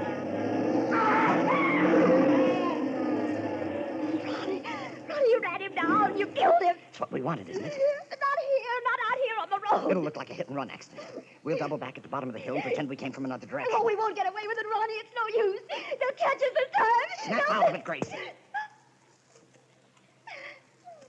Sorry, but you've got to get hold of yourself. Yes, I must. I can't go all to pieces. My hands are trembling. Where are you going? Take the wheel. You're going to drive. No, I can't. Now move over. Go on. No. Now drive. Your life depends on it. Both our lives.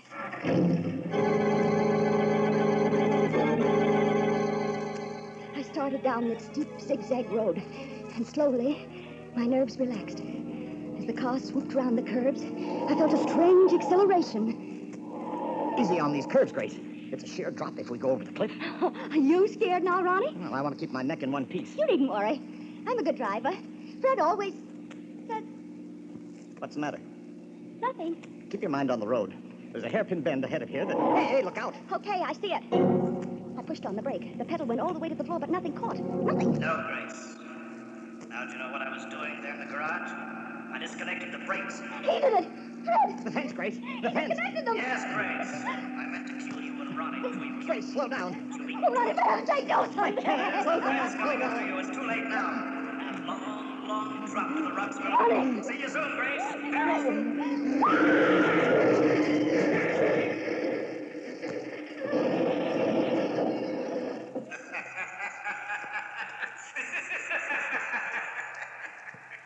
You see how it works out, Fred.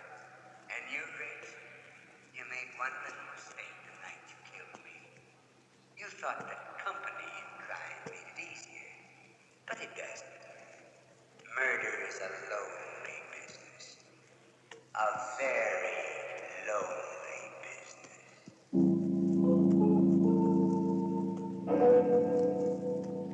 One body lying crumpled in the middle of the road, and two more in the shattered wreckage of the car at the foot of the cliff.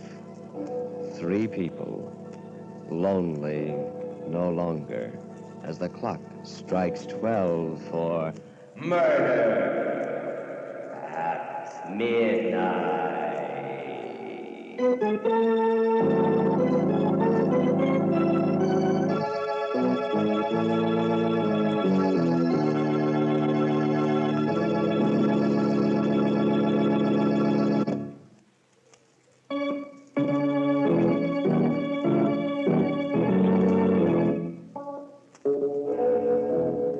remember to be with us again when death plays host and the clocks strike 12 for Murder at Midnight. The part of Grace was played by Helen Shields. Wendell Holmes was her husband. Carl Emery, her lover. With music by Charles Paul, Murder at Midnight was directed by Anton M. Leader.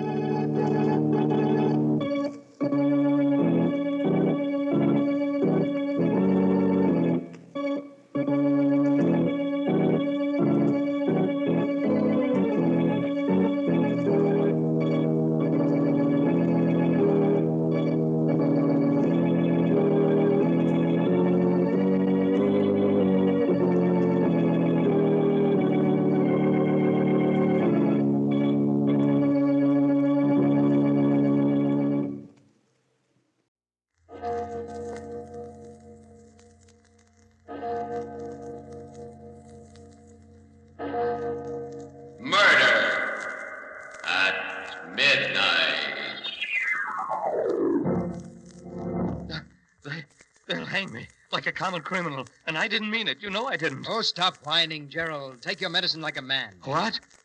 All right, Harvey. I'll stop. You're responsible for the whole thing. You know you are. And since they can only hang me once, even for 2 murders... Midnight, the witching hour when the night is darkest, our fears the strongest, and our strength at its lowest ebb. Midnight, when the graves gape open and death strikes. How? You'll learn the answer in just a minute in Death's Goblet.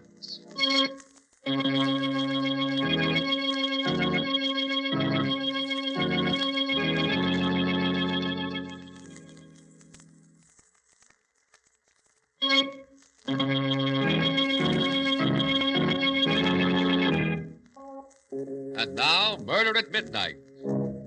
Tales of mystery and terror by radio's Masters of the Macabre.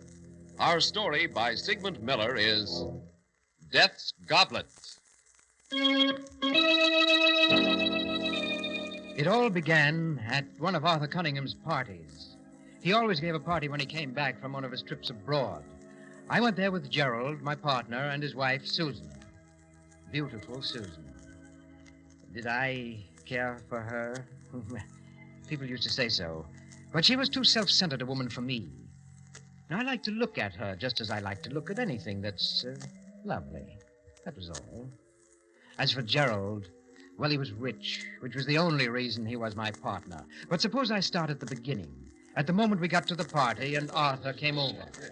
Well, hello, Harvey. Glad you came. Wonderful to see you back, Arthur.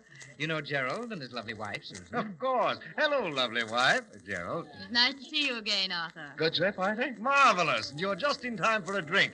Let's get away from this mob. Come into the study. I just opened my last bottle of Chateau Albert. Oh, nice. Here we are.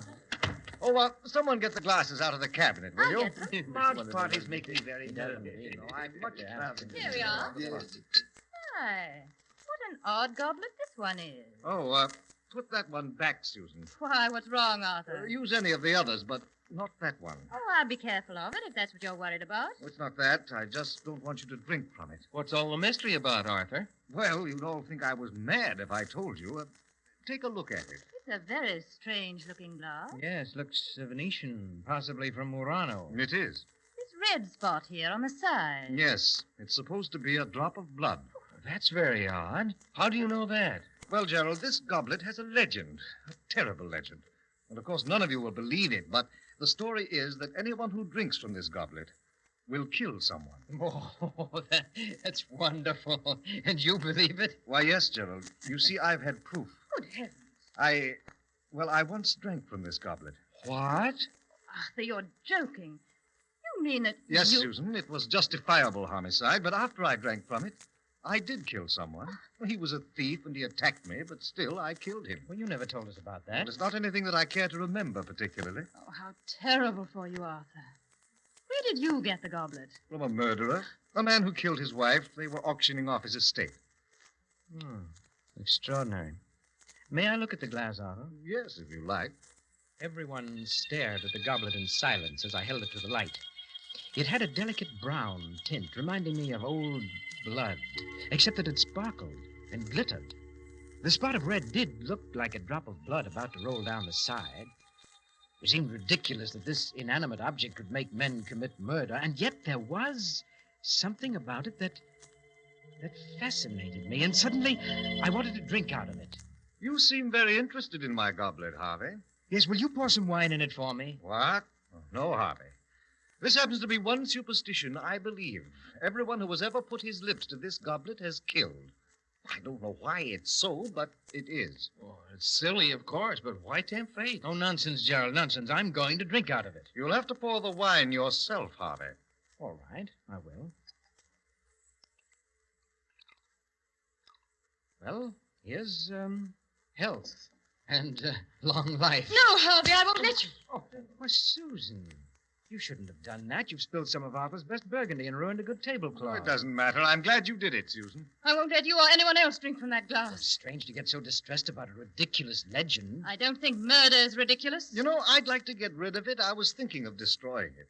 Well, why don't you? Just fling it against the fireplace. No, I can't. Huh? I've tried several times, but somehow I couldn't. Arthur? Yes? How about giving it to me? I'd rather not. Oh, come on. You want to get rid of it, and I have a fine glass collection. I'd like to add to it. I'll keep it locked up. You'll be sorry, but if you want it that badly, Harvey, it's yours. Arthur, please don't give it to him. Susan, what's the matter with you? You watch over Harvey as if... As if what, Gerald? Oh, the whole business is absurd. Of course it is. Yes, and if I should drink out of it and commit a murder, that would be the most absurd thing of all.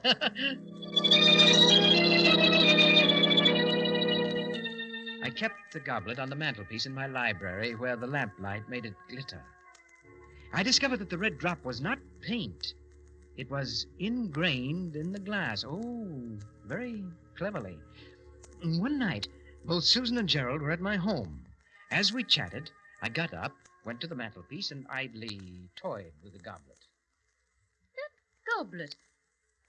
It's the one Arthur gave. Yes, you remember. He gave it to me. Why don't you smash it, Harvey? Get rid of it. Ooh, it gives us all the creeps. Well, Gerald, you aren't really afraid of a piece of glass, are you? You don't believe Arthur's story at all, do you, Harvey? On the contrary, Susan, I do believe it. But not the way you think. What do you mean? Well, I mean to say murder is not in the goblet. It's in me, in you, even in Gerald. Oh, what a silly thing to say, Harvey. Oh, yes. You don't need a magic goblet to commit a murder. All you have to do is let yourself go. Let go of the civilized controls that tie you up. Why, Gerald, if you had cause, you could murder me or even your lovely wife. Oh, I couldn't kill a fly. Oh, but you could if the fly gave you enough trouble. Now, supposing, just as an example, supposing that you discovered that Susan was really in love with me and only married you for your money. Wouldn't that make you want to murder her, Gerald? Oh, you're crazy. That's not very funny, Harvey. Even you, Susan. What? Even though you have a lovely face and exquisite hands, even you could commit murder. Why, there must have been times when you hated Gerald, or only for a moment, of course. But in that moment,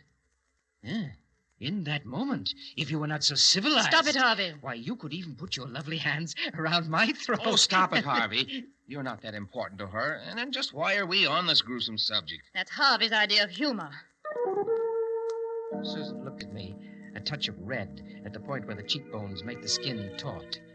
She seemed angry, but she wasn't really. Oh, yes, she loved me. I could see it in her face. She looked at me for a moment and then dropped her eyes. May I look at the goblet, Harvey? No, I'm afraid not, Susan. You might accidentally drop it. It might be a good idea. Well, I have an even better one, Gerald.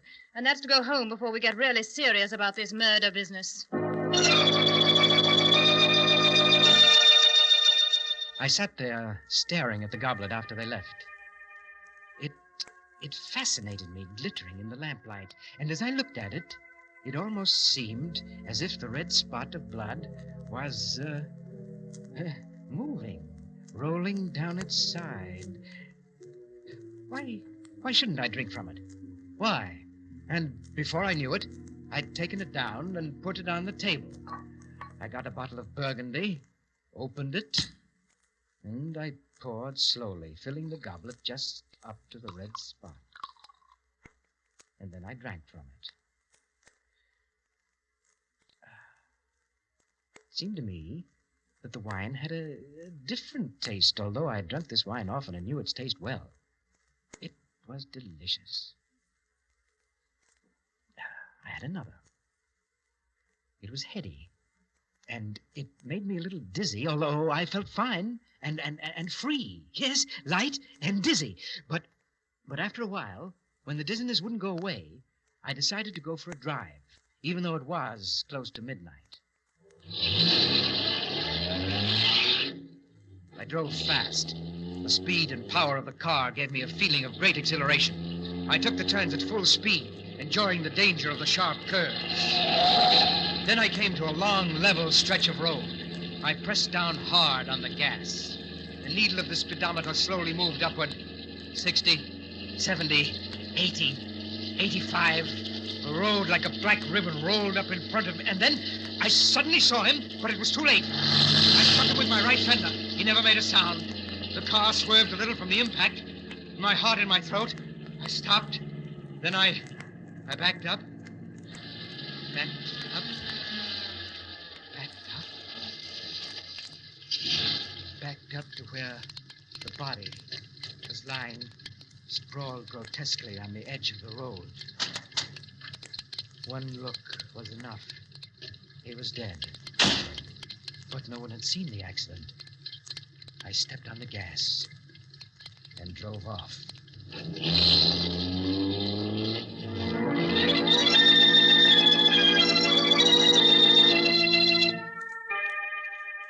Death's goblet, and a man who drank from it. A corpse lying limp by the side of a lonely road. And a car speeding away as the clock strikes 12 for Murder at midnight.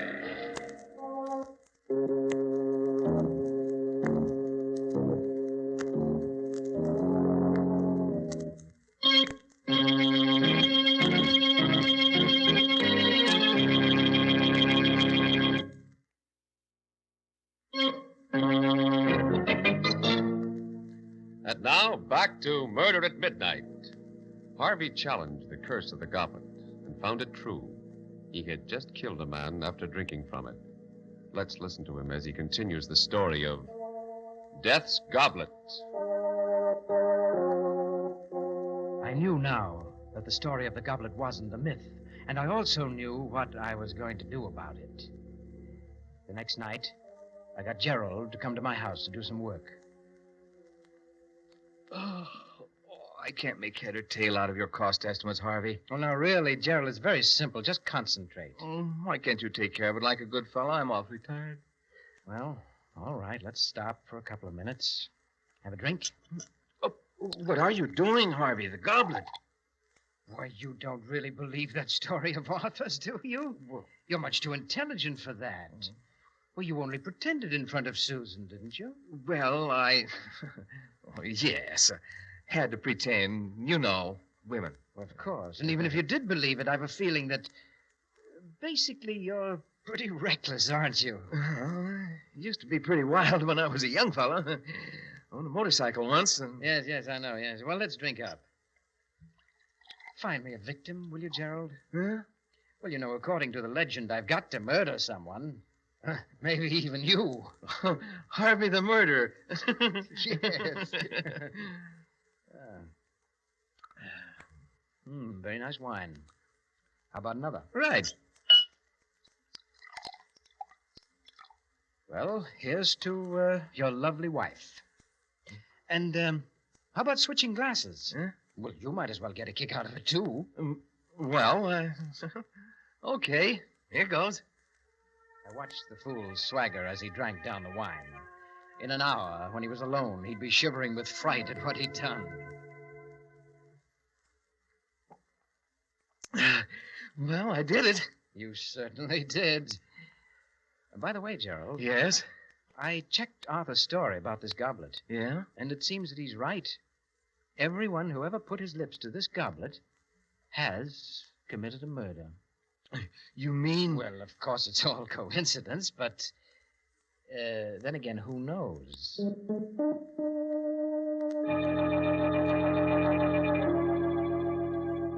All the next week, I kept reminding Gerald about his drinking from the goblet. I wasn't really trying to get him to kill, but it was amusing to see him get upset and uneasy. And I noticed he was getting a little bolder, particularly with Susan, and had developed a temper. And one night, just as I was about to retire... Hello, is that you, Harvey? Yes, Susan, how are you? I'm fine. I'm just a little worried about Gerald. He usually gets home at about 6, and it's 11 o'clock now. Do you know where he might be? Why, he's having dinner with his sister. His sister? Yes, a tall, dark girl. She was in the office today, and... Harvey, Gerald has no sisters? Oh, he hasn't? No. Oh, I guess I got him mixed up with someone else. Yes, it was Les Gordon who was meeting his sister. Yes, Gerald had some business to take care of over in Milford. You're not very good at covering up, Harvey. I'm coming right over. Please wait up for me. Good. Things were beginning to happen. It was becoming very interesting. Now we'd see. Harvey, I want you to tell me everything. I must know. Who is this girl? Take it easy, Susan. Come, sit down. Oh, never mind that. What about Gerald? I don't know anything about Gerald's private life. And besides, you're not the one to talk. What on earth do you mean? You know perfectly well what I mean.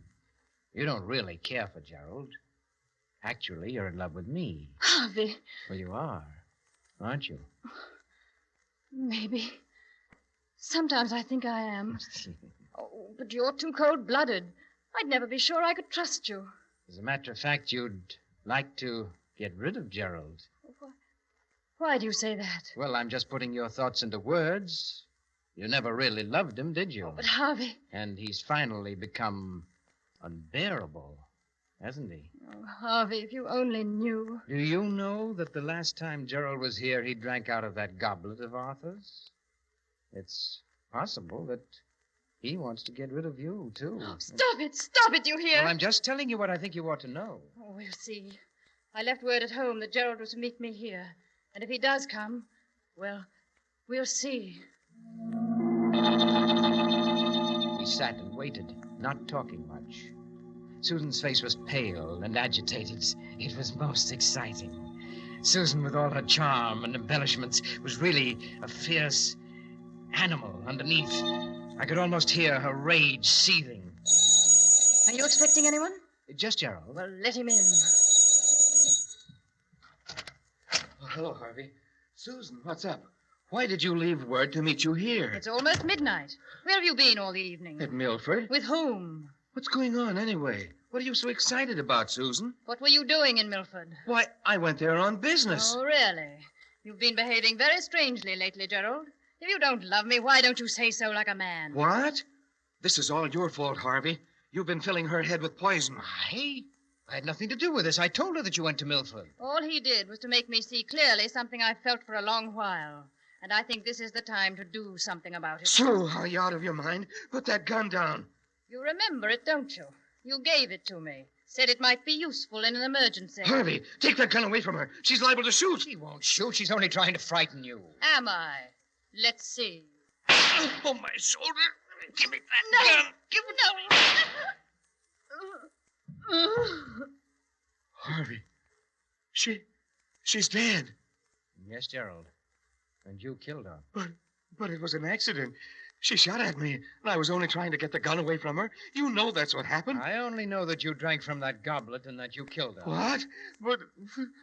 Oh, you dirty, treacherous... You planned all this so that you could get rid of me, so that you could have Susan. You could have the firm for yourself. You'll have to do better than that to beat the gallows, Gerald. The gallows?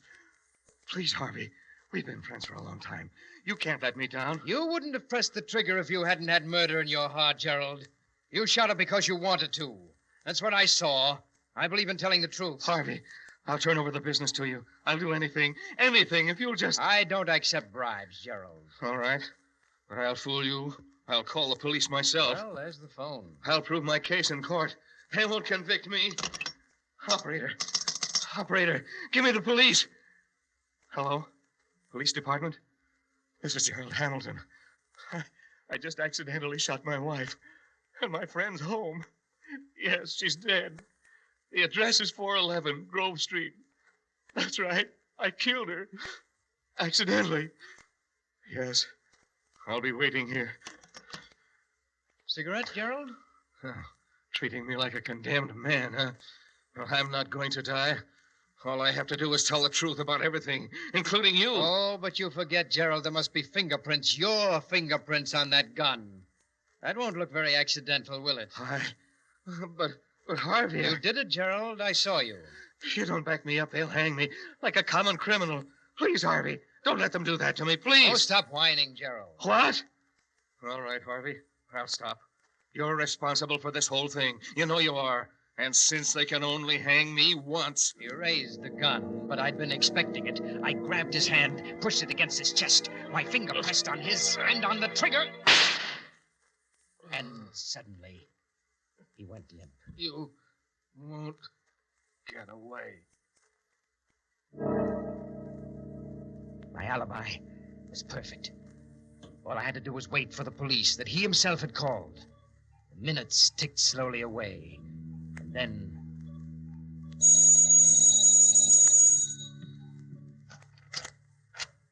Hello, Harvey. Arthur. Glad I found you in. Say, you look as if you'd been in a fight. Arthur, you'd better not come in. Why? What's the matter? No, you'd better not come in. Well, but why? Well, Gerald and Susan, they had a quarrel, and he killed her. What? And then he shot himself. What are you talking about, Harvey? Well, all right, come in. Look for yourself. Good Lord. Yeah, tried to kill me, too. But why? It doesn't sound like him or like either of them. Well, I don't know why. Fit of insanity?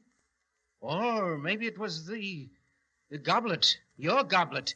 He drank out of it, you know. The goblet? Why, that's ridiculous. As he spoke, he picked up the gun. It made me furious. All those fine fingerprints of Gerald's were now erased. Put that gun down, Arthur. There are fingerprints on it. Oh, I'm sorry. I didn't realize. I tried to get hold of myself. The stupid fool, he was going to ruin everything. But I had to keep calm. What were you saying about the goblet? Why, it has no curse or magic. I just made that story up. You made it... You mean... Of course, I bought the goblet in an antique shop. As a matter of fact, I have a whole set of them. The pulses hammered away in my head. A vast, uncontrollable anger seized me. Was it because of those precious fingerprints that he'd wiped out, or because I had believed in the goblet myself? I don't know. I only know that I had to fight to keep from grabbing him by the throat. You know, I don't think you're telling me everything you know about this horrible business, Harvey. In fact... A red-hot wave came over me. I don't remember exactly what happened. Let me go! Get your hands off me! Oh!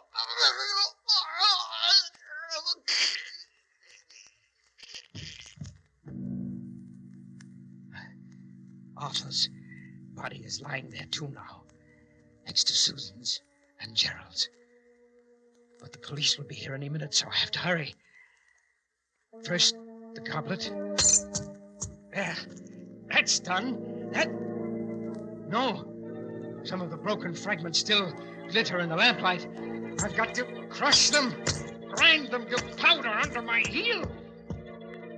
But there are always other pieces that I can't find. They're hiding from me. They're afraid of me. But I'll find every piece. I'll find them. I'll find them. I'll find them.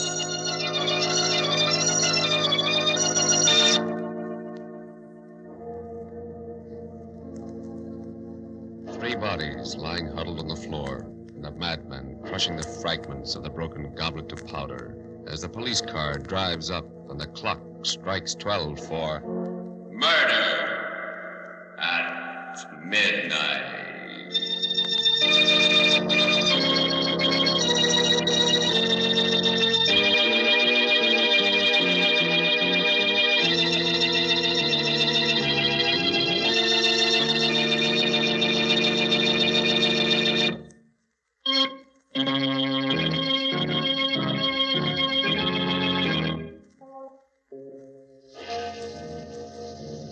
never to be with us again when death appears at the door, wearing the face of a friend, and the clocks strike 12 for Murder at Midnight. The part of Harvey was played by Eric Dressler. With music by Charles Paul, Murder at Midnight was directed by Anton M. Leader.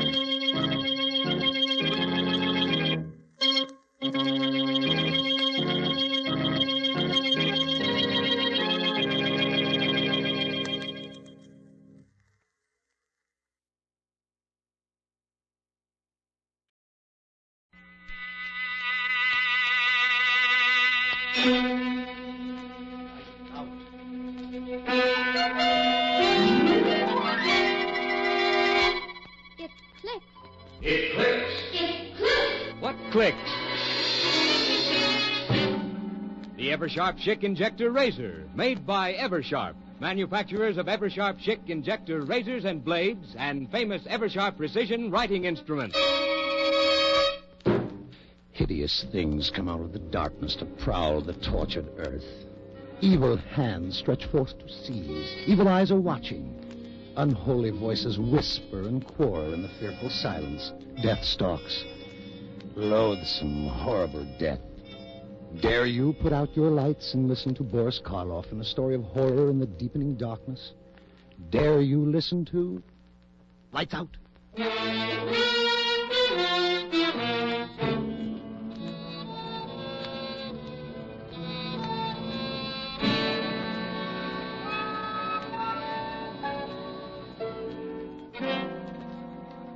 I'm glad you brought up the question of ethics, Ed. Sometimes I think science is too ethical. Stands in the way of research. I don't know, David. Take your work, for example. It's wonderful, but you have to be very cautious. I think working with monkeys is about as far as you should go right now. Oh, but Ed, David is past that stage. Why not show Ed the one you worked on today, darling? If you'd like to see it, Ed, it's right in the lab. Yes, I would. I saw it last night after you injected the poison. I'll get it, David. Thank you, dear. It's in the second cage. Ruth's a wonderful girl, David. Must be a big help to you in your work. Don't know what I'd do without her.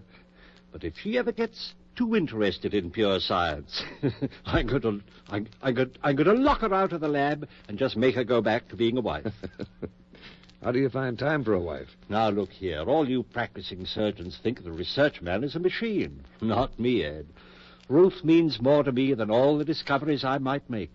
Her happiness is all I live and work for. Well, I can't say that I blame you. She's a very charming person. Here he is. Same one you saw last night, Ed. Stone dead. And there he is, just as healthy and alive as any other monkey. Why, it's amazing, David. Naturally, I followed all the experiments along this line, but you seem to have progressed much farther. David can't go any farther with animals. He's ready for the next step, and he can do it. Well, I'm all for research, David. But you have a moral obligation in this sort of thing. How do you know it'll work with human beings? Oh, you're a surgeon yourself, Ed. You know that human beings are animals just like all the subjects I've used. I know it'll work. Well, knowing it won't get you far with society. You'll have to submit proof. I know that, and I've tried every way I can think of to get a human being to demonstrate on. He's tried insane asylums, penitentiaries, everywhere. No one will listen to me. Well, in a way, you can't blame them. Even to me, with my training, the idea seems, well, blasphemous. My dear Ed, you can't stop scientific progress because of a so-called moral concept. Besides, what could be less blasphemous than to triumph over death? I'm sorry, but I can't see it that way. I wouldn't want to try it on me. When I'm dead, I want to stay dead. Oh, that's foolish, Ed. Well, if I die first, I want David to use me for a subject. Ruth. Don't look so startled, Ed. She's always been my strongest supporter, but I'm not going to use her as a subject. I like her too well as a wife. Still, it gives me the shivers to hear you talk that way, Ruth. Why? I've seen David's work grow to where the technique is perfect. Before long, his experiments will be recognized by the whole medical world. And if I can help him achieve that goal, I'm willing to do anything. Living or dead. I mean it.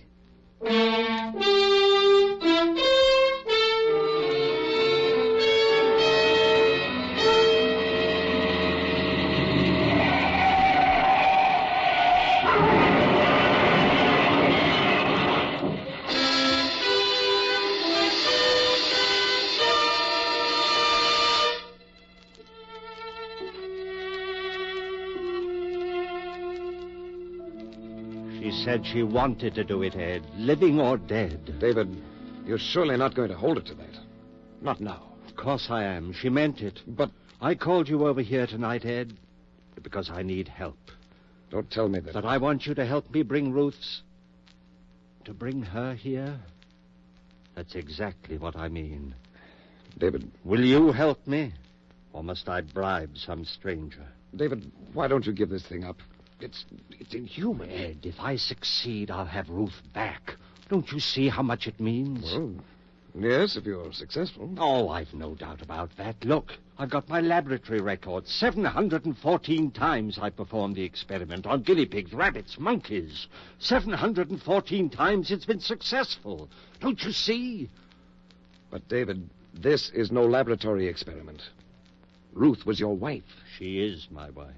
The only woman I ever loved. That's why I want to bring her back here and start her breathing and living again. There's an ugly name for what you're asking me to do, David. I know. Grave robbery. But there's a better name for it, Ed. Death robbery. We'll rob old man Death.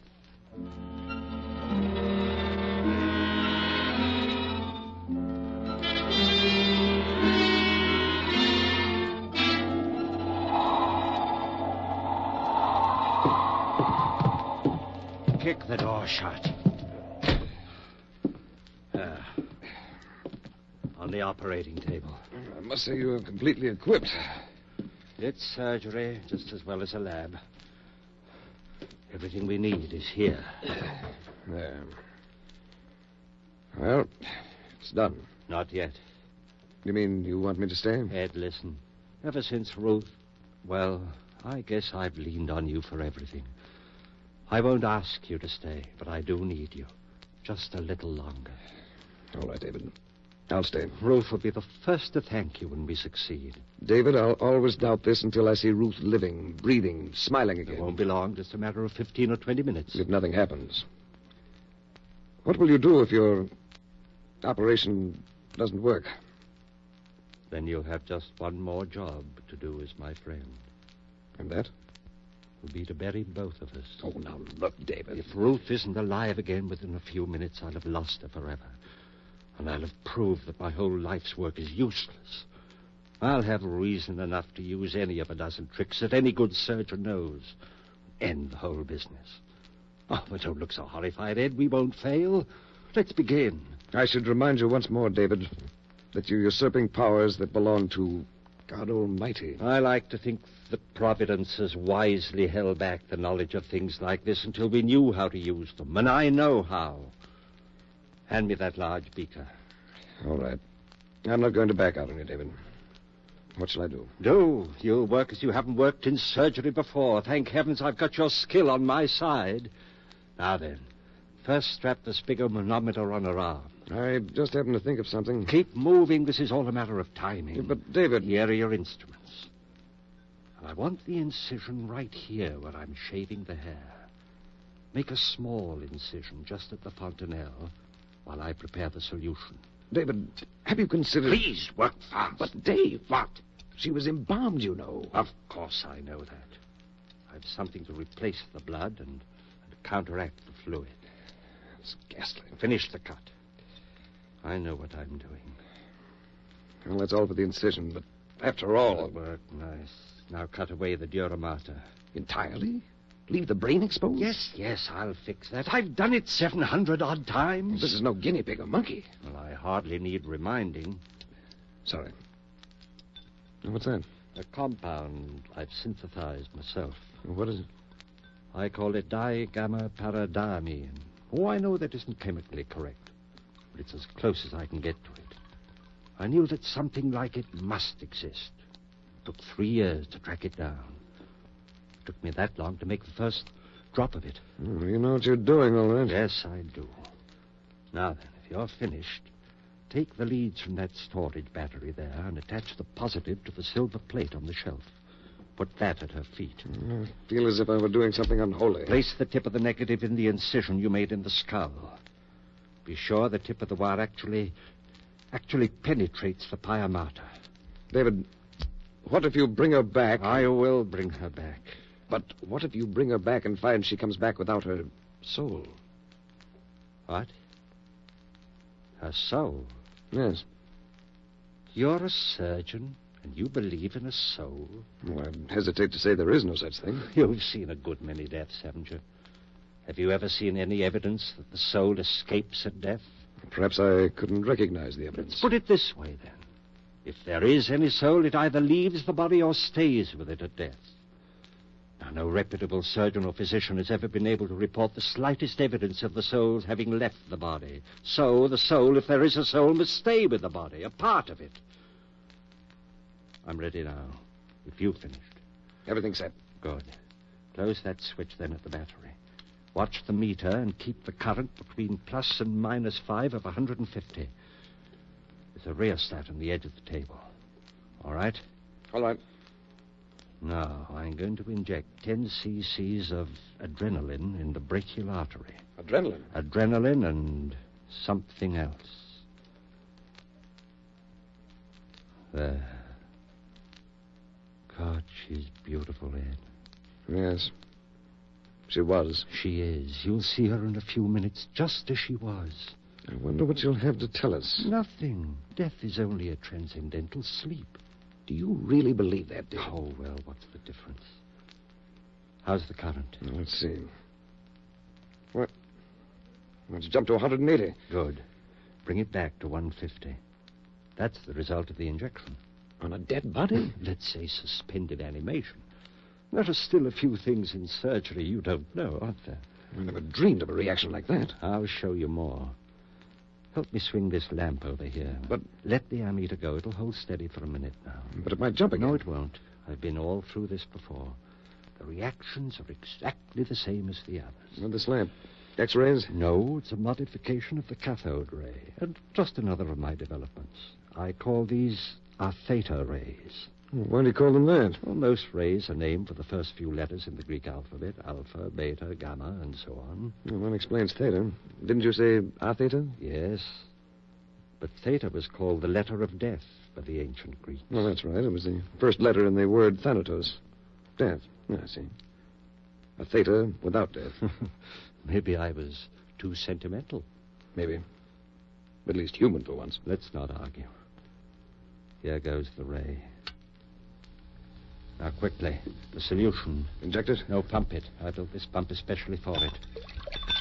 There's the pump switch, Ed. Here? Yeah. Turn it on and watch the ammeter. Okay. It's jumping. How far? 155. Let it go. 160. 170. Hold it there. It'll stay there now. Listen carefully. Yes. As soon as I turn off the pump, I want spigma readings. But there won't be any blood pressure. Wait and see. Give me a reading each time I ask for it and take them carefully. Are you ready? This is fantastic. I'm ready. Okay. Reading. Systolic 0. Diastolic 0. That's all right. It'll take a few seconds. Now. 40. My God. Diastolic. Hurry. 0. Aortic valve is still open. I'll turn off the ray. Reading. 48. Over 42. David. Not yet. Now the stopwatch. 7 seconds after I say go, I want the systolic. Now you have it? Right. Ready. Now, go.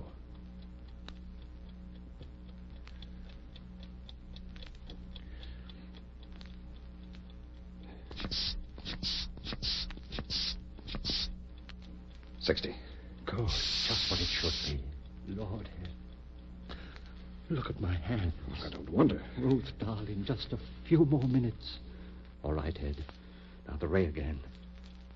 We'll know the answer very soon.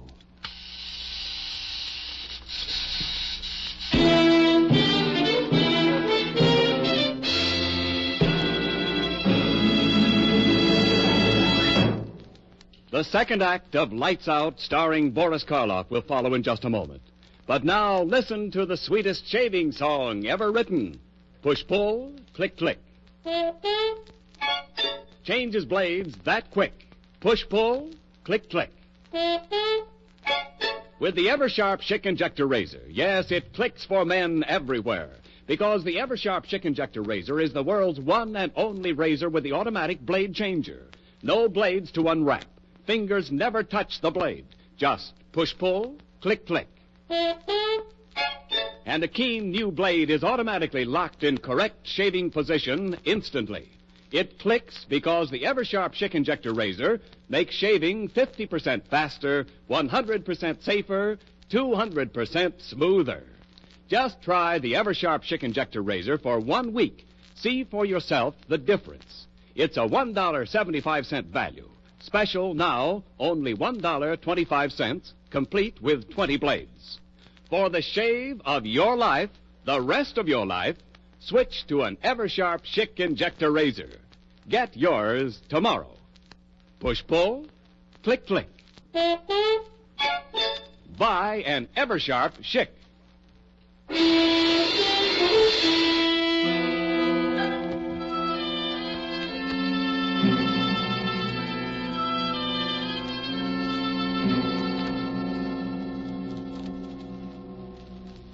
How long do you use the ray this time, David? Not long. Give me a reading. 68. Over 67. Now. 70. Diastolic. 68. Now. David, 118. 76. Close. Now. 120. That's it. 80. The stethoscope. Quick. Here. Listen.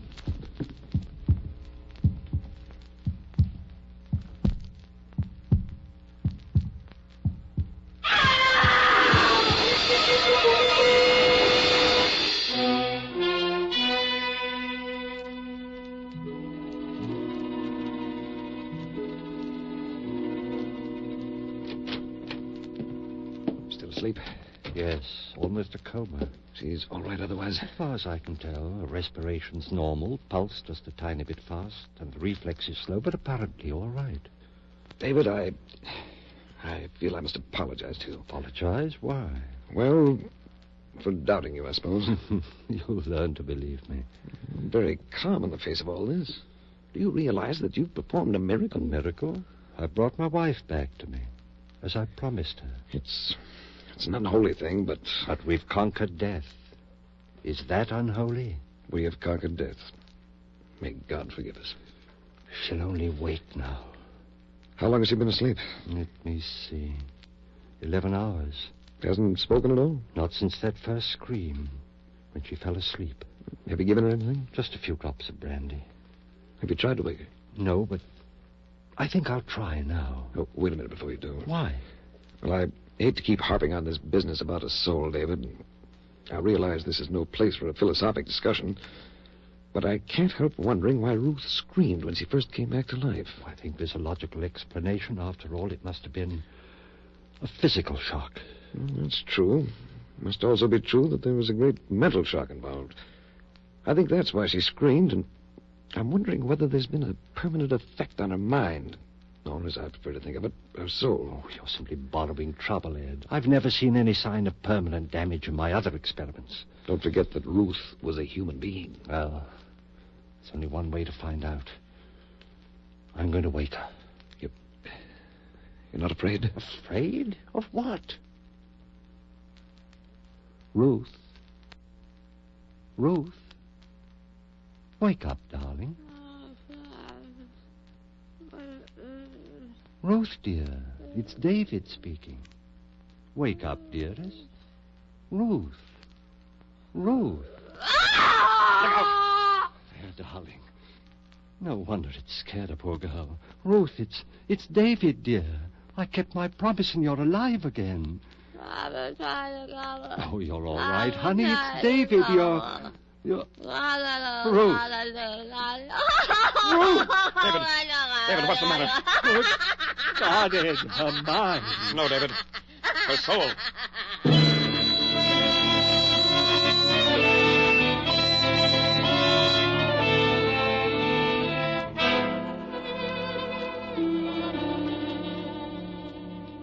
David, you'd better go out for a little exercise now. I'll stay here with her. I'll stay while you go out and walk around a bit. You've been there with her since 8 o'clock last night without any letter.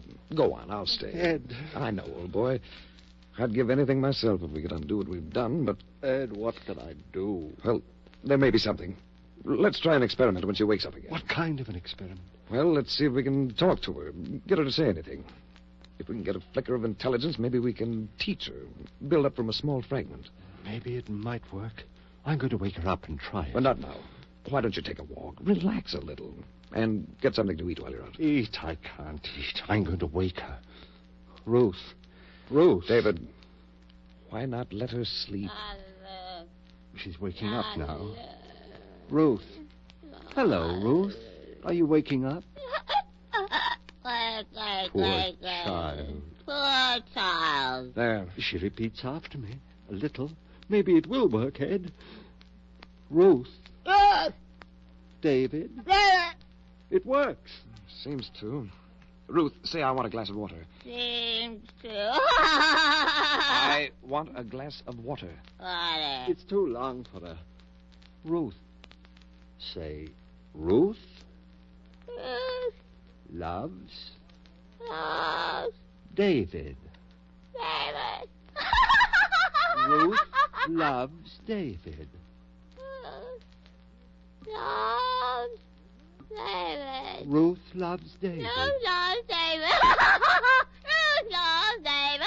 It's working, Ed. Maybe. But what is she thinking? I don't know. No. Ruth, stop it. Stop it. Wait a minute, old man. Ruth This is loves too much for you, David. tired as you are. Go on out and take a little walk, and I'll work with her for a while. Stop. Your nerves won't take much of this. I guess you're right, Ed. I can't think anymore. Ruth loves I'll be right back. Fine. I'll take good care of her and see what I can find out. Be patient with her. Don't worry, I will. And you get something to eat while you're out. All right, I'll try. Poor guy, this is really rough on him. Rough on him. Ruth. Ruth. We're kidding ourselves. There's nothing there. She's a parrot. Dad. Never mind, Ruth. Ruth, put down that scalpel. Scalpel. You'll hurt yourself. Ruth, stay away. Don't put it down. Think of David.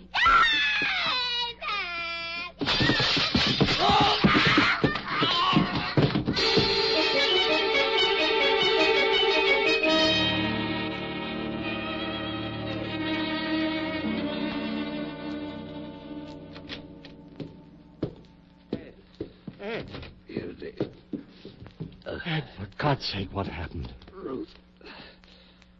Scalpel. I'll get something and fix you right up. Wait. No use. Now, look. Doctor. Artery. No hope. Ed. All right, Doctor. Your diagnosis is correct. A minute or two left. Ruth's hiding. Watch out. No soul. She'll kill you, too. What have I done, Ed? Everything I've done is wrong. Wonderful technique, Doctor. Congratulations.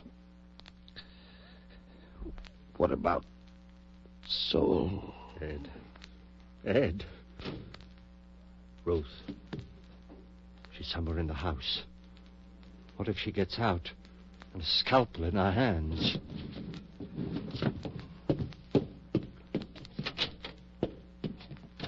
There's been enough damage. Ruth! Ruth! Basement. I'd better take a gun.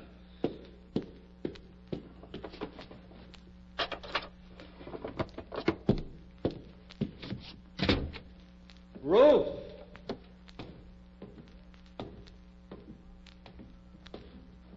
Ruth! Wish I had more light.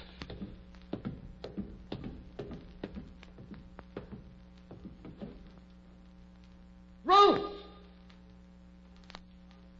Ruth! Ruth, listen. Ruth, now give me that scalpel. You'll hurt yourself. Ruth. Ruth, come back. Come back!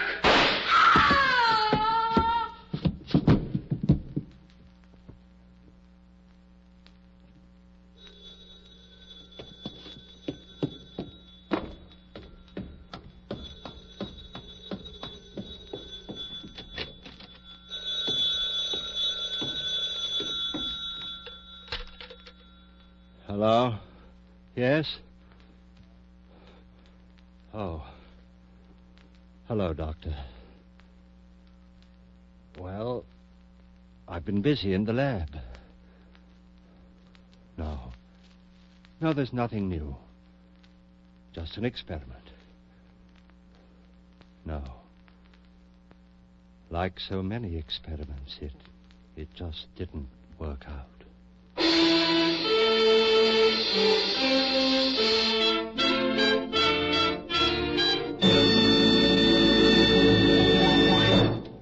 Eversharp Schick has just presented Boris Karloff in the first of the new series of mystery and terror stories, Lights Out.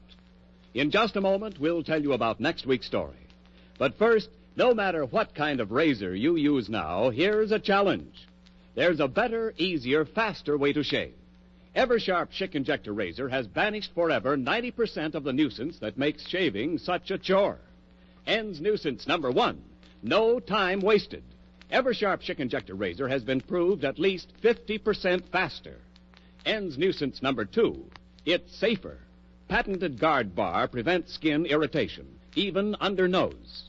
Eversharp Schick shaves clean and smooth without skin irritation. Ends nuisance number 3, nothing to take apart or put together. World's easiest razor to clean.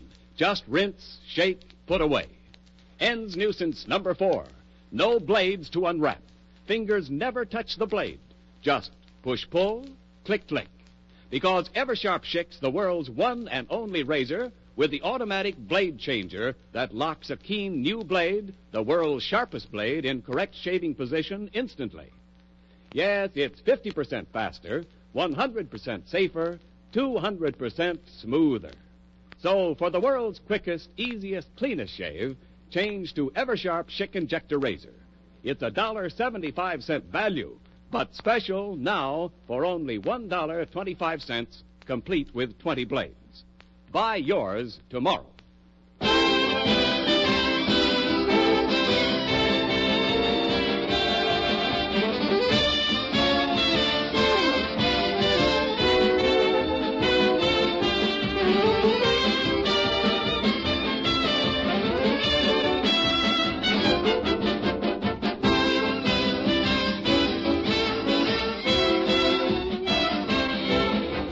Next week, Lights Out will bring you a story about the undead, the vampires who are doomed to wander alone through all eternity, seeking the blood of innocent ones.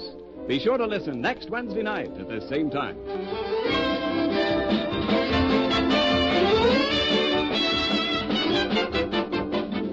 Lights Out is produced and directed by Bill Lawrence. The script is by Paul Pierce and Willis Cooper. This is Ken Niles speaking for Eversharp, manufacturers of Eversharp Schick Injector razors and blades, and famous Eversharp precision writing instruments. For birthdays, weddings, anniversaries, and business gifts, remember the best gift of all is an Eversharp CA pen.